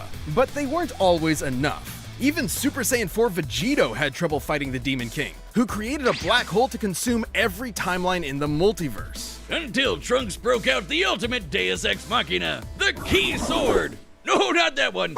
That one, yeah. This epic blade isn't just a sword, it can completely shut down an opponent's powers. And thanks to being powered by Pinky over there, it can summon the power of the Eternal Time Labyrinth! Which is just really fun to say. Well, even more fun, it traps targets in the crack of time, a bubble of reality outside all timelines with windows into others. And the Key Sword was powerful enough to finish off Mechikabura in a single strike. Obviously, this puts Xenotrunks in the upper echelons of Dragon Ball power levels, even eclipsing the main timeline's Goku, who could destroy the universe up to 13 times over when he first channeled Super Saiyan God. The same Goku who could push through Hit's time skips and could fly from Grand Kai's planet to Hell in less than a minute. Considering the distance between these two realms as displayed in this canon visual model, that would require speeds over 29 quintillion times faster than light. And that was even before going God, let alone getting training from Whiskey. Whis and many of Trunks' patrol buddies are just as impressive. Like you! Well, the you who battled Demigra in the Xenoverse game when he had control over all time and space, or the you who fought the demon Shamel who threatened the whole multiverse, you are technically a canon character in Dragon Ball. Congrats, I guess. Maybe now you can throw that Kamehameha for real. Oh, come on, you know you want to. So the bad guys better watch out, cause Trunks and his time cops will always be there to stop them and protect time itself. It's the year 3437 PXE. The world of Mobius has entered an era of darkness. This savage future has been ravaged by unending fires, giant monsters, ecological disasters, and general dystopia of all kinds. But standing against this harsh and bleak reality is a lone hero. A young hedgehog with silver quills named, Silver. So, yeah, comic book Silver doesn't sound too different from the one in the video games, right? Don't count on it! This is the same comic where all the tales in the multiverse fuse together into this monstrosity. So strap in for a wild ride! With no family to speak of, Silver was taken in by the last elders of his damaged world, including the immortal Wizard of Chaos, Mammoth Mogul. Silver's goal was to become a Knight of Cronus, a time-traveling warrior who could save the future by changing the past. Silver's base abilities include super strength and super speed, though not quite at the same level as those of Knuckles or Sonic, respectively. Well, that's okay, because he's got his own special weapon, Mind Bullets! And more. A lot more. Silver possesses the rare power of psychokinesis, allowing him to move himself or other objects around with just his thoughts. He can move anything from rocks to skyscrapers to entire mountains. But that's not all he's got up his sleeves. Gloves. He always keeps a warp ring on hand, a size-shifting power ring that can teleport him anywhere he likes, even other dimensions. And he can access the insight, resistances to corruption, and power boosts many other Mobians can attain with usual power rings. With all this, he was a shoo-in for school with the Woolly Mammoth Mage. Thanks to Mogul, Silver got to learn about 2 other magic abilities he'd soon master. First up, Chaos Control! The magic Mogul pioneered himself centuries ago. This is the stuff Sonic and friends used to shoot pew-pews and turn into super not Saiyans. Then, Mogul discovered another magic, Cronus Control. With this, Silver can move through time with very little effort, made even easier thanks to his Time Stone, a gem that governs time itself. After doing tons of research, Rose, Sylvie, and Mogul discovered that their shitty lives could all be blamed on just one person. Apparently, one of Sonic's own freedom fighters turned traitor and ruined everything. What a twist! So Silver set off with a full arsenal to baby Thanos that bastard. Only one problem. The Archie Sonic multiverse is complicated. Hell, complicated barely even cuts it. Jocelyn, how about you take this one? Okay, Archie Sonic's multiverse is similar in scope to something like DC Comics, with multiple extra-dimensional layers like the Chaos Force. There are infinite universes with infinite timelines and infinite characters. Oh, as if Sonic needed more of those. Including the likes of Mega Man, Sabrina the Teenage Witch, and Spawn. Wait, what? With the Time Stone, Warp Rings, and Cronus Control, no timeline or dimension is out of Silver's reach. Though, like bad sushi mixed with vodka, time hopping this way had some weird side effects, like decoupling Silver from time. So if he causes a real bad butterfly effect, he doesn't get erased like poor Marty McFly. He just has a lot of catching up to do. Sorry, can you go back to the part about Sonic the Hedgehog meeting Mother Spawn? Needless to say, Silver had a hard time figuring out exactly what he needed to do. I mean, even if it was more straightforward, he's not exactly the sharpest quill on the hog. Good thing Archie Silver is way more badass than he was in the video games. He's fought all sorts of epic baddies across time and space, like Darth, Knuckles, Enerjack, who stole the souls of every Mobian in the world. This guy threw a whole continent at our weed-haired hedgehog. Despite fighting a literal dark god with far more power, Silver won the day by turning evil Knux's own attacks right back at him. Not too surprising. Silver's psychic powers on their own are strong enough to teleport instantly, disrupt any technology, close tears in reality, and stop time from being pulled out of him.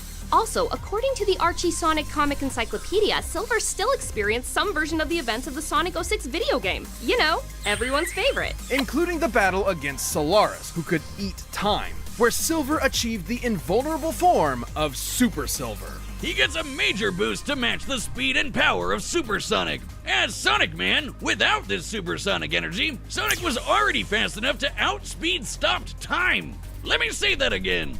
Time was frozen, and Sonic could still move. What the hell? Naturally, Supersonic and Super Silver should both be faster than this. But as calculating speed requires a factor of time, and this feat removes time from the equation entirely, this means Super Silver's speed is incalculable. His speed is faster than time itself permits speed to be. That's stupid. That's Archie Sonic. Hardly a Superform's most impressive feat, though. There have been a few occasions where the Archie Sonic multiverse has been completely demolished and restored, and each one used the same chaos power Super Silver possesses. The most notable, of course, was when Super Sonic teamed up with Super Mega Man to counter the Super Genesis wave.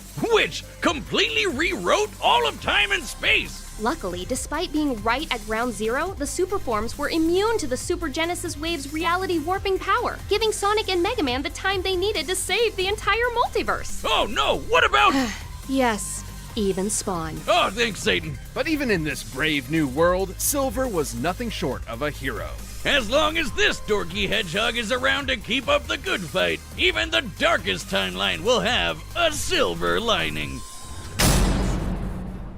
This episode is sponsored by Bespoke.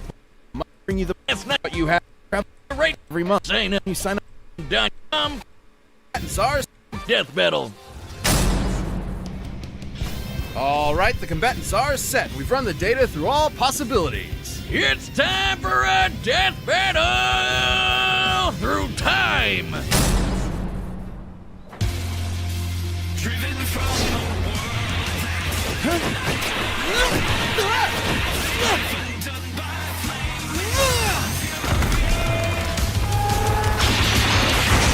Stop! You're under arrest for unsanctioned time travel. Seriously? This is what I do!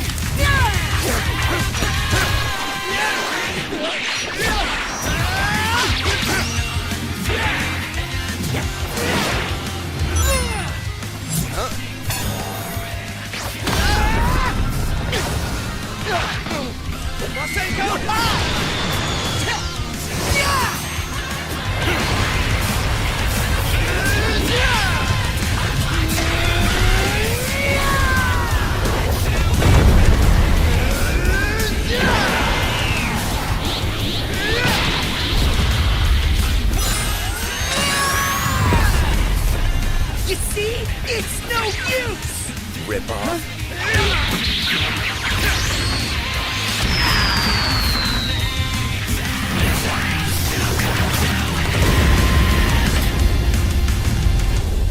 Ah, crap baskets.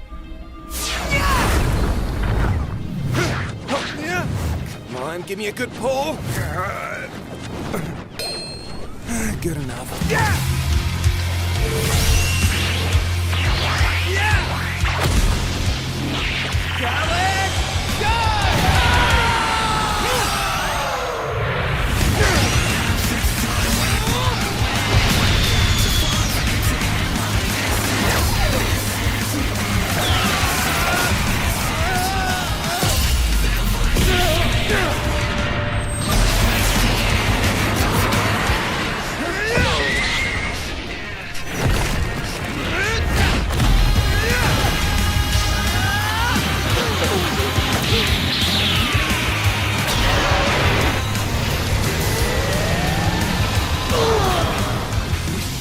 Now to shut you down for good!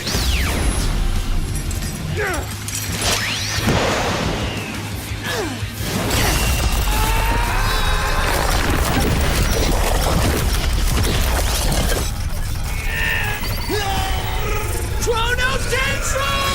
Eternal Time Labyrinth!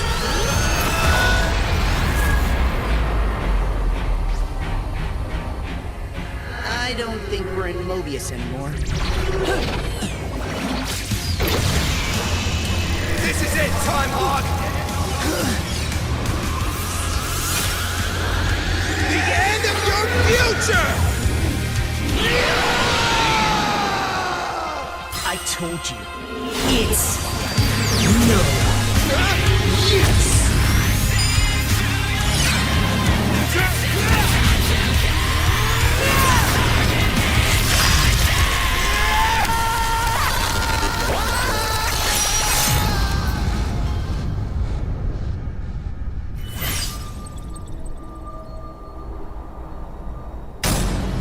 Chaos!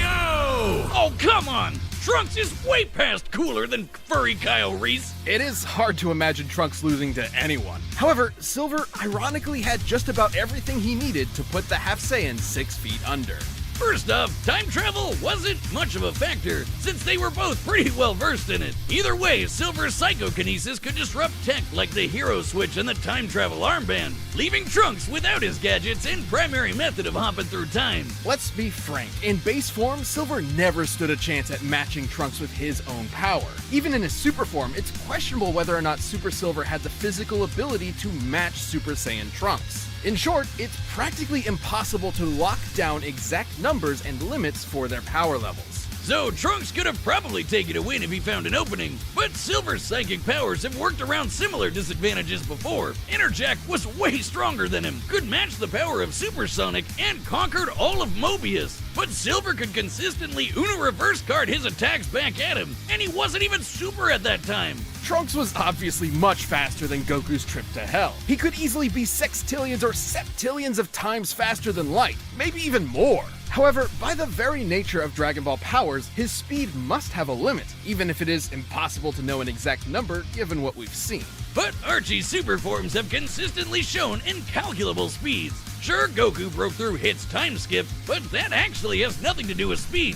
As explained by Whis, the effectiveness of time manipulation in the world of Dragon Ball depends on the difference in power level between the caster and their target. Such as when Kranoa attempted a time stop on Mira and failed, due to Mira's energy being stronger. Xeno vs. Goku has also mentioned how increasing his energy affects space and time around him. In any other matchup, this would be totally buck wild itself. But no, Archie super forms just have to break time itself. It's also difficult to put an exact number on Trunks' maximum level of power. The strongest beings in his continuity can affect his entire multiverse, which has infinite timelines plus the crack of time outside. In contrast, chaos magic wielded by a super form like Supersonic can rewrite the infinite timelines in Archie Sonic's multiverse, plus the extra-dimensional realms outside, like the Chaos Force, Pocket Zones, Mega Man's own infinite universe, and yes, possibly even a multiverse with Spawn. The scope of Dragon Ball's cosmic scale simply does not compare.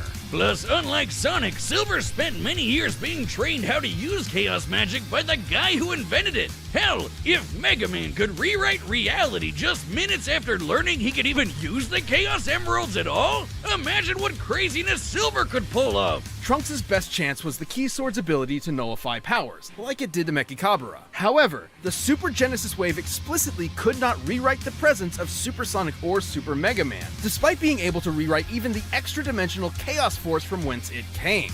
It's likely Silver's super form could resist the Key Sword, at least for a time. Ultimately, while there are many versions of this battle where Trunks can win, Silver's superior abilities close out a victory more often than not. To make things brief, Silver was just hogging the spotlight.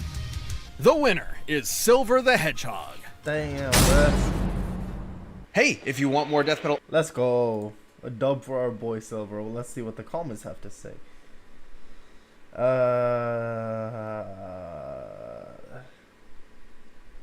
Yeah, the it's no use line. Yo, the way that it was used.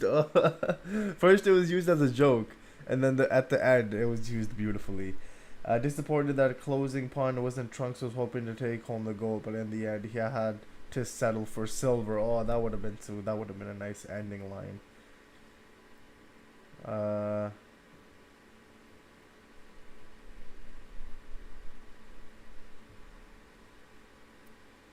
Yeah.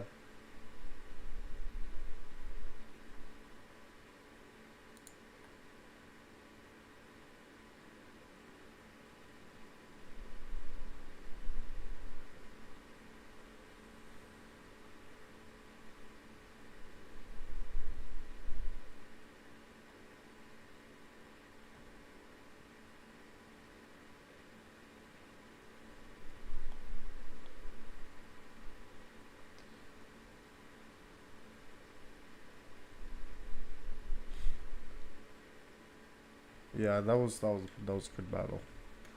That was a good battle. Okay, where were we?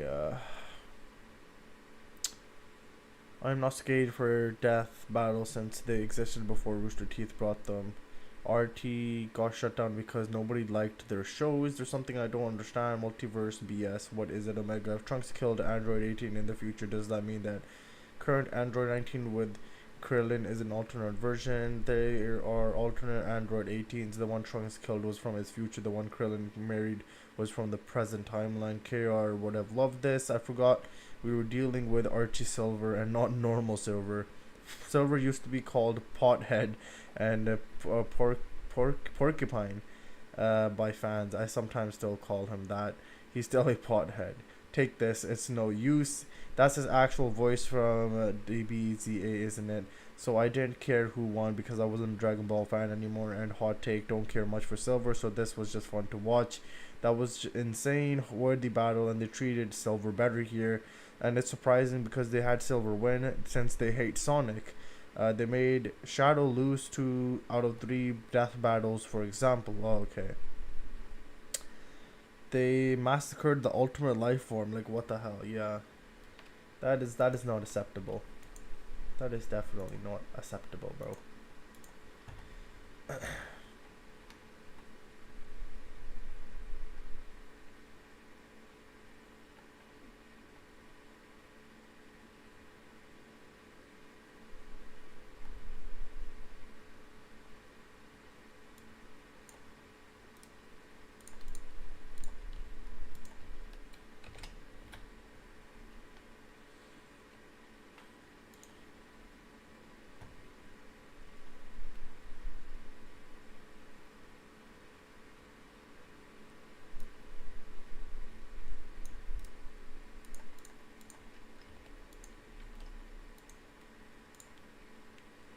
Okay.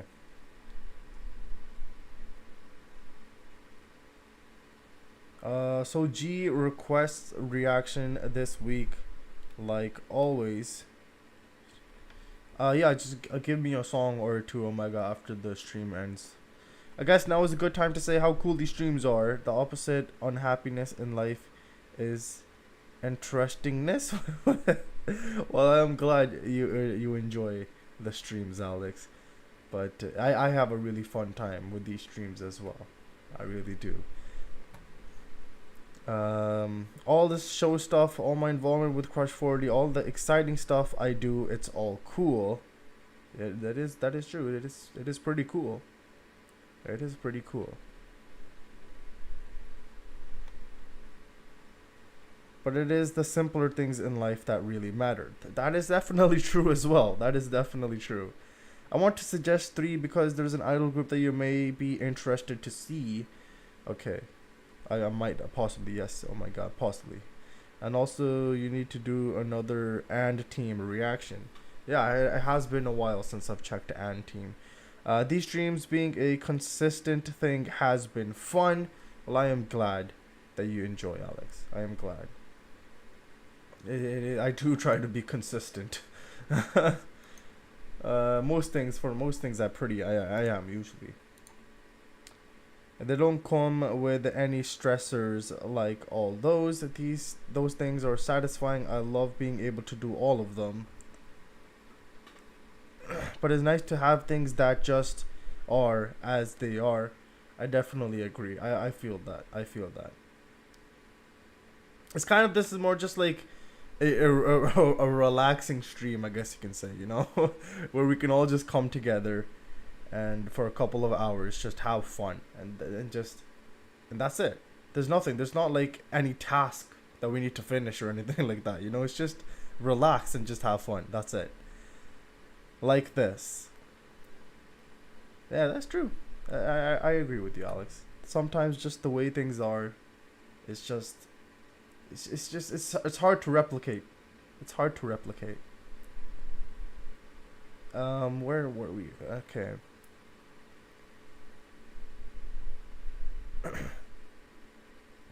Alex just getting in his feels, bro, with these live streams. No, but I appreciate you, Alex. I really do. And I appreciate everybody watching and that comes here.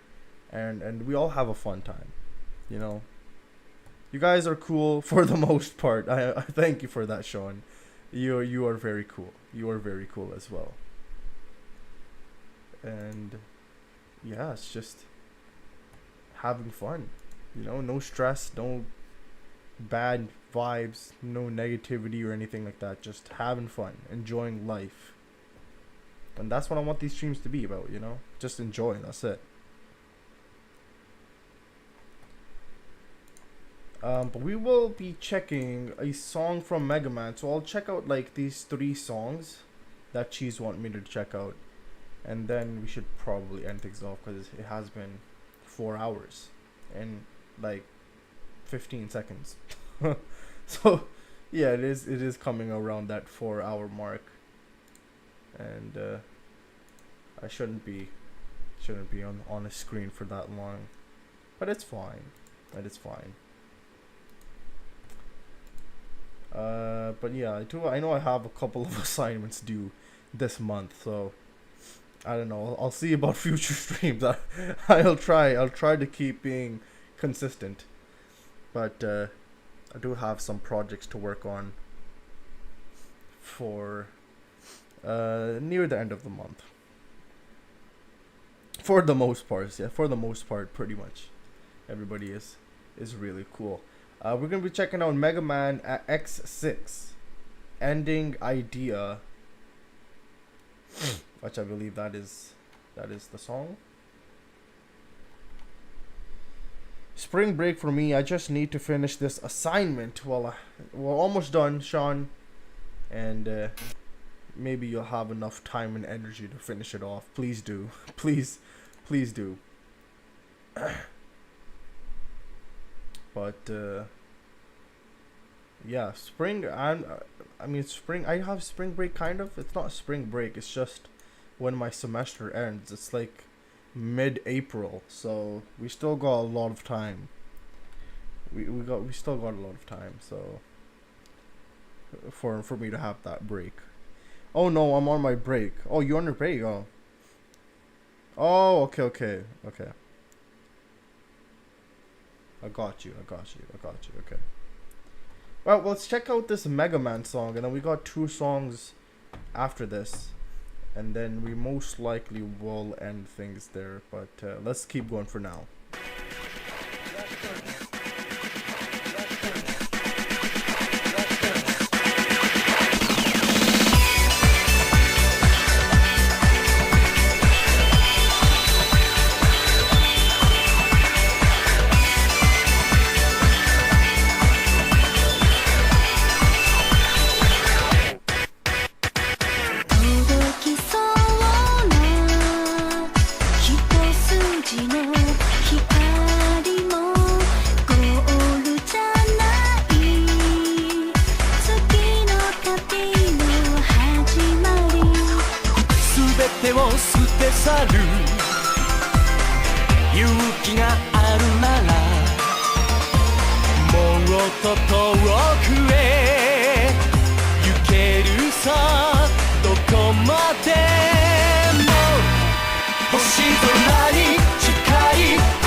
Okay.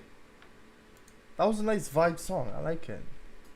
IDEA. That's what the guy was whispering in our ears. But that was nice. That was nice. Where were we? Oh, I heard this. This was in that one Sonic short. It was in the Sonic shorts. If you didn't hear it from Mega Man itself, was it in the English version? I didn't play the Japanese version. I don't really know. Doubt it. The one with Sonic daydreaming and then shirtless Eggman appears. Oh my god, that one. Oh god. Gonna say it. This is a vibe. Okay, it was a vibe. I agree. The last two songs was from Freedom Planet.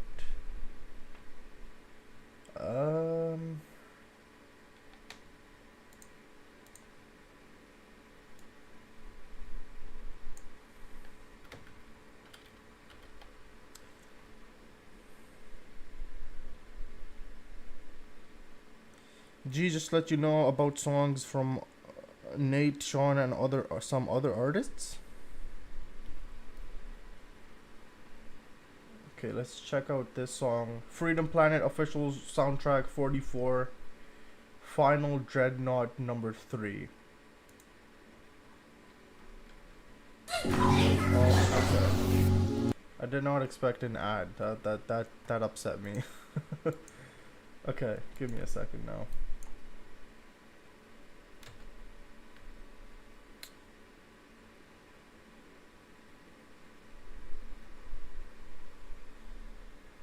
So far, only Blade and Sonic are Nate's official songs. The FNF ones are just like other artists making inspired songs. That's all, so you won't be confused again. Okay.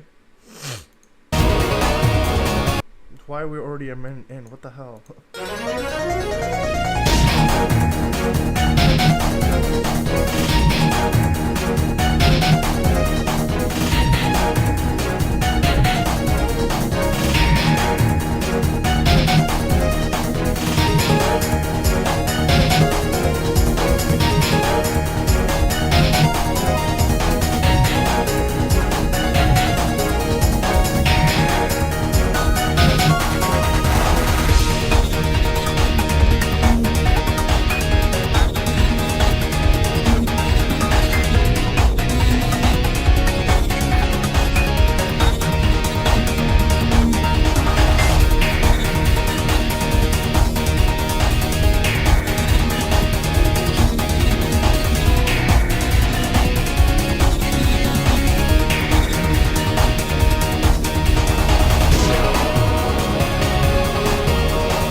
That was nice.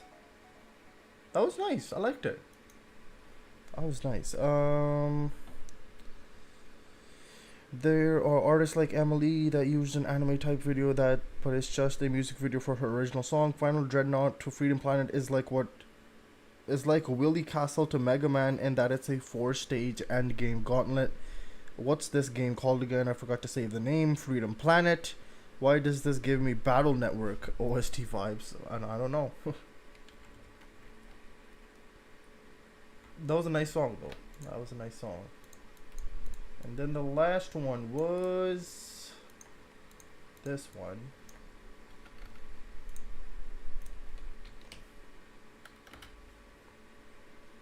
I like how proactive the villain is. He will do everything in his power to end you during the stages instead of waiting for you to show up. That's fair. That's definitely fair. Next up was Freedom Planet official soundtrack 47 Final Boss 2. Which seems like the final song.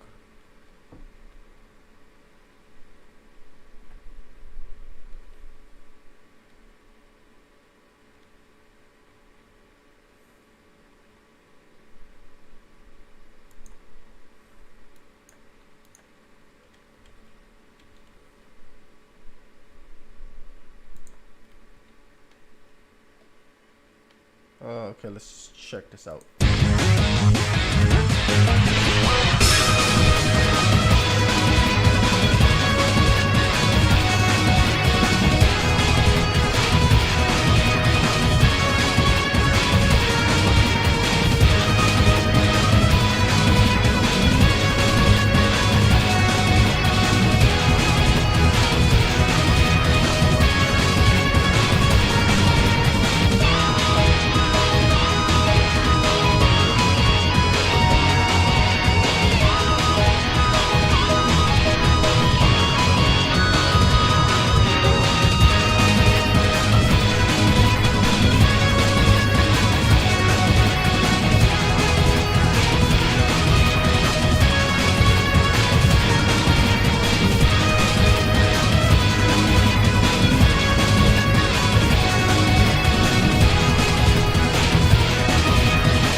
That was a quick one. Yeah, that was really nice. I like that as well. That was the final boss number 2. That was a nice song as well. They have some good music in Freedom Planet. Where were we? Gee, can we do a song that you listened to before reviving yeah, what's the song, Omega? I'm convinced the composers of the game are true fans of X, Zero, and Battle Network. These inspirations from a lot of things: Mega Man, Sonic, Gunstar Heroes in the music and gameplay. They do make some good music though. Some pretty good music. Alright, let's listen to one last song for today, which will be provided by from Omega. So Omega, let me know what the song is. We'll listen to it, and then we'll end things off for today.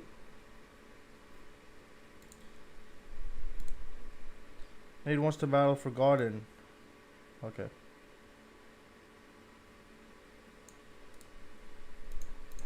Okay.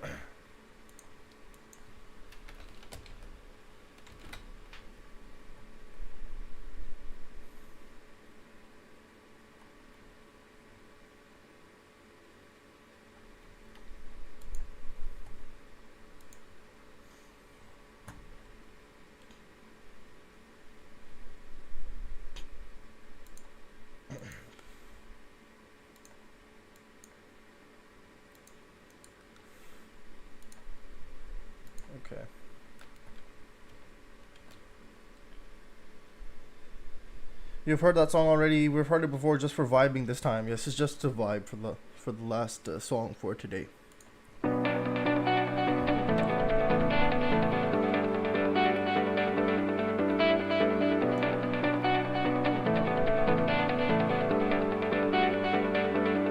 Said it's fight or flight, here I am just standing still. Said it's make or break, like I'm chasing after thrills. Said to call me when you need, I'm on my way. Holding on to every word I heard you say. The pages keep turning, the fires in our hearts keep burning. We're soldiers, don't go down without a fight. We won't be forgotten. Give it all. You gotta get it again. So you got knocked down, I know you're not up. Hold your ground and take your stand. 'Cause you won't be forgotten. No, not again.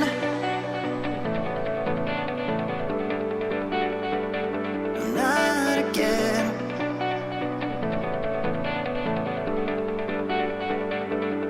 Living in these shadows, I'm still chasing lights. 'Cause you're bound to lose every battle you don't fight. Gotta keep on running even when there ain't no end in sight. When the story's over, it stays with me till the end of time. We won't be forgotten. Give it all. You gotta get it again. So you got knocked down, I know you're not up. Hold your ground and take your stand. 'Cause you won't be forgotten. No, not again. No, not again. All the gravity could never hold us down. And we'll go so far with the fire that we found. All the pain and the love keeps my heart full. You and I will undefeatable. Spread your wings and never let your flame go out. We won't give it all. Gotta get it again. So you got knocked down, I know you're not up. Hold your ground and take your stand. 'Cause you won't be forgotten. We won't be forgotten. Give it all. You gotta get it again. So you got knocked down, I know you're not up. Hold your ground and take your stand. 'Cause you won't be forgotten. Not again. Okay. That was Forgotten, why of course Nate Wants to Battle, which was the last song for today. I liked it. I like that song. It's nice. Okay, Got You. I don't know why, but every time I listen to the song, I always think it'll be a successor to One Way Dream. Love when he is referencing Find Your Flame and Undefeatable in that song. Yeah, I noticed that as well. He did mention those lyrics, and I'm just like, oh, Find Your Flame, oh, Undefeatable. But it was nice. It was nice. Yeah, it was a nice song. I liked it. Obviously, we did check that out before, but still, it's a nice refresher to check it out once again. And I think, yeah, that's about it that we have for today. A lot of what is it called? Catching up that we did from the last stream to this stream. I mean, probably like half of the stream was recommendations from last week. We had that many recommendations for some reason. I don't know why, but we did. Alright, that is all for today. Sounds good, Omega. Yeah, it has been 4 hours and 21 minutes. 4 hours is just the benchmark. That's just what we use. That's just what we use, man. You're okay with 3 requests this week or want to go with 2? Just give me 3 for now, Omega, then I'll see how many I can do. Okay, I'll try to do all 3, but just give me all 3 and I'll try to do all 3. At least the next stream won't be a catch-up. We can vibe to more Sonic for Hire. That is true. We did miss out Sonic for Hire today. We did miss out watching a IDW today. And I'm pretty sure something else as well, which I'm forgetting now. But we did miss a couple of series that we watch. But it's okay. It's okay. We'll catch up with them in the next live stream. But yeah, we did have a lot of catching up to do in this one, but yeah, it was fun. It was good. I enjoyed, and we'll definitely get back into the series, especially obviously Sonic for Hire and IDW. I love those 2 series. Other than those 3, some of your commenters too, so you can do that. Yeah, if you have a song from Anteam Omega, let me know. I do need to. I know I have a lot of artists that I just don't make a video on. It's a while. Like, I don't know why. I there's a lot of other songs that come out, so I start checking them out, and then I start checking out how these new artists that we start checking out, and then we have other artists that release new music. And I try to catch up with everything, but I do forget sometimes that I have so many other artists that I do need to keep checking out, and I did say that I will keep checking out. I may have more video material again to run with. Sounds good, Cheese. Sounds good. I'm looking forward to seeing all those recommendations, or at least some of them next week. But that will be all for this week, as we've got to the threshold of 4 hours, I like to say. And it obviously goes past 4 hours, but I just keep 4 hours as the what is it called? As the line, or as the indication that I should probably give my eyes a rest, something like that. But it was a nice stream as always. I love doing these streams. Like I always look forward to Sundays. I always look forward to them. I always look forward to having these streams and checking more stuff out with you guys. It's always so fun. It's always just amazing. So thank you for that. There is more Sonic music to hear. We just don't know them at the top of our heads. Oh, 100%. I know we've checked out a lot of Sonic music, but I know there is so much more that is just we haven't even spoken about, and I know that for a fact. It's just a lot. It is definitely a lot. We have checked out quite a lot, but still, I know there's so much more that we can obviously check out. And maybe we will one day. Maybe we will. Once again, really fun live stream. That should be it. Yeah, I'm really trying here. I just don't remember what we haven't gone through. It slips my mind. All good, Cheese, no worries. Don't need to put so much pressure or stress on your mind. It is if just come up with recommendations, and then I can obviously just check on my screen if we have checked it out before or not, and I can just tell you like that. So if there's any songs that you want me to check out, just let me know, and then I can put it in to the queue, obviously, and then if I put it in search, it'll let me know if you've watched a video on that song, so I can just let you know that, oh yeah, we did listen to this. So no worries about that. But yeah, I think that should be good for today.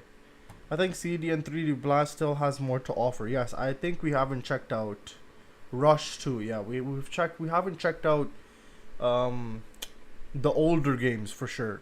The older games, I know for a fact we still have a lot to check out from that. But we have checked quite a bit from the new stuff, I guess. Rush 2, Sonic R even. Yeah, I don't even know what Sonic R is, so yeah, you got me there. We definitely should check out more from that. But yeah.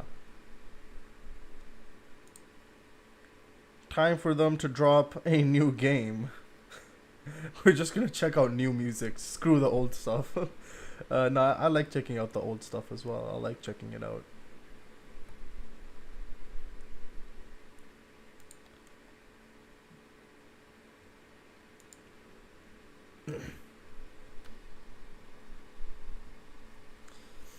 But yeah, let me just go in the middle. There we go. Yeah, that should probably be it for today, guys. So we'll eat good later this year. That is true. That is definitely true. We're gonna get a lot of stuff this year. The old stuff is fire, just the same. That's fair. Yeah, but let me do our. There we go. Okay. Okay, y'all. Bye all. Gotta go fast. Goodbye, Omega. Thank you for the recommendations and thank you for being here. And we'll see you very soon, either in a video or back on the live streams. I'm pretty sure it'll probably be a video because you have some stuff you have some stuff you want me to check out. But yeah. Okay, that should be it for today, guys. So thank you everybody once again for the recommendations. Thank you for the fun time. I always enjoy these Sunday live streams. It's always really fun. Like, it's actually really fun. It makes me happy, and I hope you guys are happy as well and have a fun time.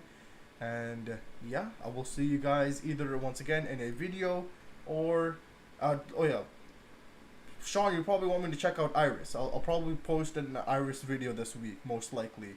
So I'll probably see you in a video. But for everybody else, I'll probably see you most likely in another stream. And we'll be back with some more Sonic for Hire.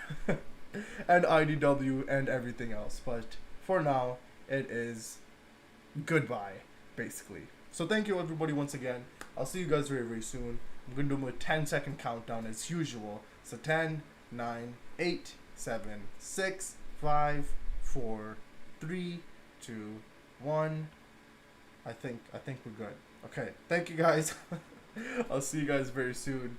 Goodbye for now.